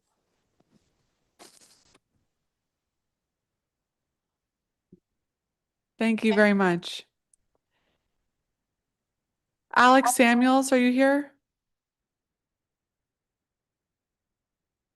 Okay. Well, thank you to all the witnesses on this panel. Really appreciate your testimony and many of you for sharing your personal stories and experience with OAG and the ways in which your organizations have worked with them. So appreciate your perspective and thanks for coming.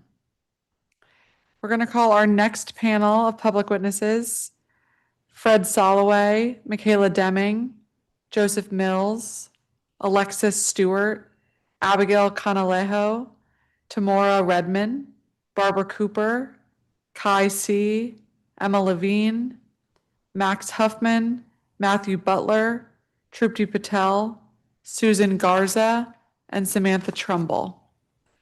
Please accept your invitation to join as a panelist.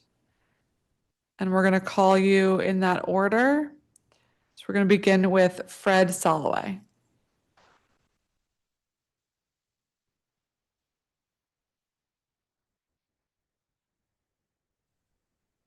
Yes, can you hear me now? Yes. Good. I'm a technophobe myself. My name is Fred Soloway. I have lived in DC for the past 53 of my 76 years. I knew nothing about the Office of Attorney General's mediation program until someone from another organization suggested I reach out about a problem I was having with AT&T, the original "we don't care, we don't have to" folks of Lily Tomlin Saturday Night Live fame. Before your time, Chair Pinto, I believe. My son was dealing with a broken phone while finishing up his stint fighting wildfires in Oregon in September of 2024. And I contacted AT&T to see what deal I could arrange to purchase a new phone. The customer service rep offered a great deal. We only had to pay something like $47 in taxes for a new iPhone 16 Pro, no matter the condition of my son's current phone. Placed the order, received the new phone, and upon my son's return home in October of 24, We went to the AT&T store to hand in the old one and activate the new one. But we were told that no such trade-in offer existed, and we received only a minimum amount for the old phone. Over the next 8 months, I placed numerous phone calls, went down many rabbit holes, was never able to speak to the same representative more than once, sent emails and letters, but hit a brick wall. I did learn that someone at AT&T had listened to a tape recording of the original sales call, which proved that I had been lied to. I have no way of knowing how many additional victims there were. But there was no justice to be had until a young intern at the Attorney General's mediation program took my case up in July of 2025. Within a day of the mediation program contacting the AT&T legal department, I received a call from AT&T that quickly led to my getting a refund of over $500. I know that in the course of things, there have been many ripoffs and injustices of much greater scope and consequence. But I had great frustration, anger, and a feeling of powerlessness about how I had been treated. And OAGMP, a terrible anagram, saved the day. This is a great program, and I strongly urge that it be expanded and better publicized. Thank you. Thank you very much. Michaela Deming. Good afternoon. Thank you, Chairperson Pinto, members of the committee and staff for the opportunity to testify. My name is Michaela Deming, and I'm the Policy Director for the DC Coalition Against Domestic Violence. We're the federally recognized statewide coalition of domestic violence service providers here in the district, including domestic violence-specific housing providers, counseling and case management services, legal services, and culturally specific organizations. We serve upwards of 1,000 victims of domestic violence on any given day across all 8 wards of the district. Here in DC, for reference, 47% of women and 43% of men have experienced sexual violence, domestic violence, or stalking by an intimate partner. Those numbers are higher than they are in the rest of the country. The Office of the Attorney General has been an ally to us in addressing domestic violence in the district over the years. We've historically partnered to support best practices, advocate for improvements in legislation, and connect resources. You heard recently about the Gun Relinquishment Working Group. That's just one example of the work that the OAG has done directly with domestic violence survivor service providers and the coalition towards improvements in survivor safety. This work continues, and we appreciate the openness of the OAG's direct domestic violence and child welfare teams to stay in dialogue with the coalition to implement best practices. This year, as we know, has brought new challenges for our collective efforts to prevent domestic violence, uphold survivor rights, and ensure that all survivors have access to programs and services for safety and healing. And the OAG team has risen to that challenge. We would like to take this opportunity to thank the incredible team at the OAG that works specifically on those efforts to protect the rights of Washingtonians and maintain access to critical services. The skill and dedication the team brings to their work is not often the subject of public recognition, but that does not diminish its necessity or effectiveness. They have been responsive, supportive, and diligent in their efforts to protect the rights and meet the needs of the district's most vulnerable residents, including survivors of domestic and sexual violence. The OAG's efforts have supported survivors' rights, access to justice, and critical safety and healing services. And their defense on behalf of the district has been on all fronts and unrelenting. Without their persistent efforts in these foundational protections, DC risks and has risked losing essential services, funding, and options for survivors and all of us here in DC. We sincerely appreciate all that they have done this past year and thank them for that. We look forward to continuing to work alongside the OAG teams to support survivors and their access to life-saving services, and support the OAG being provided with the resources it needs to continue this critical work and defend services and legal protections. We are committed to being DC's leader in efforts to stop violence before it starts, as well as envision wrapping around services for all survivors that honor their lived experience, their agency, and their healing journey. We hope that district leaders across governmental agencies will join us. Thank you, Chair Pinto, for the opportunity to testify, and I'm happy to answer any questions. Thank you very much. Joseph Mills, you here?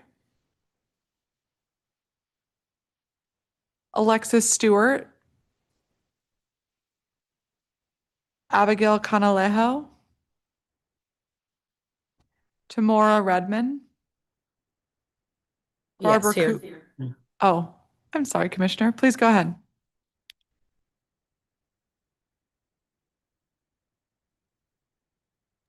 I'm sorry, hold on.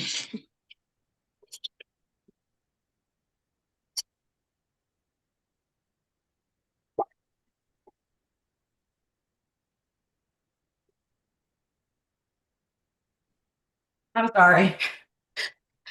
I'm staying at a friend's house and Alexa's cut on, okay? Good afternoon, Chairwoman Pinto, council members, and staff. My name is Tamora Redmond, and I serve as Commissioner for ANC 8807 in Southeast Washington, D.C. I am also a resident of Langston Views, formerly Marbury Plaza, since 1997. I am here in strong support of the Office of Attorney General and their essential work protecting residents and enforcing tenant and public safety rights. The OAG has demonstrated what accountability looks like in the case of Marbury Plaza, now Langston Views. On October 31, 2025, Judge Yvonne Williams of the District of Columbia Superior Court found the defendants, MP PPH LLC, and Dr. Anthony Palavas liable for $29,883,248 in restitution to residents, which represents 75% of the rent residents paid from January 2017 to March of 2024. Residents endured unsafe and uninhabitable conditions for years, including mold, water leaks, failing systems, and other hazards. The Office of Attorney General's intervention was necessary because multiple responsible parties failed residents. The Department of Buildings did not enforce hundreds of code violations. The Department of Energy and Environment failed residents by not doing inspections, coming out and conducting inspections. And the District of Columbia Housing Authority failed its clients to ensure proper management and habitability standards were met. Together, these failures left residents exposed to serious health and safety risk and made OAG's intervention essential. The defendants filed an appeal on November 26 of 25. While the appeal process unfolds, which may take 1 or 2 years, no restitution from the October 31 judgment will be distributed. If the Court of Appeals upholds this decision, OAG will work to enforce it, including further investigation or litigation, and distribute funds through a claims administrator.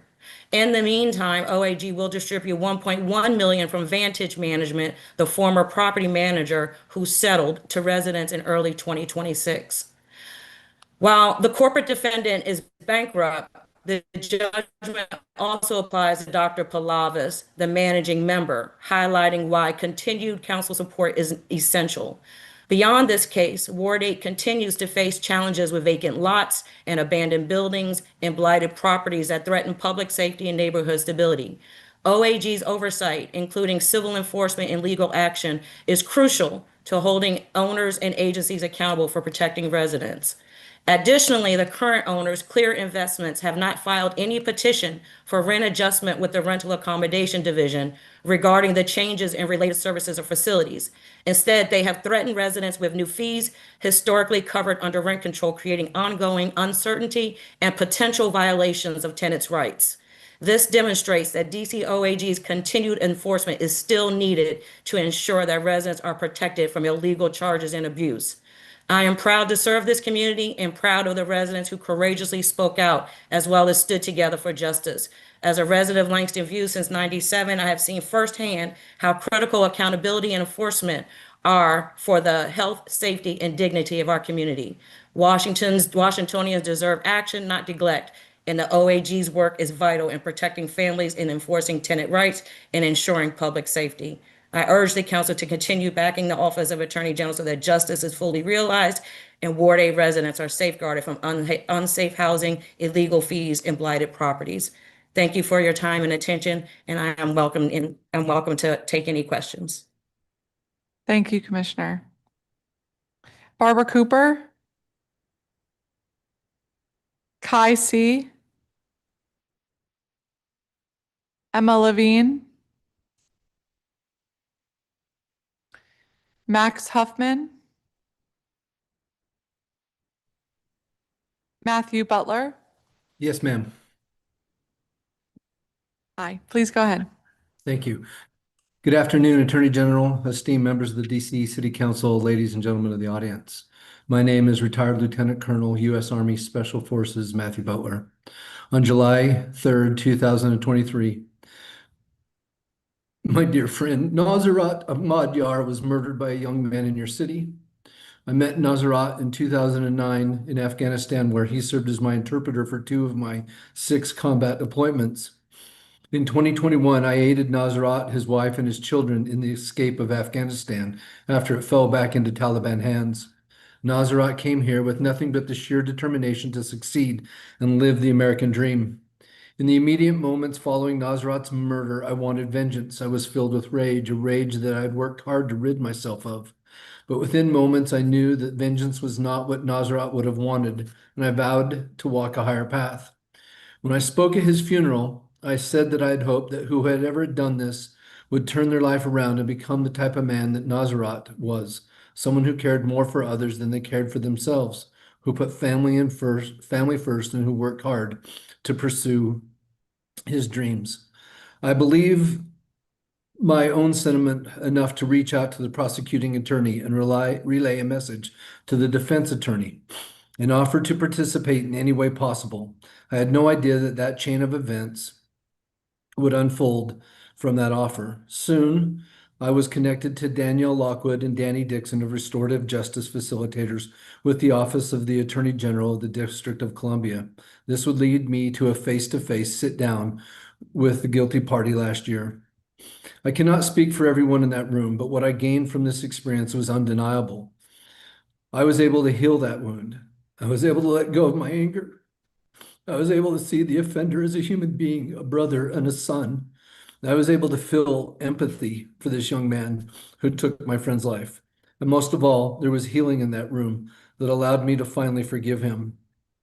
What is most interesting to me is that the restorative justice process didn't cost me anything. I didn't have to give up my love for Nazarat.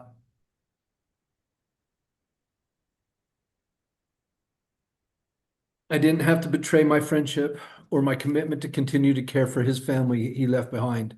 On the contrary, it reinforced those feelings. The truth is, nothing will ever bring back Nazarat, but I am grateful for the healing that I was able to be part of and to witness. This could not have happened without the restorative justice process and those facilitators. I'm happy to answer any questions you might have. Thank you for your attention. Thank you, Mr. Butler, and I'm so sorry for your loss. Nazarat sounds like an amazing person. Thank you for sharing your experience with the restorative justice process. Thank you. Trupti Patel, you're testifying as a public witness today? No, I'm testifying as an ANC commissioner, but somehow it always ends up registering me as a public witness. So whenever I don't know if I get more time if I go in as a commissioner. No, it's not a time thing. Everybody gets 3 minutes. I just wanted to make sure I called on you properly. So ANC Commissioner and Chair Trupti Patel, please go ahead. Thank you. Good afternoon, Councilmember Pinto. Thank you for holding this hearing so that my comments may be entered into the permanent record. My name is Trupti Patel. I am a 4th term advisory neighborhood commissioner representing single member district 2803, which is the bulk of the historic Foggy Bottom. And I am also the longest serving elected official in the district who is a tipped worker. Wage theft and wage transparency continue to harm both workers and consumers, and the Office of the Attorney General plays a critical role in addressing those harms, especially through its consumer protection and wage theft divisions. However, council policy choices have made that work harder. Service fees were justified as a response to Initiative 82, yet restaurants continue to impose service fees even after Initiative 82 is essentially repealed. That makes clear these fees were never about compliance. They are about masking labor costs, suppressing wages, and confusing consumers. Unsurprisingly, the OAG's consumer protection and wage theft divisions continue to receive complaints about service fees, misrepresentation, and unpaid wages, exactly what workers warned the council would happen. This framework enables wage theft by hiding compensation behind vague disclosures, undermines consumer protections under the CPPA, and forces OAG to tell workers and consumers to rely on guidance and enforcement rather than clear law. Workers and consumers are asking a simple question: where's the money actually going? As a result, OAG continues to receive complaints about service fees, misrepresentation, and unpaid wages. Exactly what workers warned would happen. The audacity of freezing the voter-approved wage increases promised to tip to workers. This is not only wrong, it is hypocritical. You cannot claim to defend democracy while actively undermining the will of voters, workers, and consumers. Respect the will of the people. I want to commend the Office of the Attorney General for its work in fiscal year 2027 and beyond, including its willingness to take on powerful institutions. OAG has demonstrated its independence not only through wage theft and consumer protection cases, but also by challenging unlawful actions related to the National Guard, making clear no one is above the law. The independence is why workers trust OAG, but enforcement cannot substitute for good policy. For fiscal year 27, we need clear laws that prohibit deceptive service fees, ensure automatic gratuities belong entirely to workers, and to fully implement the voter-approved wage increases. You and your colleagues say you're listening to workers, but are you listening to DC Culinary Union? Hundreds of workers are speaking about wage theft, sexual harassment, and systemic abuse in this industry. Issues I have raised in performance oversight hearings for more than 4.5 years. Some of the district's largest wage theft cases, including Founding Farmers and Swahili Village, are located right here in Ward 2 and ANC 2A. The OAG cannot fix what the council has chosen to break. It's time to restore transparency, fairness, and dignity to the work in the district. Thank you. Thank you, Chair Patel. Susan Garza. Samantha Trumbull.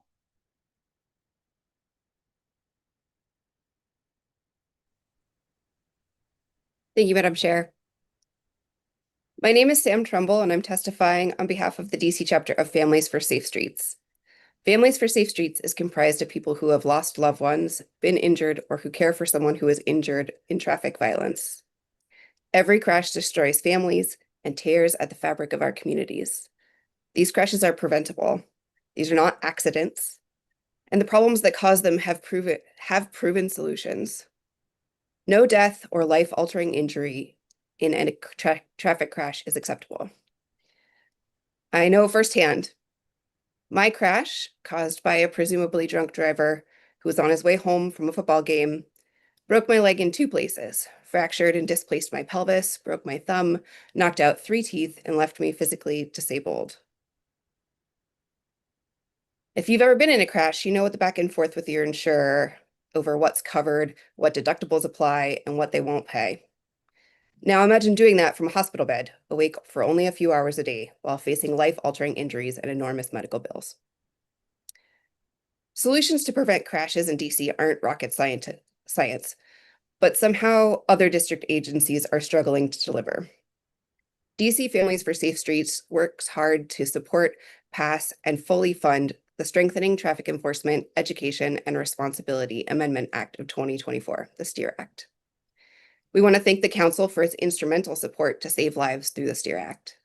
And we're here today to give our sincerest thanks to the Office of the Attorney General for taking on new responsibilities and holding the most reckless drivers accountable.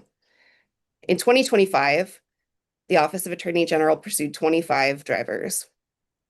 We've reviewed last year's press releases and tallied up that these super speeder drivers collectively had 4,535 unpaid citations, 3,694, or 84% of them, were for speeding. These eye-popping numbers validate the experience that district residents, visitors, caregivers, children, and grandparents have felt in recent years. Our streets have truthfully felt terrifying because someone thought that they could drive recklessly without fear of any consequences. We thank the Office of the Attorney General for rising to this occasion and taking on the duties from the STEER Act with seriousness and intention that this safety crisis deserves. We also look forward to the OIG's continued support in ensuring that the district, via the Department of Motor Vehicles, supports timely implementation of the STEER Act's Intelligent Speed Assist program. ISA technology can prevent vehicles from exceeding speed limits, intervening before crashes happen, and protecting drivers, pedestrians, and cyclists alike. The district's laws to implement this program is a vital step toward allowing drivers to stay licensed and maintain daily routines while still ensuring compliance with speed limits. It protects everyone on the road without burdening responsible drivers, making it a balanced, common sense safeguard. In my own crash, where the driver was exceeding the speed limit by 20 miles per hour, ISA would have reduced the likelihood of my death from 50% to 10%. And as one of the few members of DC Families for Safe Streets who actually had criminal charges leveled against the person who hit me, you can imagine my dismay that the highest penalty the judge could impose was a mere $1,100 fine and a year of supervised probation. We all hope for justice through the justice system, but for those of us who have lost someone or lost a part of ourselves, the only justice is to ensure that this does not happen again. We urge the Department of Motor Vehicles to continue timely implementation of this technology and trust that the OAG's office will continue to support in that effort. Thank you. Thank you very much. And thank you for sharing your experience. I'm so sorry to hear that. And agree with how important OAG's mission is here to make sure all of our streets are safe. And I want to thank all of our panelists on this panel for testifying and all of your very important messages and the work that you do. Really appreciate you being here, and we'll be sure to talk to the Attorney General and his team about many of these issues as we head through not only performance oversight, but into the budget and make sure that they have the funding they need. Okay, we are going to take a brief recess. And then we're going to call the Attorney General to testify as our government witness. We are going to reconvene at 3:05. It is currently 2:43 p.m. and we are going to be recessed until 3:05 p.m.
All right. Good afternoon, everybody. Welcome back. We are reconvening this public hearing today for performance oversight for the Office of the Attorney General.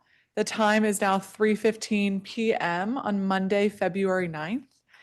We heard earlier from our public witnesses who spoke about a range of issues and partnership and gratitude that many of them have with their work with the Office of Attorney General. I want to thank all of those public witnesses for coming today, those who joined us in person and online. And I want to welcome our Attorney General, Brian Schwab, who's here with us today, as well as your senior leadership team. If I can ask you to state your name and position for the record, please. We can start with you. Chief Deputy Attorney General. Seth Rosenthal, Chief Deputy Attorney General. Erin Cullen, First Deputy Attorney General. Great, thank you so much. And AG, we're now going to turn to you if you have any opening statement you'd like to make. Thank you, Chairwoman Pinto, council members, and DC residents. I'm Brian Schwab, and I have the honor of serving as the elected Attorney General for the District of Columbia. This past year, the district has faced unprecedented challenges with attacks on fundamental rights, core democratic principles, home rule, and the rule of law. For the first time in history, the Office of Attorney General had to defend against efforts to illegally terminate hundreds of millions of dollars in federal funding that helps district residents access critical resources like food, housing, and healthcare. At the same time, OAG had to continue doing what we have always done: advancing public safety through criminal and juvenile delinquency prosecution, preserving taxpayer dollars through the defense of civil lawsuits, safeguarding the health and welfare of district residents and the public interest through affirmative enforcement litigation, and providing reliable, sound legal guidance to district agencies. And given last year's mid-year budget cuts and steeply rising operating costs, we accomplished all of this additional work with fewer resources. Our dedicated attorneys and professional staff have risen to the challenge of doing more with less, continuing to deliver the professional services of the first-rate public law firm that district and district residents deserve. The council's investment in OAG continues to be a sound one. Last year, with a local budget of $97.4 million, we generated recoveries and savings in excess of $600 million and over 600% return on investment. We secured tens of millions of dollars in judgments and settlements from affirmative enforcement actions that we brought to protect tenants, workers, consumers, seniors, and the environment. We preserved hundreds of millions more in savings from our defensive litigation. On top of this, we also participated in 40 lawsuits that preserved the district's access to hundreds of millions of dollars of federal funding. Our results speak for themselves, and I want to highlight just a few of them here. We secured the largest housing conditions judgment in DC history last year, $41 million against the owners and managers of Marbury Plaza for forcing more than 2,500 tenants living in Ward 8 to endure for years severe mold, water leaks, insect and rodent infestations, and a lack of heat and air conditioning. We won a $6.8 million judgment against the DC slumlord who operated properties in Wards 4 and 8 and who had amassed over 8,600 housing code and toxic lead violations. We recovered $21 million from Purdue Pharma and the Sackler family in the nation's largest opioid settlement to date. These funds will be contributed to the district's opioid abatement fund to address the impacts of the deadly opioid epidemic that Purdue and the Sackler family helped to fuel. We recovered over $316,000 from pharmaceutical manufacturer Gilead for defrauding DC's Medicaid program by paying lavish kickbacks to healthcare providers who prescribed its HIV medication. We recovered over $2.4 million from construction companies Brothers Mechanical, Christian Siding, and Diverse Masonry for misclassifying construction workers as independent contractors rather than as employees, depriving them of the overtime and paid sick leave that they were legally entitled to. We secured $3.95 million from Amazon to resolve allegations the company stole tips meant for Amazon Flex delivery drivers. We required Washington Gas to take new measures to stop the ongoing pollution of the Anacostia River after the company failed to prevent toxic chemicals at its former East Station gas plant from contaminating the water and the soil. and our consumer mediation program, a free service that works to resolve issues between DC residents and landlords or businesses without going to court, responded to over 9,000 complaints, returning nearly $1.2 million to district residents who filed consumer complaints. In addition to our affirmative enforcement litigation, last year OAG successfully defended the district in court and in upholding our laws, saving hundreds of millions of taxpayer dollars that can now be used to fund police, fire and emergency services, schools, parks, libraries, public transit, and programs that support affordable housing and provide resources for small businesses. For example, our civil litigation division defended hundreds of lawsuits and prevented the district from incurring $348 million in potential liability. Our tax and finance section defended challenges to over $52 billion in assessed property values, allowing the district to retain over $162 million in real property taxes against claims for refund. And our land use and bankruptcy section secured nearly $30 million in savings and collections in the eminent domain, affordable dwelling covenant enforcement, and bankruptcy cases that it handled. We regularly advise DC agencies to help them operate more effectively, reduce their exposure, and save the district money. Just by way of example, last year, OAG responded to nearly 200 confidential requests for legal advice and reviewed approximately 760 bills and rulemakings for legal sufficiency. In sum, last year, as in prior years, OAG continued to provide the district and district residents with exceptional legal service. I'm proud of the work my team was able to accomplish, even in the face of budget cuts, rising costs, and steadily increasing workloads. This past year saw new challenges for the district. OAG was required to meet a unique moment, to pursue litigation unprecedented in both volume and importance. At the same time, we had to withstand budgetary contraction due to both mid-year cuts we absorbed and the consistently increasing costs of the goods and services we rely on, from rent to litigation expenses to IT licensing agreements essential to the operation of any law office. One new challenge, though a familiar one, was carrying a heavier burden defending the district in civil litigation. Our civil litigation division, which boasts a 98% win rate, handled 432 new defensive cases in fiscal year 2025, which was more than a 17% increase from the prior year.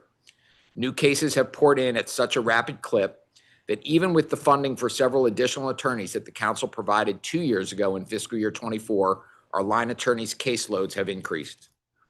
We also had to respond nimbly to new threats posed by the federal government.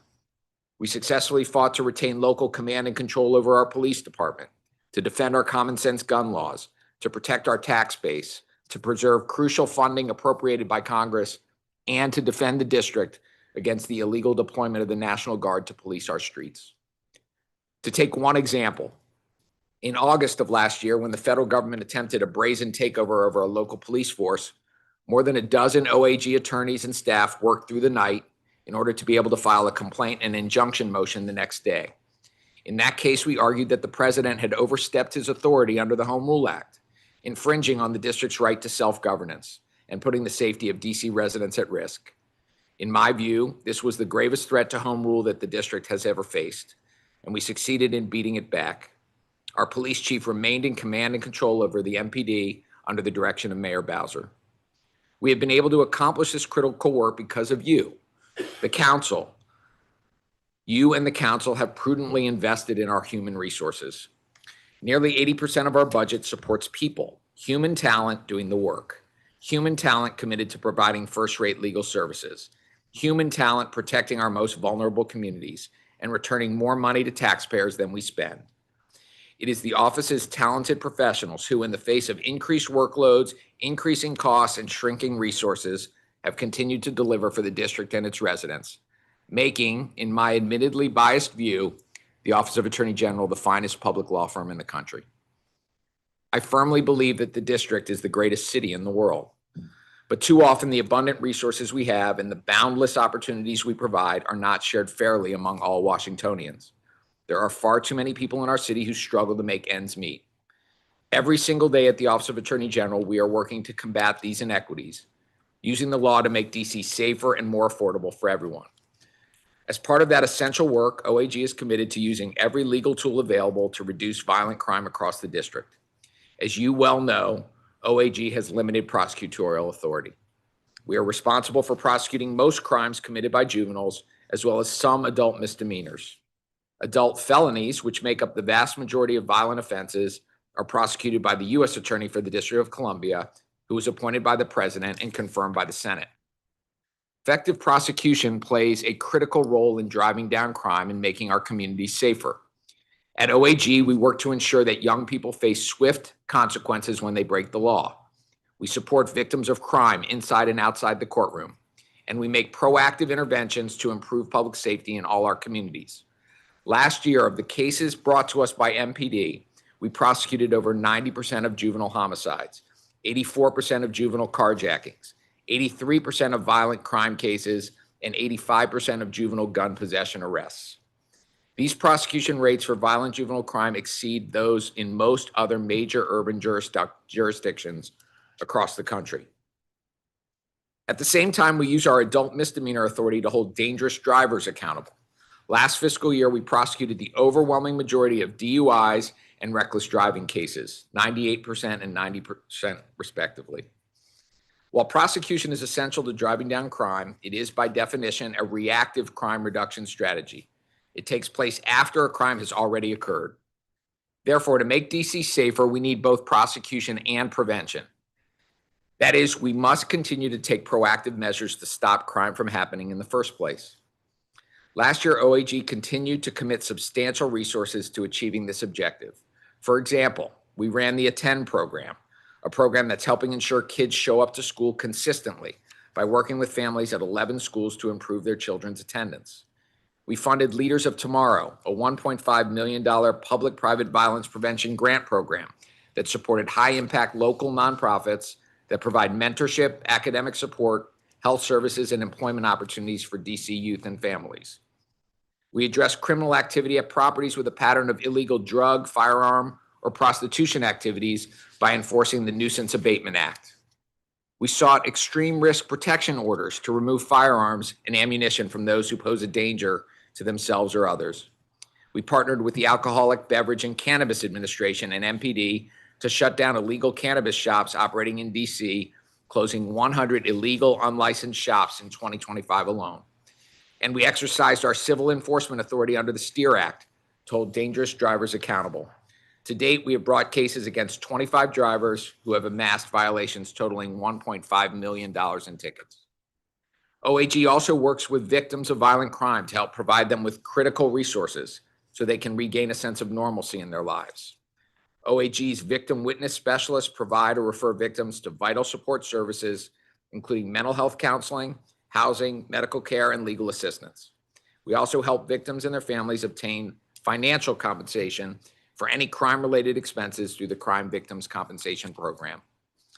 Through its work inside and outside the courtroom to preserve public safety, OAG helped contribute to the district's 29% reduction in violent crime and over 50% reduction in traffic deaths in 2025. Although this represents significant progress, we still have more work to do to ensure that all district residents are safe and feel safe in their neighborhoods and on our streets. In sum, I appreciate the opportunity to participate in the oversight process every year.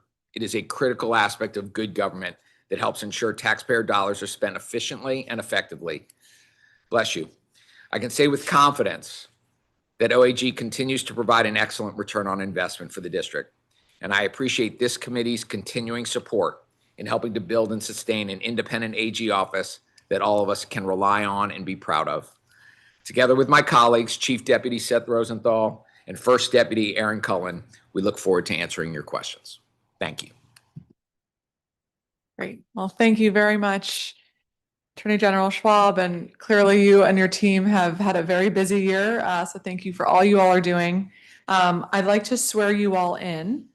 If you can turn your microphones on and raise your right hand. Do you swear or affirm under penalty of law that the testimony you're about to provide before the Council of the District of Columbia and this committee is the truth, the whole truth, and nothing but the truth? I do. Great, thank you so much.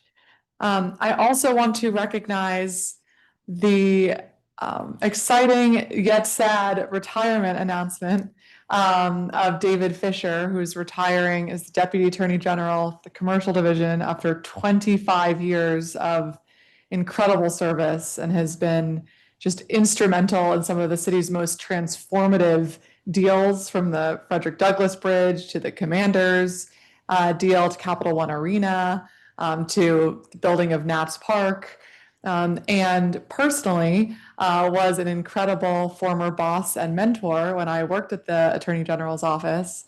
And not only did you teach me about how the commercial division worked, but really took me seriously as a very young lawyer with policy and tax ideas for needed change, and allowed me to be a part of a lot of meetings and conversations that I otherwise wouldn't have been, which really sparked my deep desire and passion to serving this government. And so thank you so much, Deputy AG Fisher, for all of your incredible service to the city. You have made our city so much stronger, and we congratulate you. Thank you. Okay, so there have been a lot of very important steps of progress that the city has taken over the last couple of years, and that you have led on in many ways when it comes to public safety. And there are promising numbers when it comes to driving down juvenile crime. We still don't see the level of decline that we'd like to see for juvenile arrests that we are seeing for adult arrests. And so when we look at shootings, juvenile involved shootings, how are you thinking about how we should be handling over the next year to make sure that we have fewer juvenile involved shootings? Yeah, I think we have to stay focused on a commitment that one crime is one too many, one victim is one too many. And sometimes people like to celebrate the numbers going down, and that's important to recognize where trends are going. We are in a much better place as a city than we were in the summer of 2023. As you know, June of 2023 was the high mark of violent crime in our city. And consistently since that time, month over month, we as a community and as a city have driven violent crime down. I think that we have to stay vigilant and do everything we can do as a community to continue those trends. What I will say about the juvenile crime numbers is that violent crime amongst juvenile offenders has also gone down, as we have seen it across the city. But we've seen it go down very precipitously in some important categories. Carjacking and armed carjacking by juvenile arrests has gone down precipitously. Homicide by juvenile has gone down. And gun crimes, just straight up gun possession cases, have gone down amongst juveniles.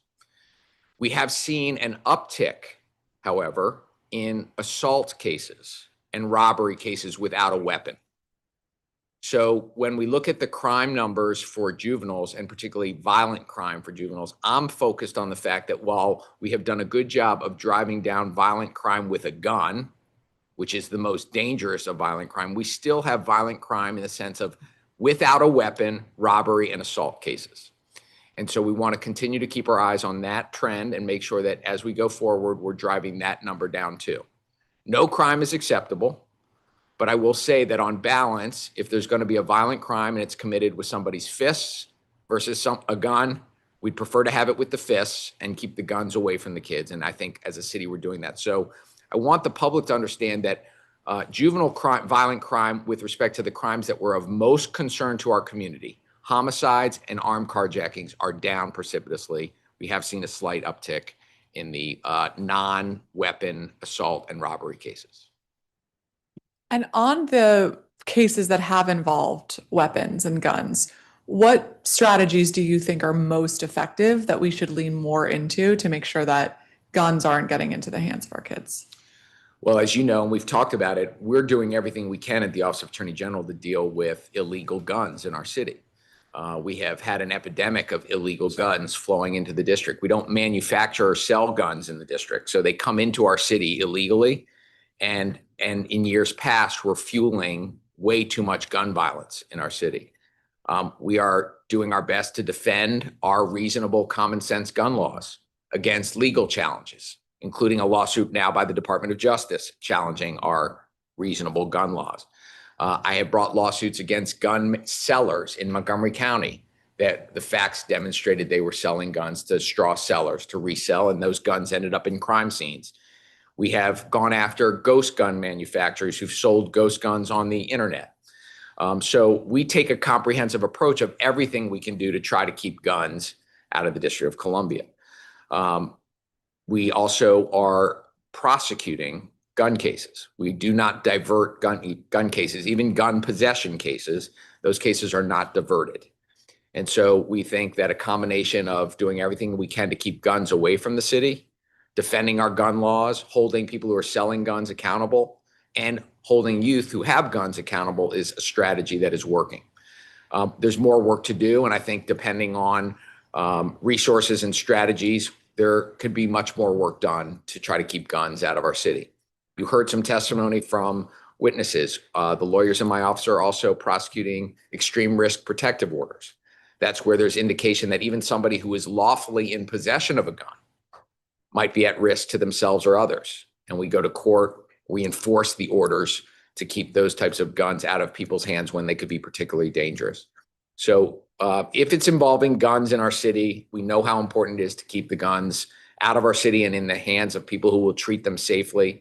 And we'll continue to do everything we can to drive those numbers down. The gun violence numbers as a city have, materially decreased over just, the last, how many months is it since June of 23? About 30 months. Thank you for that. And in terms of the cases where we're seeing assaults or an uptick in robbery without a weapon, what are you attributing some of those trends to, and how are those cases handled in the aggregate? Well, they're handled like all of our cases. They come in from MPD. We assess the evidence. We don't prosecute cases where we don't have evidence to prove beyond a reasonable doubt that a crime has occurred. A typical fact pattern might be one or two young people jump another person and take their earbuds or their earphones or their jacket.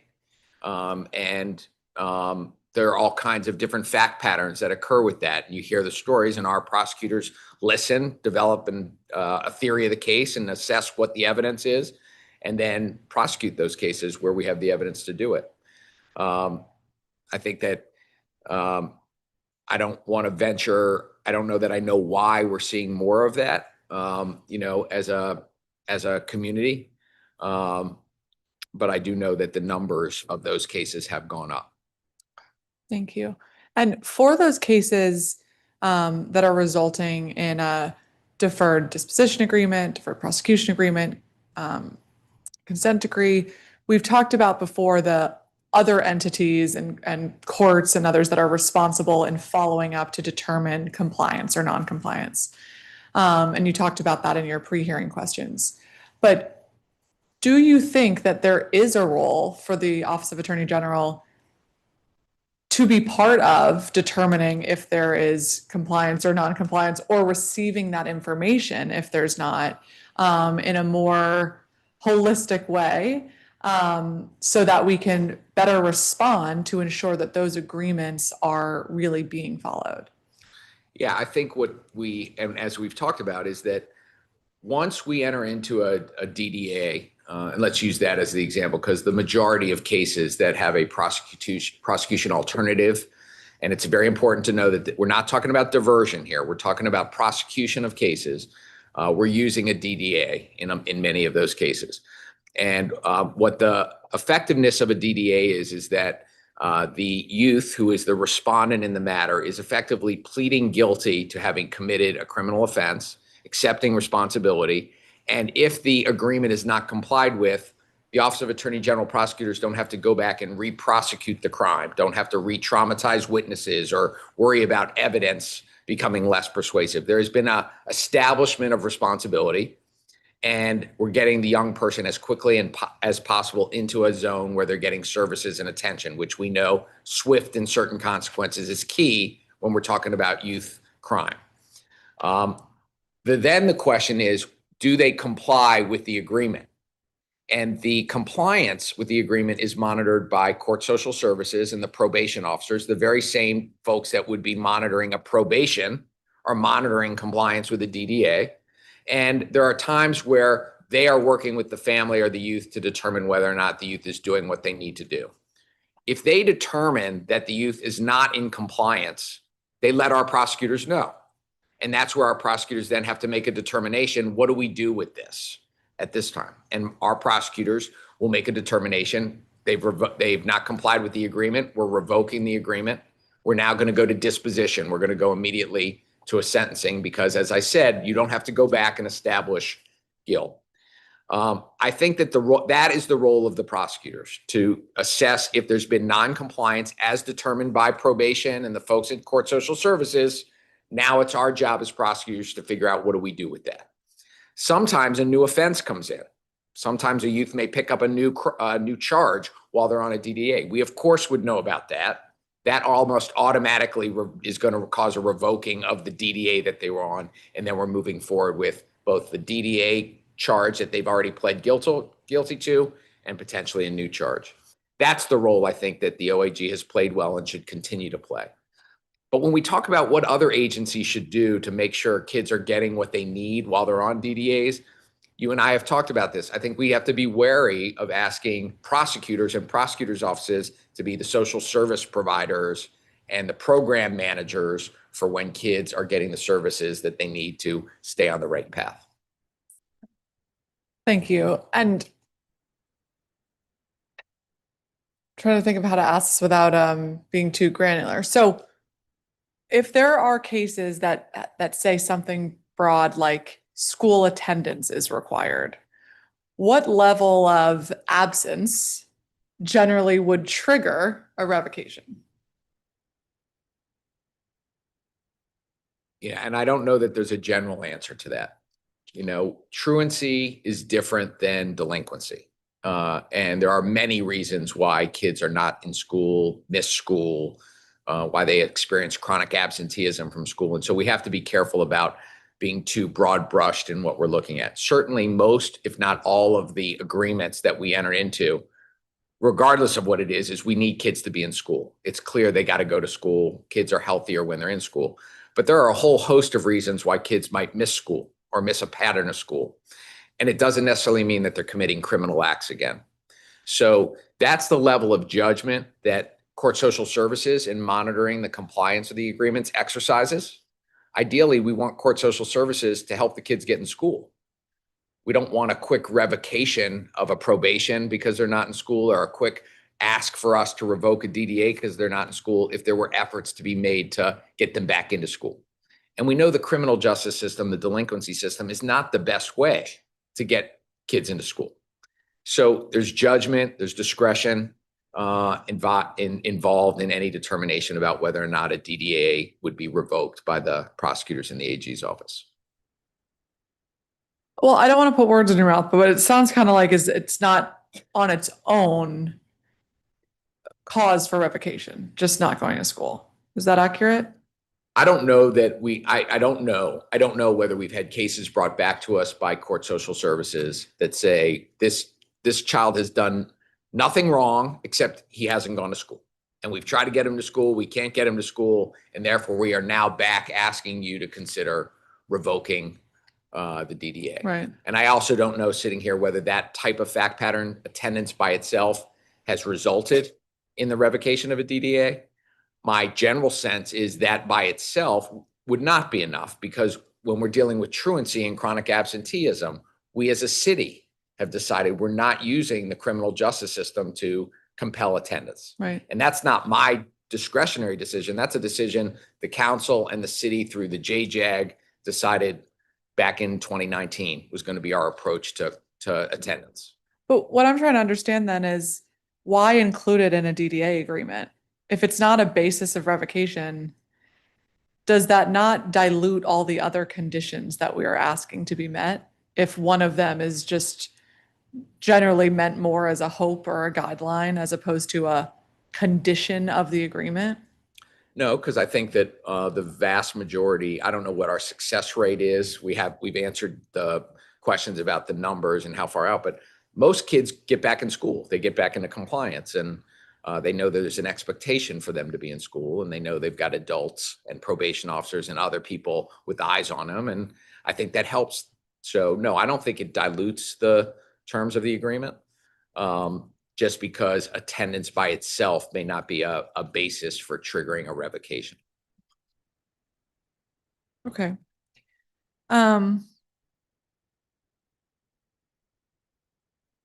What does the conversation look like with court social services on an ongoing basis? Like, are there regular check-in meetings about each case, or are they kind of just coming back to you if there is a violation? I'm going to let Ms. Cullen talk a little bit more granularly about this, but I'll just say, generally speaking, chronologically, we have communication with court social services on the front end when a child has come into the system and there's a lot of information gathered about what the approach to prosecution is going to be. And then when a DDA is reached, if we're using that as an example, and we expect compliance, we trust court social services to do the compliance and supervision work without a lot of ongoing sort of case management or engagement with our team while that supervision is going on. It's only when and if there's a problem that court social services brings back to us, or a kid picks up a new charge, that there then be some more dialogue with court social services about that particular child. But there may be other ongoing meetings amongst our teams that is happening in real time. I think the AG answered effectively. Obviously, if it's a treatment court, we're going to be in more regular communication, like a Hope Court or JBDP, because their staffing's also affiliated with the court hearing. And so there's regular ongoing communication in those specialty calendars. But as he indicated in his answer, they let us know when there's a violation. We're in touch with them. We determine if we have the evidence to move forward with the revocation. Our expectation is there's regular and ongoing communication. I think what would be helpful, and you all know this has been an area of interest of mine for a long time. I think with the understanding that this is something that the court social services follows up on, I think if we maintain that information at OAG, it would just help empower us to be better follow-up partners to say, okay, this other agency that needs to step in to make sure that our kids are going to school, or there's another piece of the agreement that's very difficult for people to meet. And why is that? So we could help step up some of those other supports, because kind of without the general information of compliance and non-compliance and for what, it's hard to make budget investments or follow up policy decisions, because we're kind of just going off of, well, generally they're followed, and if they're not followed for a violent crime, they're re-prosecuted. And so it's not just like data for data's sake. It will help inform what we do next to make sure that those kids are getting the support that they need.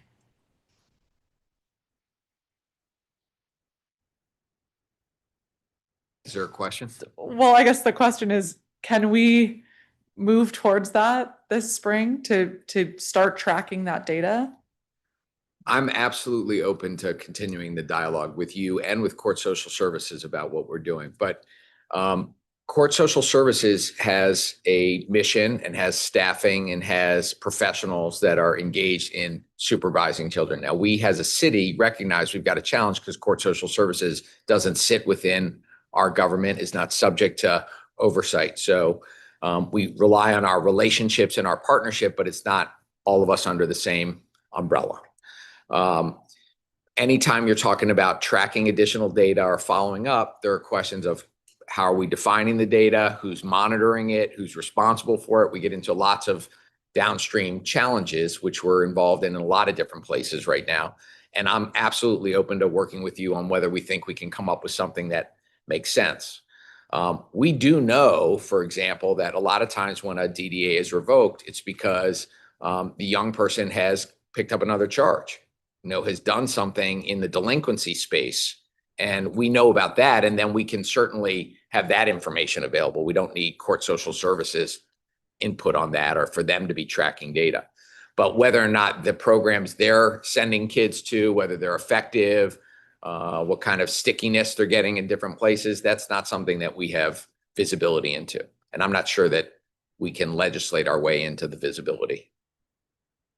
Right. And that's where I would like to lean on you all to help with that, because we're not going to legislate that, but if it is something that you all ask for, on some timeline that you think is reasonable, maybe it's quarterly, maybe it's annually, but to have better insight, especially for those cases that do not result in another charge, because those are a bit easier to follow. It's the other cases just to make sure that, I think it's still in OAG's interest to ensure that the conditions that you're laying out are not only being followed, but are the right ones, if there are additional pieces that should be included there. Sure, but recall that, the DDA is going to have an end date at some point. And so a successful completion means probation will come back, court social services will come back, and they'll let us know the child has completed the DDA. And now the dismissal of the charge can happen, whether it's 9 months, 12 months. So we do get effectively a notice that it worked out well and the child met the obligations of the DDA when the report comes back after the 9, 12, 18-month period that the child's ready to have the case dismissed.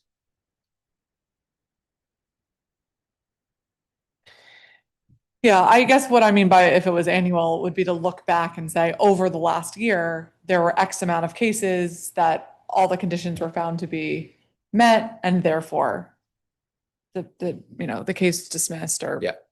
Because right now I just still don't have that type of insight. Okay. I think we have that information, and I think if we haven't provided it to you, we certainly will, but I thought we did. I thought we did in terms of the success of our DDA numbers last fiscal year.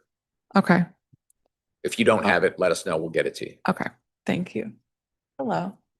We've been joined by my Ward 7 colleague, Councilmember Wendell Felder, is also a member of the committee. I'll turn to you in a moment, Councilmember.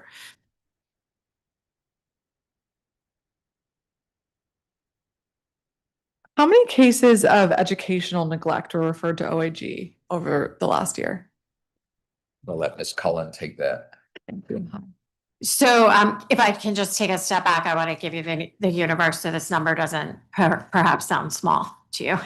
So CFSA for school year 24-20 to 25 substantiated 134 allegations of educational neglect. Of those 134, 48 were referred to our office, and we filed petitions on 43.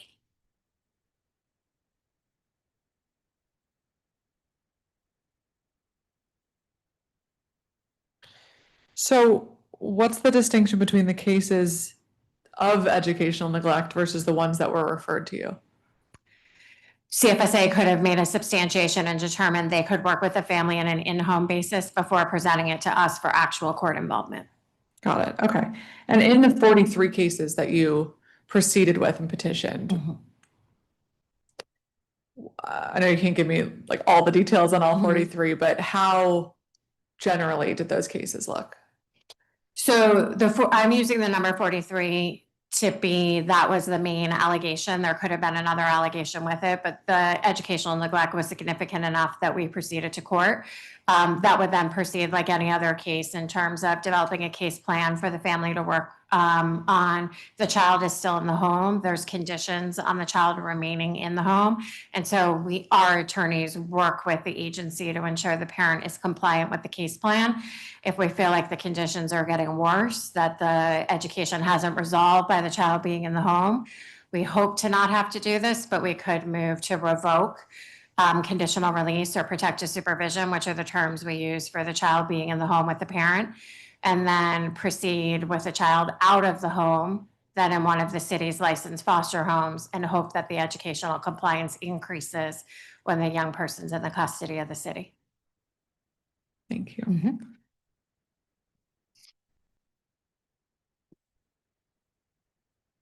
Okay, I'll come back to this. I'm going to turn to you, Councilmember Felder, for a 10-minute round. Thank you, Madam Chairperson. Mr. AG, members of your senior leadership team, it's always the delight to see each and every one of you guys. I'll jump right in. I'll start with some general questions, and then I'll make my way to more specific questions.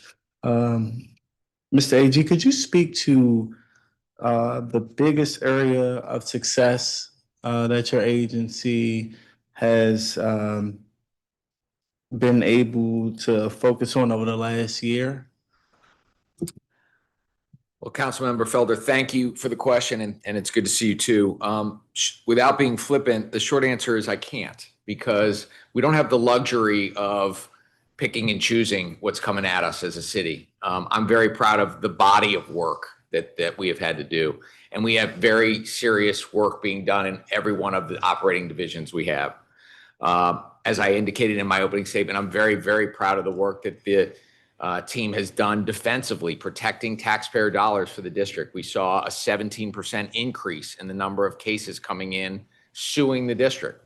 And so we've now got, at any one moment in time, $350 or $400 million of exposure. That means that if those taxpayer dollars are not protected, we don't have funds to do other things. And I'm proud of the work. I'm proud of the work on some of the most difficult long-term consent decrees that we finally resolved after years and years and years. I'm very proud of the fact that we are looked to as reliable partner in terms of the number of times members of the council, your colleagues, other agencies ask for legal advice, legal counsel from our LCD or from our Solicitor General or from our policy and legislative affairs teams in terms of thinking about drafting new legislation. Our community engagement team, as you know, is out in every ward, every neighborhood with ears to the ground, building relationships, which has really enhanced the way our office is able to deliver for DC residents. There's been a lot of testimony today from public witnesses about our consumer mediation program. We had more than 9,000 DC resident complaints this year on relatively smaller matters that mean a lot when it comes to affordability for DC residents responding to those things. And so we have to deliver with increased demand on our consumer mediation program, increased challenges. Just when we had a few weeks ago with the bitter cold, we were fielding hundreds of calls from tenants who had no heat in their building. And our team was responding in real time, getting in touch with management companies, landlords to make sure the heat gets back on. So how do you rank all of that work in terms of importance with some of the stuff that gets a lot more attention? We had the largest monetary judgment ever entered in the history of our city against a slumlord in Marbury Plaza, $41 million judgment, holding landlords accountable because too many tenants are living in deplorable condition. We've taken on some of the most significant wage theft cases, and we'll continue to do that because in a time where making ends meet is so hard, it's unacceptable that anybody's working and not getting paid what they're legally entitled to. So we have had to do all of that work this past year, and I think all of it is making a difference. And then, of course, we're in a place right now where this federal administration has been more hostile to the District of Columbia and to home rule than we've seen historically. And the lawyers on my team have had to step into that and to protect DC, protect our autonomy, protect funds that Congress appropriated to us to protect those dollars. So I'm not being flippant when I appreciate a generous question, but I can't single one thing out as being the most important thing that we've accomplished. We've done a lot of really, really important work last year that I'm very grateful for my team putting the time and effort in to do. Thank you, Mr. AG, and I appreciate the work and you highlighting some of your successes. Could you speak to what has been some of your major challenges this past year? I know you briefly mentioned the district's interaction with the federal government. Is there any other challenges you want to expound upon? Well, I think that, we, as I said in kind of our opening statement, last year, budget-wise, we had mid-year budget adjustment. We all experienced the CR mid-year. We had to do more. We had more work coming at us with less resources. And that's without even recognizing that the cost of doing business, the cost of the work that we do has become more expensive. So even if you keep a flat budget and you keep the same amount of work, we're actually going backwards when you're running a law firm. So those have been very significant challenges that we've had to think about. How do we do more with less? How do we work more efficiently? And we're committed to doing that. I think that's really where the big challenges have been for us. I think we have had historic challenges with some of the communication and cooperation with agencies that have improved meaningfully. I'll highlight one thing. Our interaction right now with the Department of Buildings and dealing with poor conditions in buildings and working collaboratively with not just the director, but the folks in the conditions team that are doing the inspections at DOB and our team on rapid enforcement of those things has improved very significantly. Great collaboration with ABCA over the course of the year and MPD on closing down unlicensed cannabis shops. So where there were opportunities to improve the working relationships with agencies to make sure that the work is being done more efficiently, we met those challenges and improved there too. Could you speak to how the recent activities in the federal government has impacted the work of the OAG, if any?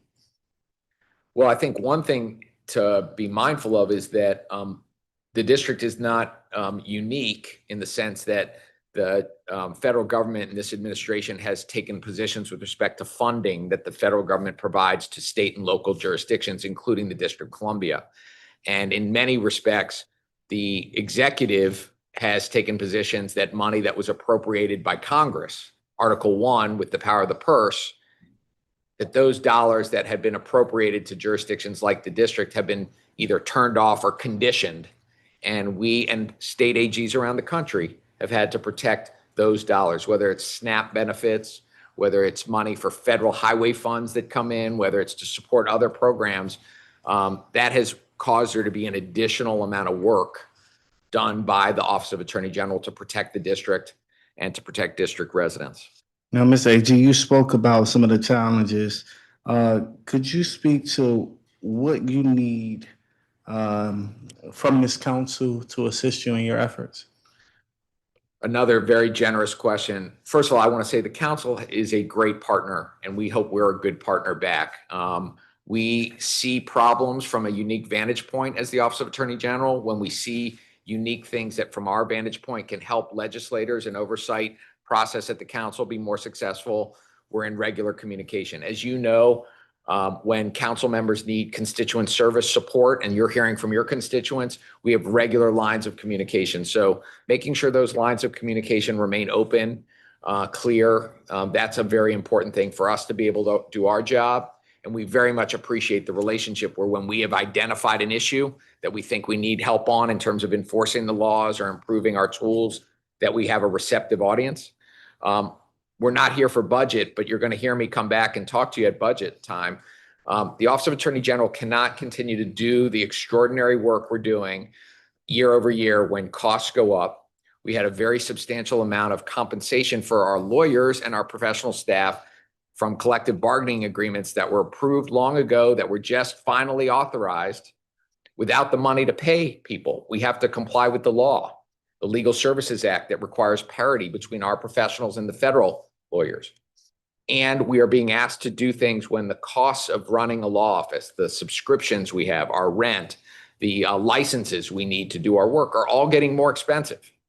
So we're going to be back here at budget time again, explaining why, if the residents of the District of Columbia have come to expect what an independent AG can do for them, and when council members have come to expect what an Office of Attorney General can do, not only to help with constituent services, but when you pass laws, you want those laws enforced. You want to make sure that what you're doing to protect DC residents is implemented. We need the resources to be able to do that. And so I know this is an oversight hearing today, but coming attractions for the budget. And Mr. AG, could you speak to what your agency's priorities are in FY 2027? Yeah, I mean, it's pretty simple. Public safety. We need to make sure we continue to focus everything we can do to make sure public safety continues to be on front and center mind. And you've heard me talk about it. It's not just the prosecution work we're doing. We will continue to hold young people accountable, but we need a comprehensive approach to that. And some of the work we're doing in our housing work, in our environmental work, and protecting workers, protecting consumers and seniors, that's part of public safety. That's part of making sure that people are not being exploited. The second is we know affordability is the key issue for DC residents, key issue for Americans. And this is a very expensive city to live in. And so we are laser focused on using particularly our public advocacy division and our affirmative tools to make sure that we are addressing affordability in everywhere we can for DC residents. And the final thing is protecting DC autonomy. Those are the priorities: public safety, affordability, and district autonomy. Our home rule is incredibly important. We know that DC residents know what's best for them. They've elected local officials who care more about their issues than federal officials may care about it. And we fought long and hard for home rule and our autonomy, and we need to protect that. And so those are the three priorities. Thank you, Mr. AG. Madam Chairwoman. Thank you, Councilmember. Thanks for joining us today. So back to truancy. For the alternatives to court experience of the ACE program, in instances where DHS completes a home visit and sends a letter to a referred family and then closes the case for lack of cooperation and refers the case back to OAG, what is the next step then once the case gets to you all? Aaron, you want to respond? So at that point, we review the case, determine if we have evidence, and if we have the evidence to move forward, we can rebring the matter. Okay, and how many of those cases have there been in the last year? Just looking for that stat. Give me 1 second. Might take me a moment. I have the total that we refer to East. You want to ask me another question while I look? I'm happy to multitask. Oh, thank you. Is there a referral to CFSA for a wellness check on those kids, for those kids? I don't know that we track that, but I would say that the DHS staff are most likely mandated reporters, and if it rises to the level, they would have to call the hotline. Okay. I guess I'm just thinking like for the cases where they have specific evidence where there might be abuse, then they would become a mandated reporter. But for the cases that may be referred back to OAG, do they think that OAG is now handling it and it's kind of out of their hands when really that child might need some additional follow-up? Well, one thing I will say is that DHS and CFSA have data sharing agreements and where they can freely talk amongst themselves about cases that they have in common. So I would hope that if DHS knew that CFSA was involved already in some capacity, that they would bring that to the attention of the social worker. To your point of it coming back to OAG, again, I think the more appropriate avenue for that would be we're rebringing the matter. That means we're getting court social services involved. There's going to be a probation officer assigned. That should be brought to their attention, and probation officer doing their home visit can also look into that. Do you think that the pilot through DHS has been working and should be expanded on, just as we think about truancy broadly, or where would you like to see the city go? My inclination is yes. I'm going to make sure Miss Washington agrees with me. Yes. Yes. Okay. And is OAG involved in, I guess, looking at those trends for those cases and seeing like how DHS has been more effective?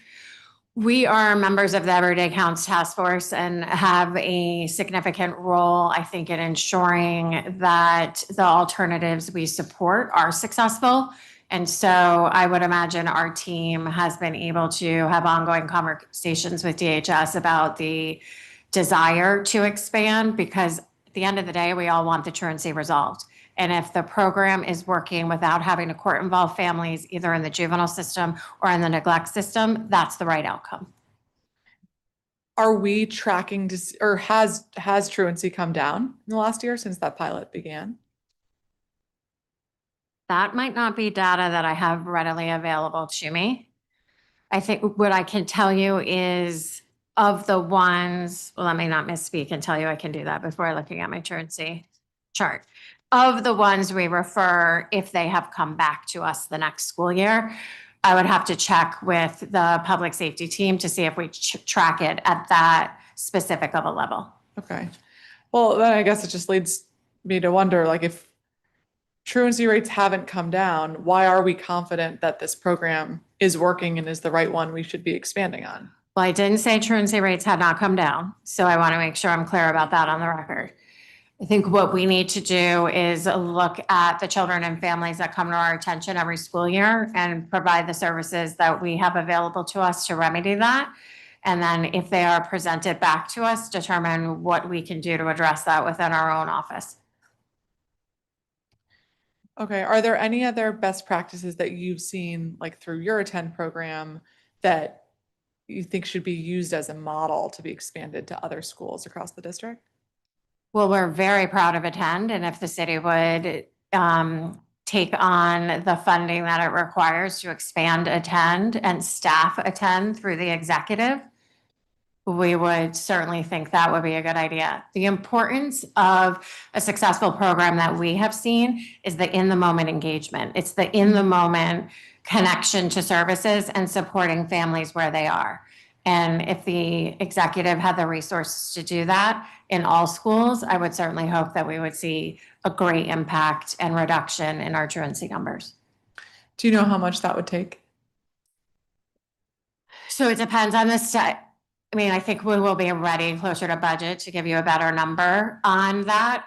But I think it depends on having staff at the school that are exclusively focused on reducing the educational barriers. And what I mean by that is I think our current school staff are dealing with multiple issues all the time, whereas our Attend staff is focusing on the education piece. And if schools had staff solely dedicated to the educational barriers, I think that would also have positive outcomes. Mm-hmm. Okay, well, let's talk about that for budget, because Definitely. it feels as a city, and this is not, on OIG alone, but as a city, we have this conversation every year that I've been on the council of what are we going to do about truancy. And we've started different pilots, and you all have Attend, and DHS has their own pilot. And we've talked about the number of days, but I mean, it's going to require kind of citywide attention and prioritization to make sure that we are leaning into what truly is working and kind of moving on from the things that aren't. Absolutely. So in terms of the Attend families, how many families have completed the mediation program that you all offer? One quick second to go back to that stat.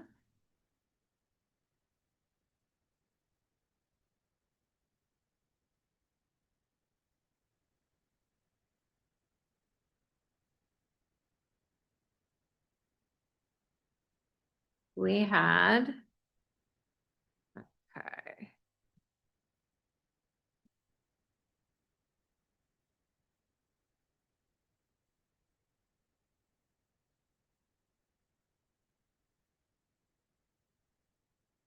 Was doing a lot better with my easy statistics. Give me 1 second on that.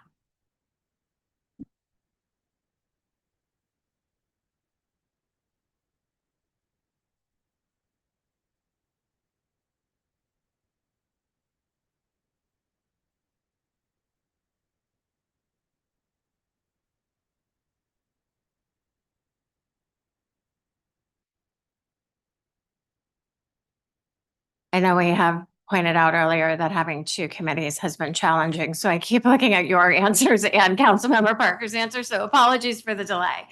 In fiscal year 2025, 148 families were referred to Attend, which is both mediation and non-mediation. What I mean by that is we have found we can also have an intervention with families before mediation, and so don't want to keep it exclusively just to mediation stats there. In the first quarter of fiscal year 2026, 89 families were referred to Attend. And how many completed the mediation program? Or maybe put another way, how many of the families who were referred to the mediation piece actually went through and completed all of the mediation piece?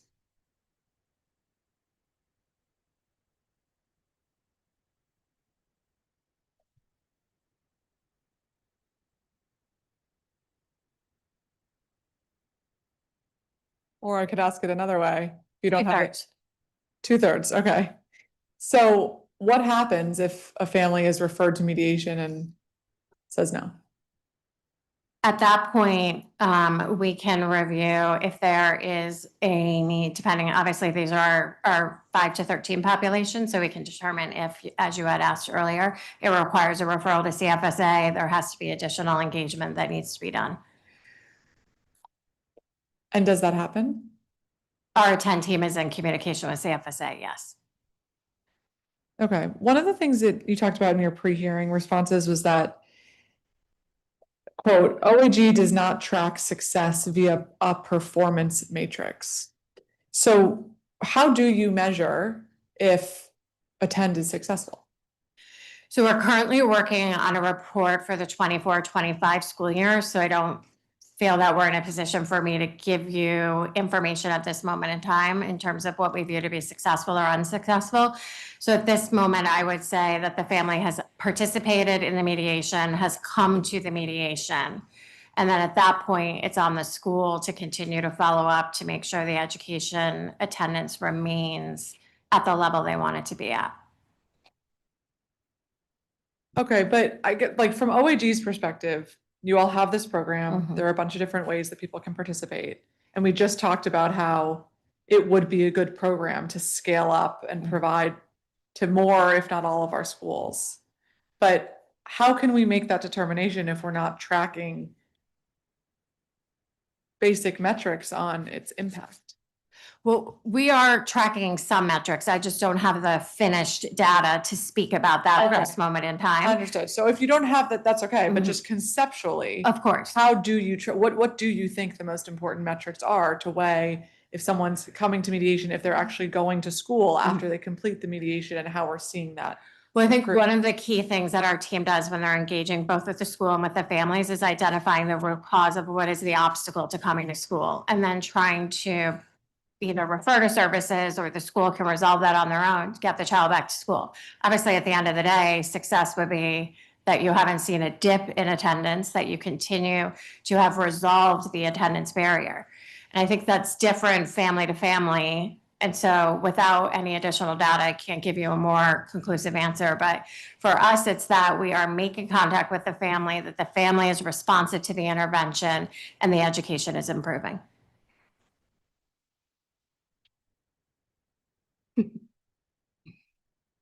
I don't know if you had something. No, I'm good. Okay, so that last piece, that the education is improving, is it accurate then to say one of the metrics that you consider is improved attendance? Yes. Okay, and you don't have those numbers for this year, but that is something that you will be producing. Yes. I'm not the data scientist, so I want to make sure. Okay. Do we have those numbers for last year or the year before that in the schools that you worked in? 24-25 is what we're working on right now. For 23-24, let me look through the book to see if I have those statistics with me. But my notes indicate that for the school year 23-24, for DCPS students in attend, they saw an average of a 24.5% reduction in unexcused absences after the mediation conference working with attend in the next 45 days. Great, okay. So it's promising. Yeah, no, we want to make sure we're precise in answering the questions and making sure when we're gathering data, we're doing it in a consistent way. But certainly from that performance in that year and anecdotally what our team sees, the barriers to attendance are being addressed, and therefore the kids are in school more frequently after the attend program gets involved than before. Okay. Okay, that is good to hear. So I should not assume that this language of OIG does not track success via a performance matrix. That does not mean you're not tracking attendance or completion of mediation. That's correct. And what do you mean by performance matrix?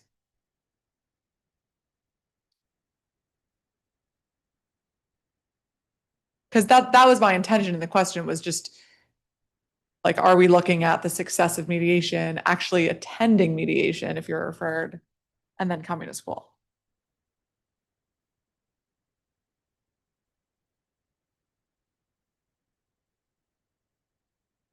I think what we meant by that answer is the current software and data mechanisms we're using in the office currently aren't sophisticated at the level we want them to be, and moving to a new data metric. I see. Had to get that clarification. Okay, great. That makes much more sense. Appreciate that. Okay. In instances where a family is referred to ACE or attend and then just doesn't participate at all, and it sounds like for the mediation families, that's 1/3. What other steps can you all commit to taking, or do you think we as a city should be taking to make sure that that child is not falling through the cracks? I can't speak to staffing levels at DHS, but I think that ensuring that DHS has adequate staffing levels to really do the contact with the families that they need to, the ongoing and regular, whether it be in-person, phone calls, et cetera, conference with the families. And also that the other supportive services, whether they be mental health, substance abuse, et cetera, that those services are available to families. If we've identified what the issue is that the young person is facing, we need to also make sure that we have consistent services that they can engage with.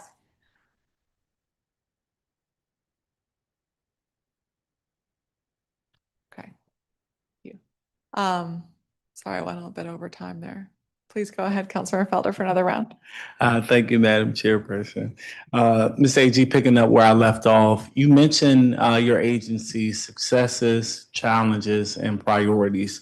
Could you speak to if there are any areas in which you're looking to improve across the agency? Well, we're always looking to improve. I think we've set for ourselves an objective of improving the institutional excellence of our office. Some of that is cementing into policies that will be in existence so that there are established protocol beyond any one person having the institutional knowledge of a particular thing. That is part of a successful organization. I think institutionalizing the knowledge that we have, we will continue to do that. We want to continue to improve our data and the way in which we are gathering data and analyzing data, making sure that we're collecting the right data and making it consistent with consistent definitions across the board. I'm going to turn it over to Chief Deputy Rosendahl in a minute just to talk a little bit about some of the internal improvement goals that we've set across, because he sees it across divisions. I would say that we want to continue to improve the interaction and collaboration with agencies, because so much of the effectiveness of our work depends on real-time collaboration with the executive agencies on things like energy and environment, employment, tax authorities, and things like that. And we have worked steadily to improve that. And we're seeing that there's continued room for improvement, but we're going in the right direction. Yeah, thank you, Councilmember. I'll just add a few things. A couple on the operational side of things and then one on the programmatic side of things. Operationally, we have a chief learning officer, and we really are looking to improve our internal training program, both in partnership with the National Association of Attorneys General, which provides some off-the-shelf training to us, but also what we offer internally. So Andy Wright has been on board for about a year now. And I think historically, training within OAG has been good at times and not good at other times. And we're really looking to pick that up. I think our lawyers and professional staff really deserve top flight training. And they ask for top flight training. When we survey staff, that's one of the things that they all want. So it's one of the things internally that we're really trying to pick up.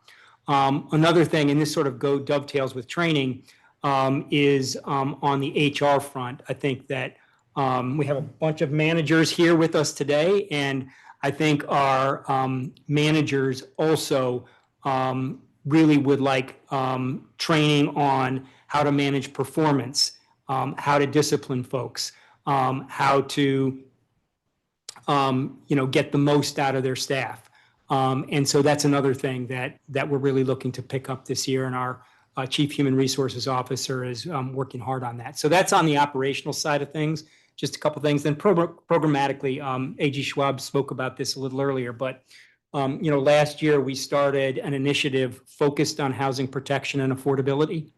And so we are really working sort of across kind of all sectors within our public advocacy division and beyond to try to make housing more affordable through our enforcement efforts at OAG and try to make it safer.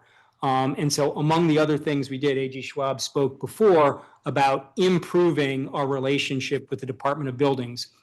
So last year, a longtime OAG employee, RG Weatherington, who has done housing conditions work for more than a decade, was appointed to be special counsel for housing and property code enforcement. And her the main point of what she's doing now is to partner with the Department of Buildings so that we can more nimbly respond to improper housing conditions. When we get complaints of them, we investigate them and we see that they exist. And so RG is working closely with the Department of Buildings to improve that work stream. Thank you. Mr. AG, from a staffing capacity, would you say that you have enough personnel to successfully achieve the objective of your agency? So the answer is we will continue to we'll punch above our weight in what we have, and we will continue to do the work. But the work that is necessary in this moment is sometimes feels limitless. If I had more lawyers and professionals, would there be more housing cases, more wage theft cases, more consumer protection cases, more exploitation of seniors? The answer is yes. There is so much work to be done that we're never going to run out of work in the Office of Attorney General. I think I make the case, I believe in it, that we are a sound investment in terms of when the council invests in us, we will do the work. We weren't doing STEER enforcement work until the council passed STEER. And the council said, we will find some money for you to hire a couple of prosecutors to do STEER work. And now we're leaning into that. So the answer is, if there are resources available to invest in the Office of Attorney General, we can put them to work immediately to improving the lives of district residents, to doing the hard work that we've got. And my team will continue to work incredibly hard and well with the resources we have, recognizing that at some point there's a limit to what we can do unless we have human beings, personnel able to be in the seats doing the work. Mr. AG, could you speak on the work that your office is doing on vacant and blighted properties? Sure, and I know that Chief Deputy Rosenthal has a couple of specifics to talk about that, but when you talk about vacant and blighted properties, there are a couple of different things that go on. One is that sometimes those properties become attractive to criminal activity like guns, drugs, and prostitution. And then when those types of properties exist, our nuisance act, our nuisance statute authority is one of the tools we have, but we have a special counsel, Zania Law is working in the office now, that is dedicated to addressing those types of nuisance properties that oftentimes involve vacant properties. We also have a tax enforcement angle with respect to vacant properties, because property owners who own properties that are vacant are required to pay higher taxes. And we find that sometimes those property owners are not complying with the law and maybe affirmatively misrepresenting what's happening in their buildings. And we use our Tax and False Claims Act authority to address that. So I don't know, Ms. Rosenthal, if you want to go a couple of details down on that, or if that addresses your question. That addresses my question. Mr. AG, could you elaborate on how your office measures juvenile recidivism rates? Sure. So right now, the way our office is measuring recidivism is using both arrest and prosecution or papering as a triggering event. But I want to say that we also think it's very important for the district writ large, across the district, to come up with a uniform definition of recidivism, so everybody is talking about this issue using the same understanding of what we're referring to. We have been measuring it using arrest, which will capture more children, and papering, which will capture less. And we track that over 3-month, 6-month, 9-month, and 12-month periods. There are limitations to the way in which we're tracking it, but that has been the way we have tracked recidivism to date and in the answers we've provided the committee. I believe that we have to think about recidivism a little more broadly when we're talking about young people. I think, first of all, as we gravitate to our citywide definition, we should not be focusing on arrest or prosecution, but we should be focused on conviction or conclusions that a crime occurred. I also think we need to think about a longer longitudinal period than just 3, 6, 9, and 12 months. We have to make sure we're thinking about where the data is coming from, because the Office of Attorney General is not always the best place to hold the data. It could be at MPD, it could be in the courts, it could be in other jurisdictions. And we have to recognize that at some point, juveniles become adults. And therefore, to really measure how we're doing long-term, we should be also gathering information from the adult system so that we can see if a young person in the juvenile system, after aging out, committed and was convicted of a crime. Could you speak to how have these rates changed over the past year? And what efforts have been successful in working to reduce them? I think that in terms of the rates, as you would expect, the rates of recidivism as we're measuring it start off relatively good with respect to the 3-month period. And then as you go further out, more kids will pick up another arrest or another charge. They have stayed, the numbers as we're tracking them have stayed relatively stable over the last couple of years as we've been looking at it. So that's kind of, I don't know that I can speak more of trends. It's just the numbers that we have as we're measuring them. We're looking at the 12-month period between, call it 35% recidivism as we measure it by either arrest or picking up a new charge. Thank you. Madam Chairwoman? Thank you. Okay, so there've been a lot of questions today and kind of over the years on these data pieces. And one of the things that I want to make sure that we are doing is being helpful in figuring out what OAG needs to produce some of this data. And so, and not all of it is from you.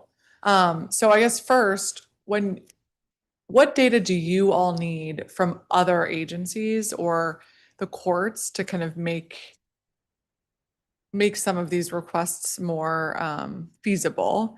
And also, is there a point person in your office who manages all these data requests coming in, or does it just depend on the division and the subject of kind of where it gets shepherded to?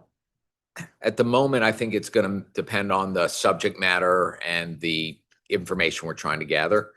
And so I would say, you want to probably direct your request to me or to either Mr. Rosenthal or Ms. Cullen, and we'll make sure the right folks, the subject matter experts, were responding to you in terms of what you need. I'm not aware of there being a problem that we're confronting where we are regularly needing data from other agencies and not able to get it.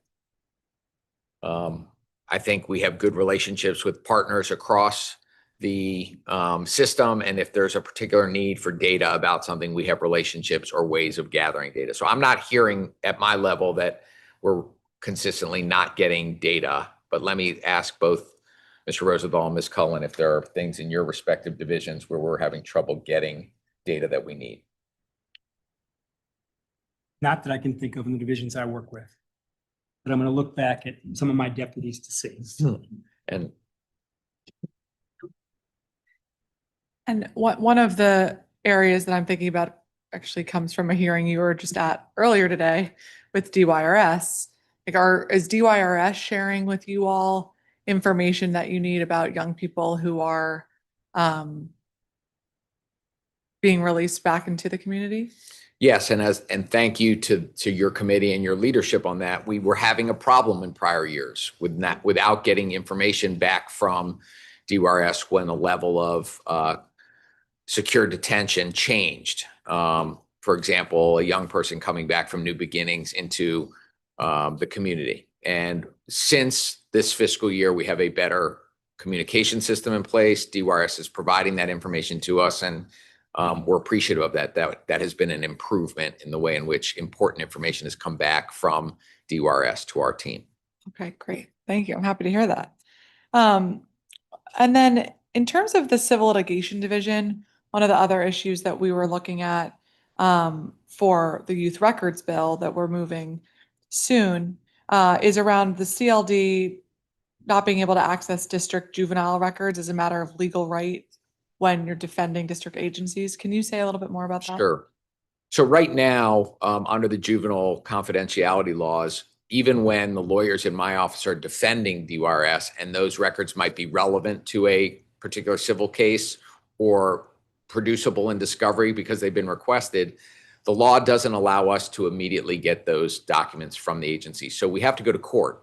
and we asked the court for a special order to allow us to have that. And by and large, the court then grants the order and we get it. It just takes more time and resources to get information that we think could be just much more readily available to the lawyers doing the defensive work. And that's the impetus behind the request that that aspect of the law be modified, so that rather than having to go through 2 or 3 hoops to get the information, we can just go through 1 and get it and have the information to be used in defense of the city's interests. Okay. And are there any additional safeguards that you think we should consider to ensure that that sensitive information doesn't get to other third parties? I think that the Office of Attorney General, has an obligation to comply with the law and make sure that that information is protected. I don't think additional safeguards are necessary to ensure that our team, when we receive that type of information, we protect it.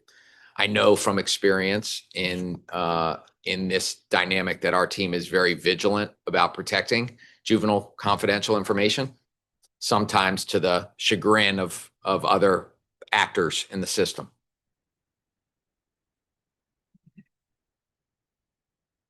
Okay, thank you. Well, as you know, the Youth Records Bill just moved out of the Youth Affairs Committee, and so it's coming to us next. So we'll look forward to working with you on that. Thank you.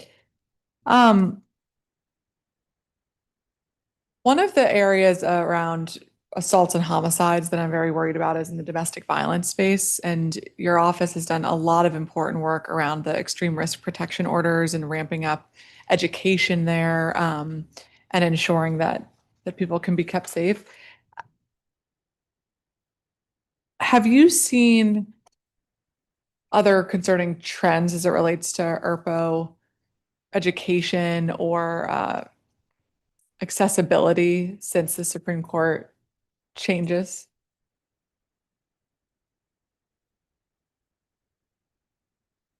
I'm not sure we've seen any changes or trends. Okay. I'm referring to the Rahimi case around ERPO cases and seeing if our city or other cities have. I'm not asking this in a very clear way. I'm going to come back to that. Okay.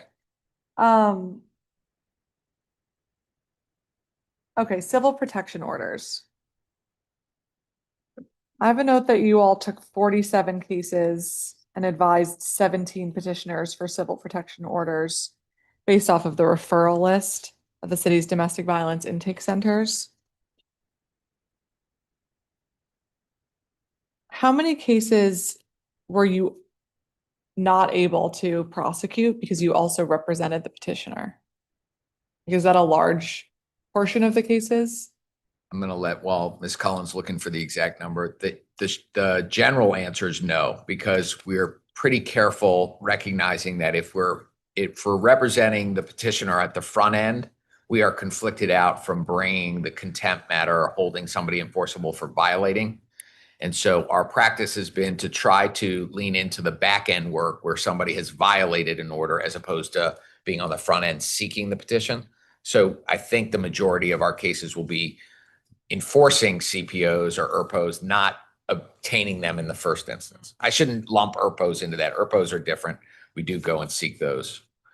But the CPOs are ones in which we're more in an enforcement mode than petitioning to obtain it in the first place. And I don't have that data. We can follow up with the team if that's something that they track, and then we can provide that. Okay, thank you. Are there any other trends that the Public Safety Division is seeing in its work for victims and survivors of domestic violence that we should be aware of in thinking about where to deploy other resources or supports? So we are going to, on February 24th, we're going to have our first meeting. CJCC, I think you're aware, created a new subgroup on domestic violence, particularly with domestic violence homicides. And so we will be involved in co-chairing that with Director Porter. So can obviously continue to keep an eye on that. But in the context of DV homicides, our DV team just obviously raised up, access to guns and access to affordable housing when one party is trying to flee or leave or secure safe housing, just having access to affordable housing. Those are the two main issues that were raised for us, but we're obviously interested as we continue this work group of getting more information citywide and where the services need to be focused. Yeah, I think this access to housing piece is something that we definitely need to work on this year, both for emergency housing, but then also longer term and Absolutely. sustainable. So you'll definitely have our partnership on that Thank you. mission. Okay, a couple Ward 2 issues I want to ask you about. One is a perpetual issue that we've had with the Shaw Howard Deli, with drug sales happening inside the deli, outside the deli. I've seen many of them with my own eyes. What is OAG's involvement in that case or cases generally when there is a public nuisance that is creating significant safety challenges for the community? So obviously, I can't talk about ongoing specific matters, investigations that may or may not be going on, but stepping back more generally, the nuisance statute allows us to hold the property owners accountable when there are certain types of crimes occurring at a particular location. And the statute limits it to drug crimes, firearms, and prostitution. And part of the process of building these cases through, as I mentioned, Zania Law is running as our senior counsel on our nuisance cases, is seeing if there are charges that have been put into the official records that would demonstrate a requisite number of offenses that trigger the nuisance statute. So that happens. We determine whether or not a particular property has that track record of triggering crimes, drugs, guns, or prostitution. And that then triggers an investigation and a conversation with the owner, learning more about the facts, and then seeing if we can't get the owner to do something voluntarily to address the problem. In many of the cases that we undertake investigations in under the nuisance statute, ultimately the owner will get into some kind of compliance with us under an agreement to try to mitigate what's happening. In those instances where the owner will not, we have brought lawsuits under the nuisance statute to hold the owners accountable. Okay, thank you. I appreciate that. And, it's a rare case that would rise to the level for me to continuously feel appropriate to bring up a specific business for the record. And this is the rare case. So I'll just leave that there. I'm really glad to see your team working through two major cases in Ward 2 where we've seen property owners just really not meet their basic requirements of acceptable or habitable housing. 1717 17th Street and the King Towers property on 12th Street. Is there any additional update that you are able to share on those cases? Are either of those cases in court? They are, well, yeah, I mean, they're an active litigation, investigation, so it's not something we can talk about publicly at this point. Okay. Okay, understood. Let me turn back to Councilor Felder for another round. Thank you, Madam Chairwoman. Picking up where we left off pertaining to juvenile recidivism, Mr. AG, do you believe the juvenile curfew zones imposed earlier this year in the district had an impact on mitigating juvenile recidivism?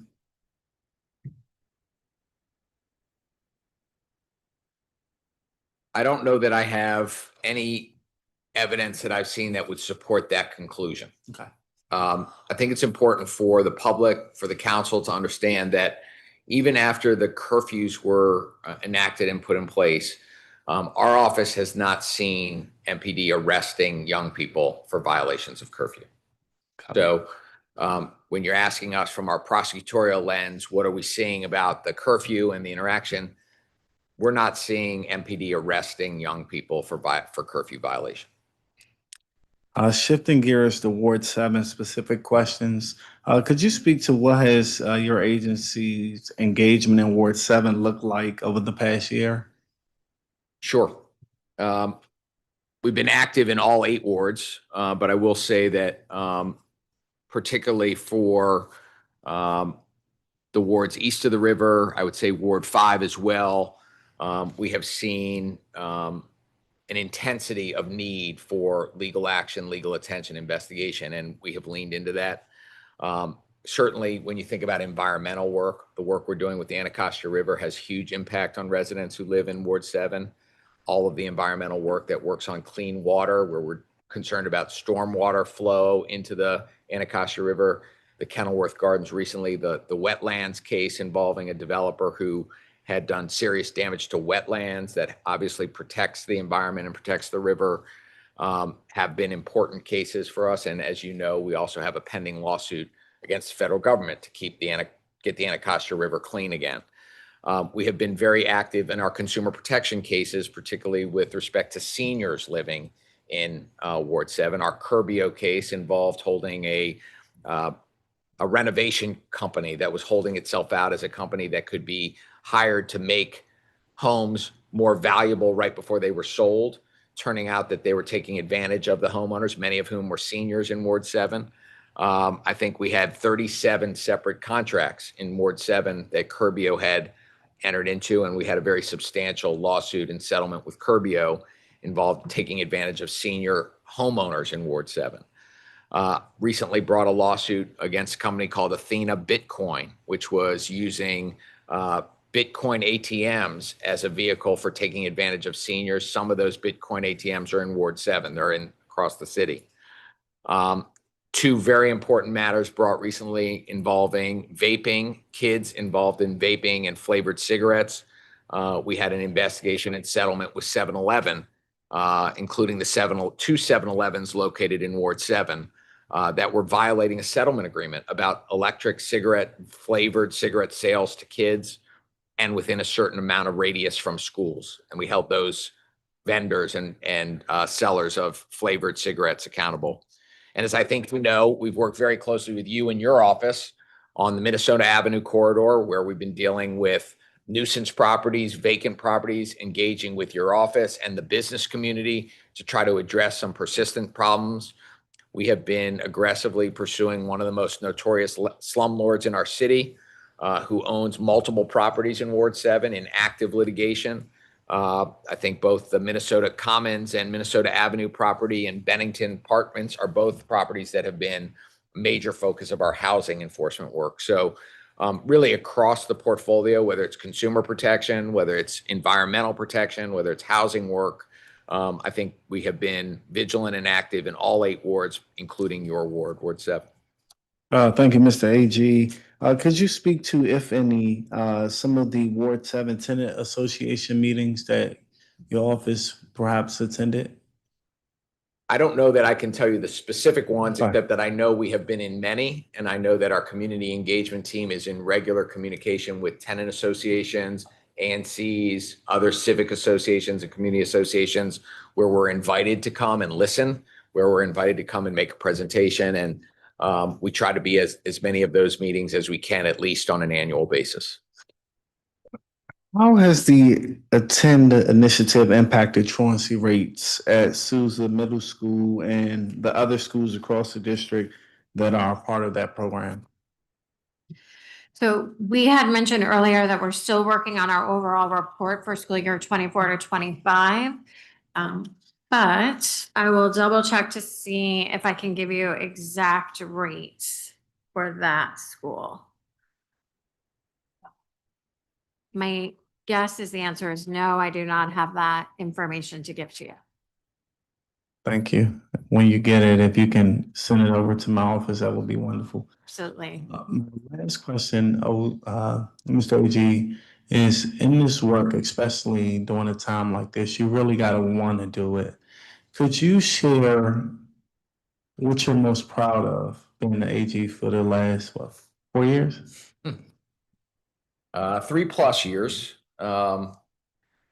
It's a little bit like the first question you asked me. I'm extraordinarily proud of the team that I get to work with every day at the Office of Attorney General. You're seeing the leadership of my agency behind me, the 9 operating divisions. There are 700+ people that are working very, very hard on behalf of the residents in the District of Columbia. I think the work effort is the finest, hardest work effort I've seen, and I've been in a lot of extraordinary law firms, including the U.S. Department of Justice and large law firms. The talent of the folks who are coming and putting their energy and brains to work for DC and DC residents is off the charts. And I think what we have to recognize is that this is an incredible asset of the city that needs to be tended to and supported. We are seeing a U.S. Department of Justice being gutted in front of our eyes. We're seeing incredibly talented professionals lose their home and therefore lose their ability to serve our country. And the district has incredible public servants who are committed to stepping up and doing the work. And we should keep our eyes on that. And that's what I'm really proud of. The office that I inherited when I came into was strong, and I feel like it's getting stronger and stronger. A lot of that's because the council understands it, takes the time to understand the work we're doing and support us. Some of it is because as council members, you've got really thorny constituent service problems, and you know when you call our office, we're going to partner with you to try to address those issues. And I feel like that's the thing that we have to keep our eyes on, the pride in individual cases. I mentioned earlier, there are cases that happen every day that help somebody or help some family that never make any attention, never get a press release. Nobody pays attention except the people involved. But you know what? Their lives are meaningfully better because our office and the professionals in our office have been engaged in some way, shape, or form. And that's where I get great pride. I hear from people in community when I'm out all the time about yours is an office where people answered our call. We didn't think the government called us back. Your office within 24 hours called us back. We didn't think anybody cared about our problem until you called. There was a public testimony today of a gentleman who talked about nobody at AT&T would answer his call until somebody at the Office of Attorney General asked, we need an answer to this question, and they got an answer. And that's what we should be doing as public servants. That's what we should be doing in government, is recognizing the people we serve are the people who elected us, and everything we do should be in service of them. And so that's what I'm proud about, is because I hear from people day in and day out, thank you for your office doing what it does. Sometimes we don't give people the answer they want. They're still grateful that they're getting an answer. They're getting a response. And I can't say more than that. That's what I'm very proud of. I appreciate that. So we've heard your agency's successes, challenges, priorities, which you're most proud of. Now, Mr. AG, you're the second elected Attorney General in about 10 years when you're no longer in this role. What do you want your legacy to be? Yeah, I don't think a lot about my personal legacy. I really don't. I know some do think that way.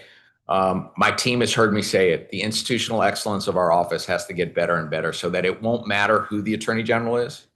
It will matter that the Office of Attorney General answers the call, responds with a level of excellence and professionalism, regardless of who gets elected.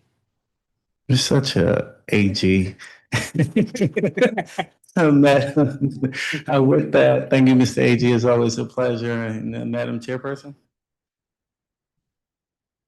Just wondering why you're kicking him out of a job after 10 years. May still be our AG. Thank you, Councilmember Felder. Okay, couple more questions for me. And thank you for mentioning what the Bitcoin work you're doing. And I think, we're seeing the horrible case nationally, what's going on with Nancy Guthrie, and just awful, and reminds us all of the vulnerabilities in so many of our systems now. And when we see predatory lending cases, can you talk a little bit about what your office is doing to respond to some of the evolving technology that is becoming more and more available to protect victims?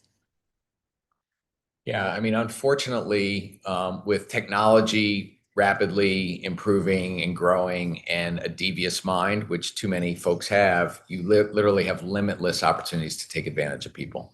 And so we are aware of that and trying to do everything we can to protect people. It's not just seniors. There are young people who are getting scammed, and middle-aged people are getting scammed, but particularly seniors who are not as tech savvy or aware of what might be happening. I'm very concerned about that population being taken advantage of.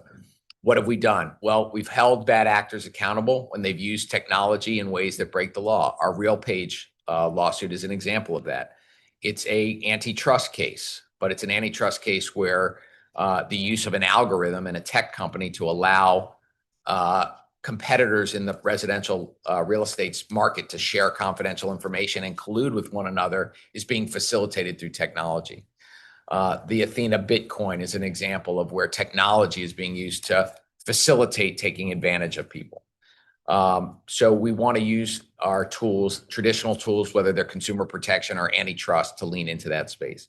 We want to use our bully pulpit and our comms team to be able to tell people, be aware of certain things when we're seeing it. So when we get into deep fake, now deep fake is so good with audio and video images that we want to make sure that people are not duped into sending money off because they get something that appears to be a family member or an authority, like a taxing authority, sending information. So we've used consumer alerts and our comms team to tell people, no government is ever going to contact you by text or email and say you must immediately go pay a bunch of fines. How many times do we hear people who think they have to go and send their information or send their money because they receive a text? So we want to use our communications and community relations to get that word out. Regularly engaging with AGs around the country. And this is one area where it's bipartisan, Republican and Democrat, trying to protect whether it's notice and comment letters that we're submitting in a rulemaking context, or amicus briefs that are being filed, or where we're just weighing in on the impact of technology impacting consumers. We're leaning into that too. We're not going to stop technology from advancing. And there's a lot of ways in which AI and technology are going to make us better and healthier and more efficient. And certainly we as a law firm are trying to think about how we can use AI to be more effective and more efficient. But right now, there's so much vulnerability for people where the intersection of deviousness and technology happen. And we've got our eyes out to try to do our very best to protect people. Thank you so much. And speaking of using AI to make OAG more effective, do you all have a research division or specialist the way that a lot of law firms do now, and in managing the large flow of information? And as we think about the tech needs of last year's budget with relativity and just making sure the basics are met, is that something that you all are looking into expanding this year? Absolutely looking into it. Our chief operating officer and our chief technology officer are working on it. We have an AI policy in place.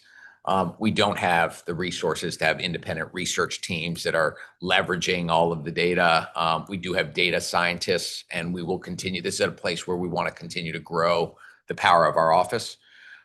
We don't have the luxury of the resources that some private companies or others have with respect to having, AI teams that are really harnessing all of the data in the way that we would like to. Mm-hmm. Okay. I think that's an area that our government just needs to look into this year, especially across agencies, to make sure that while, yes, there will be needed upfront investments, we can really become much more efficient and improve outcomes for all the residents we serve if we lean in early, I think.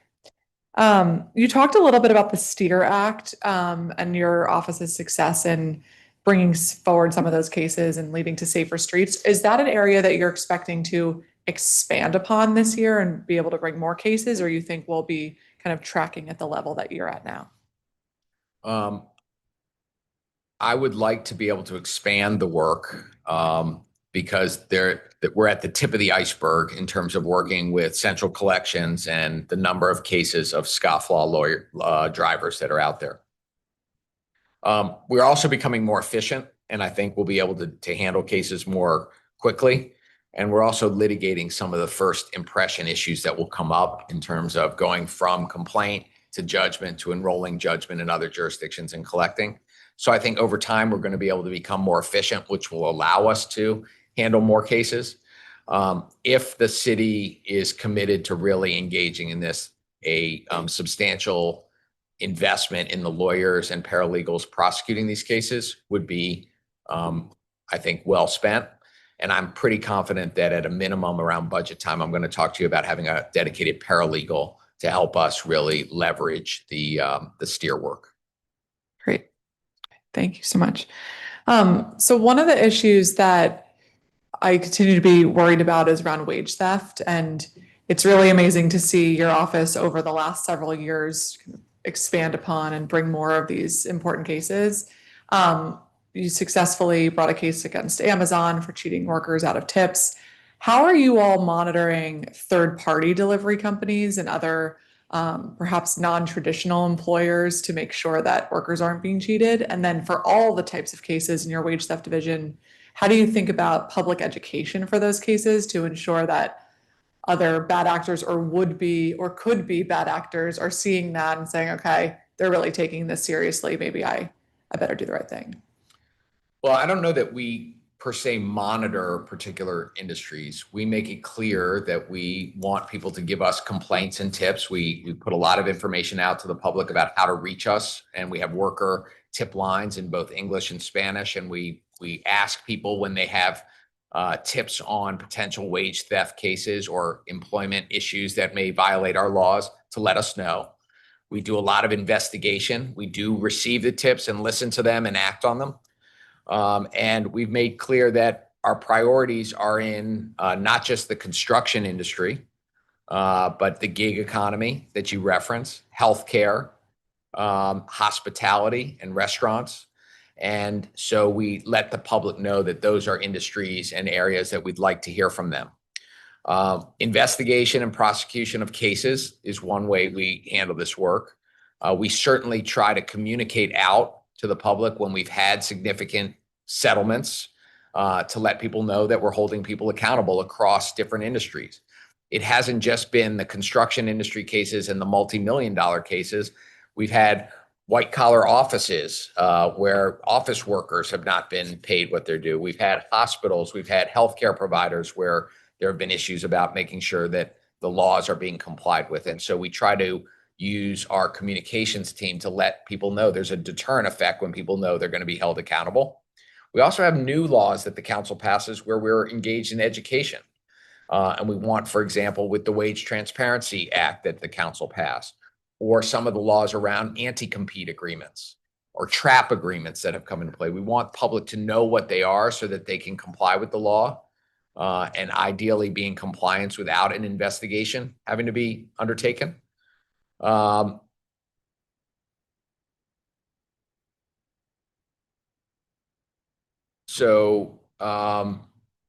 of the things that I'm proud of the team, the workers' rights team, doing is that we have good relationships with industry and businesses. And for example, a lot of the work around restaurant fees and the way in which that aspect didn't directly involve wage theft, but involved an issue adjacent to workers, because oftentimes diners were confused about whether a service fee was being paid to a server or to the house, and would want to make a decision. If it's going to the house, I want to make sure I'm tipping my server. If it's going to the server, I don't want to give an extra. And so that confusion impacted workers. And we worked very closely with the Restaurant Association to try to put out guidance so that consumers and restaurants knew what the laws were. So it's kind of a multiple prong approach to dealing with protecting workers across the industries where DC workers are really predominantly spending their time trying to earn a living. And to the conversation we had earlier, and I think I heard from some of the public witnesses, in a day where making ends meet is so hard for all of us, but particularly for workers who are working paycheck to paycheck, to have that paycheck be illegally less than what the law entitles them to is very much an affordability issue. It's the difference between having the ability to pay for something and not of a critical need. And so it's really, really important that we continue to invest in this work, do it well. And I appreciate the council's support in working with us as we've developed new laws and tools that we are enforcing, and then continuing to support our workers' rights team. Well, thank you for that. And all of that team's work as well, to protect people's wages. We talked a little bit about the housing cases that we can't talk more about, but generally, as you think about improving habitability and conditions of housing, and we heard from one witness earlier who was very appreciative of OAG's attempt to support, but was living in really unacceptable conditions with bed bugs and with rodents. And how is OAG thinking about handling cases on a one-on-one basis, but also from a macro perspective and ensuring that more district residents can get the support that they need in improving and getting improved habitable housing conditions through your litigation. Well, I think as Chief Deputy Rosenthal alluded to, this last year, calendar year 2025 was the first year that we pulled together under the leadership of Beth Mellon, our Housing Conditions and Affordability Initiative, which is trying to make sure that all of the work we're doing across multiple streams in our office are rolling up to this question of making sure there's more affordable housing in the district. And part of that is a conditions work, addressing the fact that when housing units are not habitable, they come out of the stock of available housing, which makes affordability all the worse because the demand for housing is there, but when you don't have the supply of housing available, prices go up. So it's very important to protect the existing housing stock. That's how it fits into the affordability. And as a matter of law, tenants are entitled to decent, code-compliant, habitable housing. We will continue to investigate cases and bring cases, particularly where there are building-wide systemic problems, recognizing that when we bring impact cases, people pay attention. So I hope landlord community is aware of Marbury Plaza. We're not messing around when we're talking about trying to hold people accountable with very substantial monetary judgments, and not just the LLC that owns the property, but the beneficial owner who is the owner of that. But that by definition is sort of reactive. So we want to also try to figure out what we can do that's more proactive. And that's where you see our collaboration with the council through our policy and legislative affairs teams. How do we think about the laws being more effective? Our equitable land use team, thinking a little bit about as developments are coming online, advocating for greater affordability in different areas and different proposed developments, plan use developments where the affordability piece is something that is important to advocate for. Text amendments and other zoning laws changes that will help enhance the amount of affordable housing. We are trying to also work now on issues adjacent to housing, because we know homeowners spend a lot of money when their conditions are deplorable, but they're also spending a lot of money on utilities. They're spending money on junk fees associated with living in their buildings. And we're focused on all of that because sometimes it's not just the habitability of the unit or the rent, but if you're getting nickeled and dimed with a series of junk fees on top of your rent, that impacts affordability and being able to live in the city.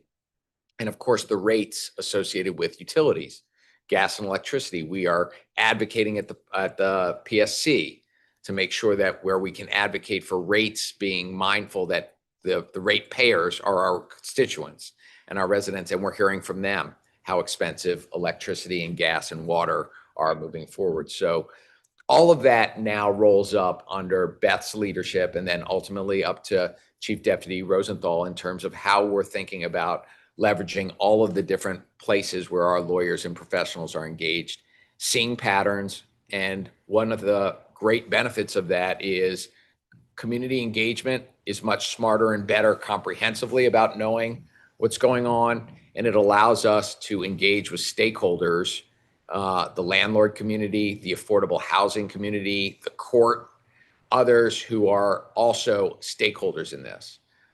We do need to be mindful that there are many landlords in our city who are playing by the rules and are, competing, playing by the rules, which can be an expensive venture. And it is incredibly corrosive when some don't play by the rules. So making sure we have a level playing field for everybody is critical.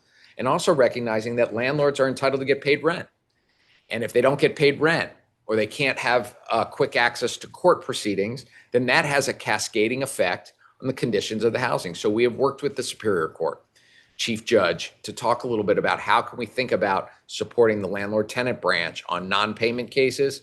And another type of case that's very, very hard to deal with is where you have conduct or criminal behavior going on in buildings, and there's too much delay getting to a court hearing. And that has a huge impact, not just on the landlords, but the quality of life of the other tenants living in the building. And I'm very, very appreciative of the work that Beth and all of the members of that team have done over the last year. We got a lot more work to do, but we also have big expectations for ourselves as to how we're going to leverage this knowledge to really make a dent in some of the affordable housing challenges in our city. If I could just add, AG Schwab, in response to your question about sort of the conditions work we do, I think it is important to understand that kind of the big splashy cases you see represents really just a relatively small portion of the housing conditions work that Beth and our Housing and Environmental Justice Section Chief, Joanna Wasik, and her team are doing. I mean, we do have, a couple dozen cases that are currently in active litigation. We've gotten some very big judgments. AG Schwab mentioned one of them, Marbury Plaza. We got another one last year, AJ Edwards, which was $6.8 million. So yes, we hope that the landlord community is paying attention to those. But look, there are many, many cases where we get complaints and we recognize that there may be systemic conditions problems at those properties. Often we're working with the Department of Buildings. I referenced that earlier. In my testimony, in responding to some of Councilmember Felder's questions, often working with the Department of Buildings to identify those properties and approach those landlords in a cooperative way, pre-enforcement, to see if they will fix the conditions that we in DOB have found.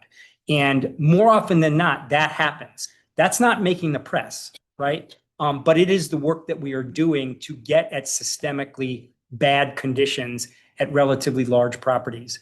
And then you go down one level further, right? We've got a consumer mediation team. We've talked about that. But one of the principal things that our consumer mediation team responds to are housing conditions related complaints, right?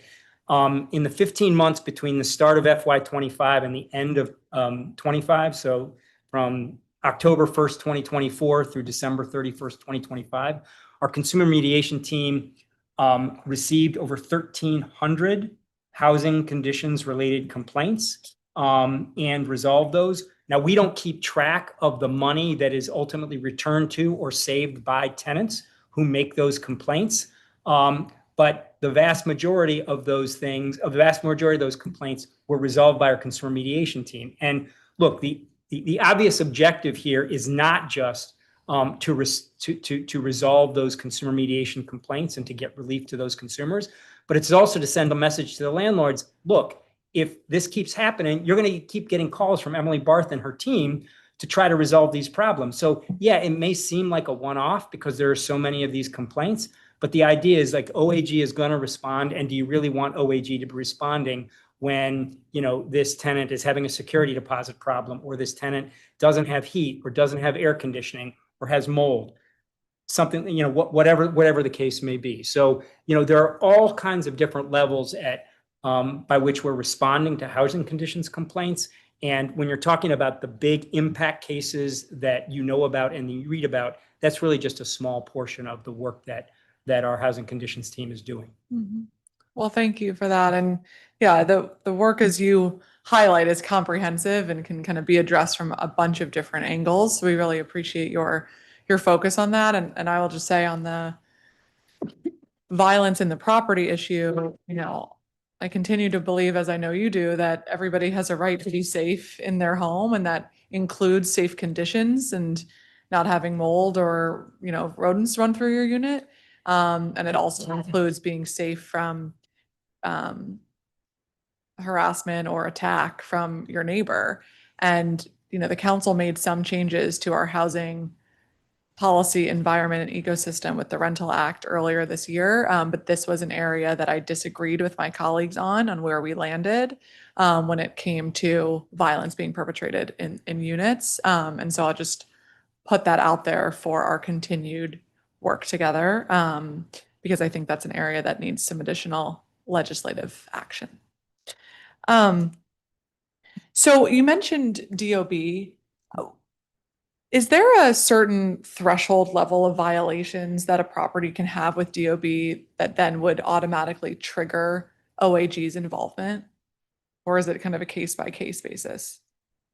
I'm gonna let you take that. Yeah, I mean, I think it's a case-by-case basis. And I do think that our special counsel for housing and property maintenance code enforcement is kind of working with the folks at DOB now to really establish, all right, like, when does it get to the level where we have to go to court under the Tenant Receivership Act and the Consumer Protection Procedures Act and bring a lawsuit, right? The hope is that that's not what it's going to come to, and it can be resolved at the DOB level. I will say that one of the things that Beth Mellon and our housing team are working with Councilmember White on now is a Strong Homes Act, where we are looking to sort of increase our nimbleness in being able to respond to systemically bad conditions, particularly when you've got a recalcitrant landlord, so that we can kind of improve and make clear what our authority is to enforce the construction codes, so that if you have a receiver in place and they're, and the property is just not getting better, that we can move more quickly to a judicial sale. So those kinds of things are really important. But in terms of sort of like a threshold, I don't think that we have established a threshold. I mean, obviously we are working with DOB. We'll sort of look at the orders to correct. We'll look at the NOIs, the notices of infraction, to see, okay, who are the really bad actors? Like, who has sort of a certain very large number of unabated notices of infraction or orders to correct? And those are the folks that we need to target. Mhm. But working to prioritize the landlords that DOB and OAG are seeking to enforce our housing laws against is something that we're actively in communication about. Thank you. I think I'm a fan of that bill. I think I co-introduced that bill, and I'm glad that that's moving forward, and to give you all more authority there is, and something that we continue to work with Director Hanlon about as well when we have these kind of repeat cases. It does feel sometimes as though there's, penalties being associated to someone who may be a bit more of a good actor who's, trying to fill their space, and then repeat properties that have been sitting there for a decade and we can't get any enforcement. And I know that's something that DOB struggles with as well. So we'll continue to work there. One of our witnesses earlier, I don't know if you heard him talk about a case that he's been dealing with his ex-wife, I believe it was, but he mentioned some concerns that he had on not receiving ASL services. And just curious, when your office is working with people who may be deaf or hard of hearing, do you all have ASL services available, or how does that work? Is that another kind of resource we should think about expanding? We have a contract for interpreter services. Sometimes we have customers or folks we're interacting with where language, the call line is not sufficient. So we have a vendor, and I'm understanding, and I'll double check this, that ASL is also one of the services that the vendor we can contract through if we need it.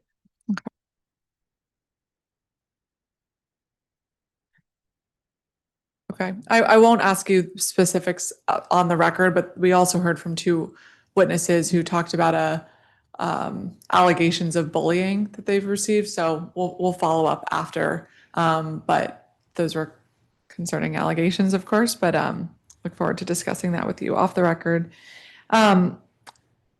Okay, so lastly, last year, as you may recall, there was a lot of changes for the violence interruption program because, frankly, OAG's outcomes were stronger than the Office of Neighborhood Safety and Engagement with your Cure the Streets program.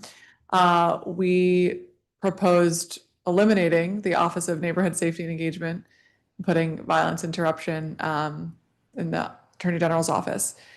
As you know, there was a lot of conversation shifts. And so we have now transitioned the violence interruption program to be housed all under one's. But OAG's input and expertise in handling this work is very important throughout these transition years in this advisory group that we established to meet and make sure that the transition is as smooth as possible. From your perspective, how's that transition going? Are there areas of concern that you have with the program? Are there other benefits that you see? What's your perspective on the new model? Well, I think, and I have said repeatedly, that I was very proud of the work that the Cure the Streets program did for the many years that it was housed in the Office of Attorney General. And I was worried about whether or not the excellence of the work would be maintained moving forward. And so we had those conversations. But I also said, I think consistently, that if I were starting from scratch it makes sense for all violence interruption work in the city to be in one place, and on balance better with the executive than in the AG's office. Why? Because the executive has access to agencies and resources that are so essential to making sure the violence interruption work is successful. So we did the hard work. You and your leadership, you did the hard work. We now have all of the violence interruption under one roof in the one's office. In the lead up to October 1, the new fiscal year, I know my team worked very, very hard to finish the engagement with the community organizations that had been doing the CVI work in the 6 sites that we were continuing to make sure those contracts were ready to be passed off to ones. The internal protocols that we had in terms of managing those organizations were shared with ones, transmission, and I know the teams worked over the course of the summer so that the handoff on October 1 was seamless, and I understand that to be the case. Candidly, I have no transparency or visibility into how things are going. If there is a regular working group or advisory committee that's meeting, I haven't been invited to it. I would welcome being there, and we will continue to try to be supportive of a transition. I know from talking to members of the community and being out that a continued investment in violence interruption work is important to the community, and they want to see it be successful. As you know, there are different models. They have different usage in different ways, and the CURE model was just one of many. And I hope that it will continue to be one of many that the city invests in and supports. I think the violence interruption workers that are doing the work, oftentimes in dangerous situation, deserve the support of the city and the resources that come with it.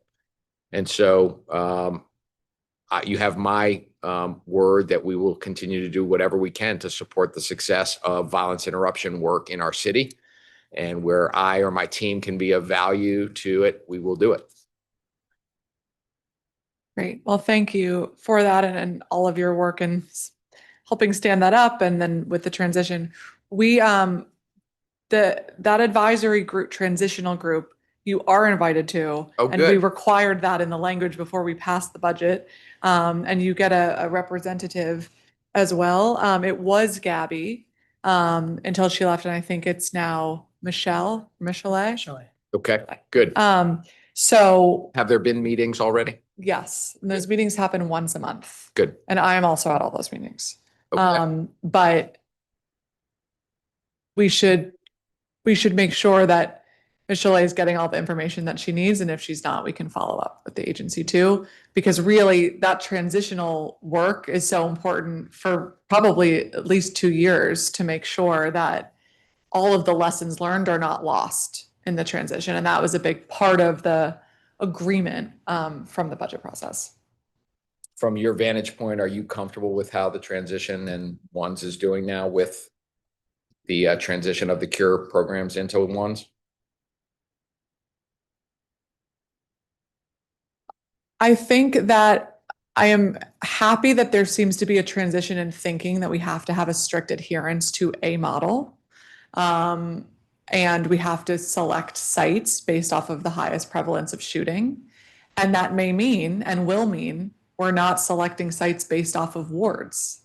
And that's something that all of my colleagues are going to need to be a part of and grapple with, because for the last several years, a lot of funding has been associated to ward-based needs, which are plenty. But if we're really trying to target the highest areas of shooting, that is not equally distributed across wards. And so I think that's part of the piece that gives me most hope, that in this transition group, there seems to be alignment of that thinking. But we are still waiting for additional information to see exactly how all of the new grantees have been selected and if the dollars going out the door are matching where the need is. So I'd say I'm hopeful. Okay. Hopeful with a lot of follow-up. Okay, well, that concludes my questions for you, AG. I want to just reconfirm part of our earlier discussion for follow-up, because I know there was a lot that we were throwing around. First, around the individual instances of compliance with DDAs and DPAs consent decrees. If there's any way I can support you in making that ask to the Court Social Services Division, but so we can have just a clearer picture on where those cases are. And then if you can follow up with us on the truancy data around 10 program sites specifically, would be great. I want to thank you, Attorney General Schwab, and your entire team. I think it is made clear today and really made clear every day of the year how important substantively the work is that the Office of Attorney General handles, but also how important structurally it is to have an independently elected Attorney General in Washington, D.C., elected by our residents. And that is vitally important to our operational government and to ensure that our city is safe and a wonderful place for everyone to live. So thank you for all of you who are here and your many team members who are not here today, but who do such important work on behalf of our residents each and every day. We appreciate you. And I want to give you a chance, as always, if you have anything you want to add before we close or that you want to mention that we didn't get a chance to highlight. No, well, thank you, Chairwoman Pinto. Really, I think I did have an opportunity both in the written responses and in our conversation today and in our conversation earlier with Councilmember Parker about the work that the team has done. I appreciate your leadership and support because as an alumna of our office, you really do have a bird's eye view and an insider view of the importance of the work and why it is comprehensive. It's in places across our city. It touches so much of what our city does. And I 100% agree with you on the importance of having an accountable attorney general because an elected attorney general is accountable to the people. And that changes the nature of the work. It changes the priority of the work. And interestingly, it has changed the attractiveness of the office of extraordinary professionals, lawyers, and staff that want to work for people in the city. And so it has been a wise investment of the council and the voters to have an attorney general that's accountable. But we're lucky also to have a committee that cares enough to ask the detailed, hard questions during oversight, to hold us accountable, to let us go through the process of assessing how we've done over the last year and see where we can improve, because we're not perfect. We are aspiring to be perfect, but it's a path that we will continue on. And I appreciate in advance the conversation and the support that the council will provide us when we need it in a tough budget year to recognize that, you know, an agency that's 85% driven by humans needs investment. It needs support. And so to keep up the important work we're doing that helps all of us and protects our city, I hope we will collectively invest in what it takes to have a first-rate Office of Attorney General. Thank you. Absolutely. Thank you very much. And with that,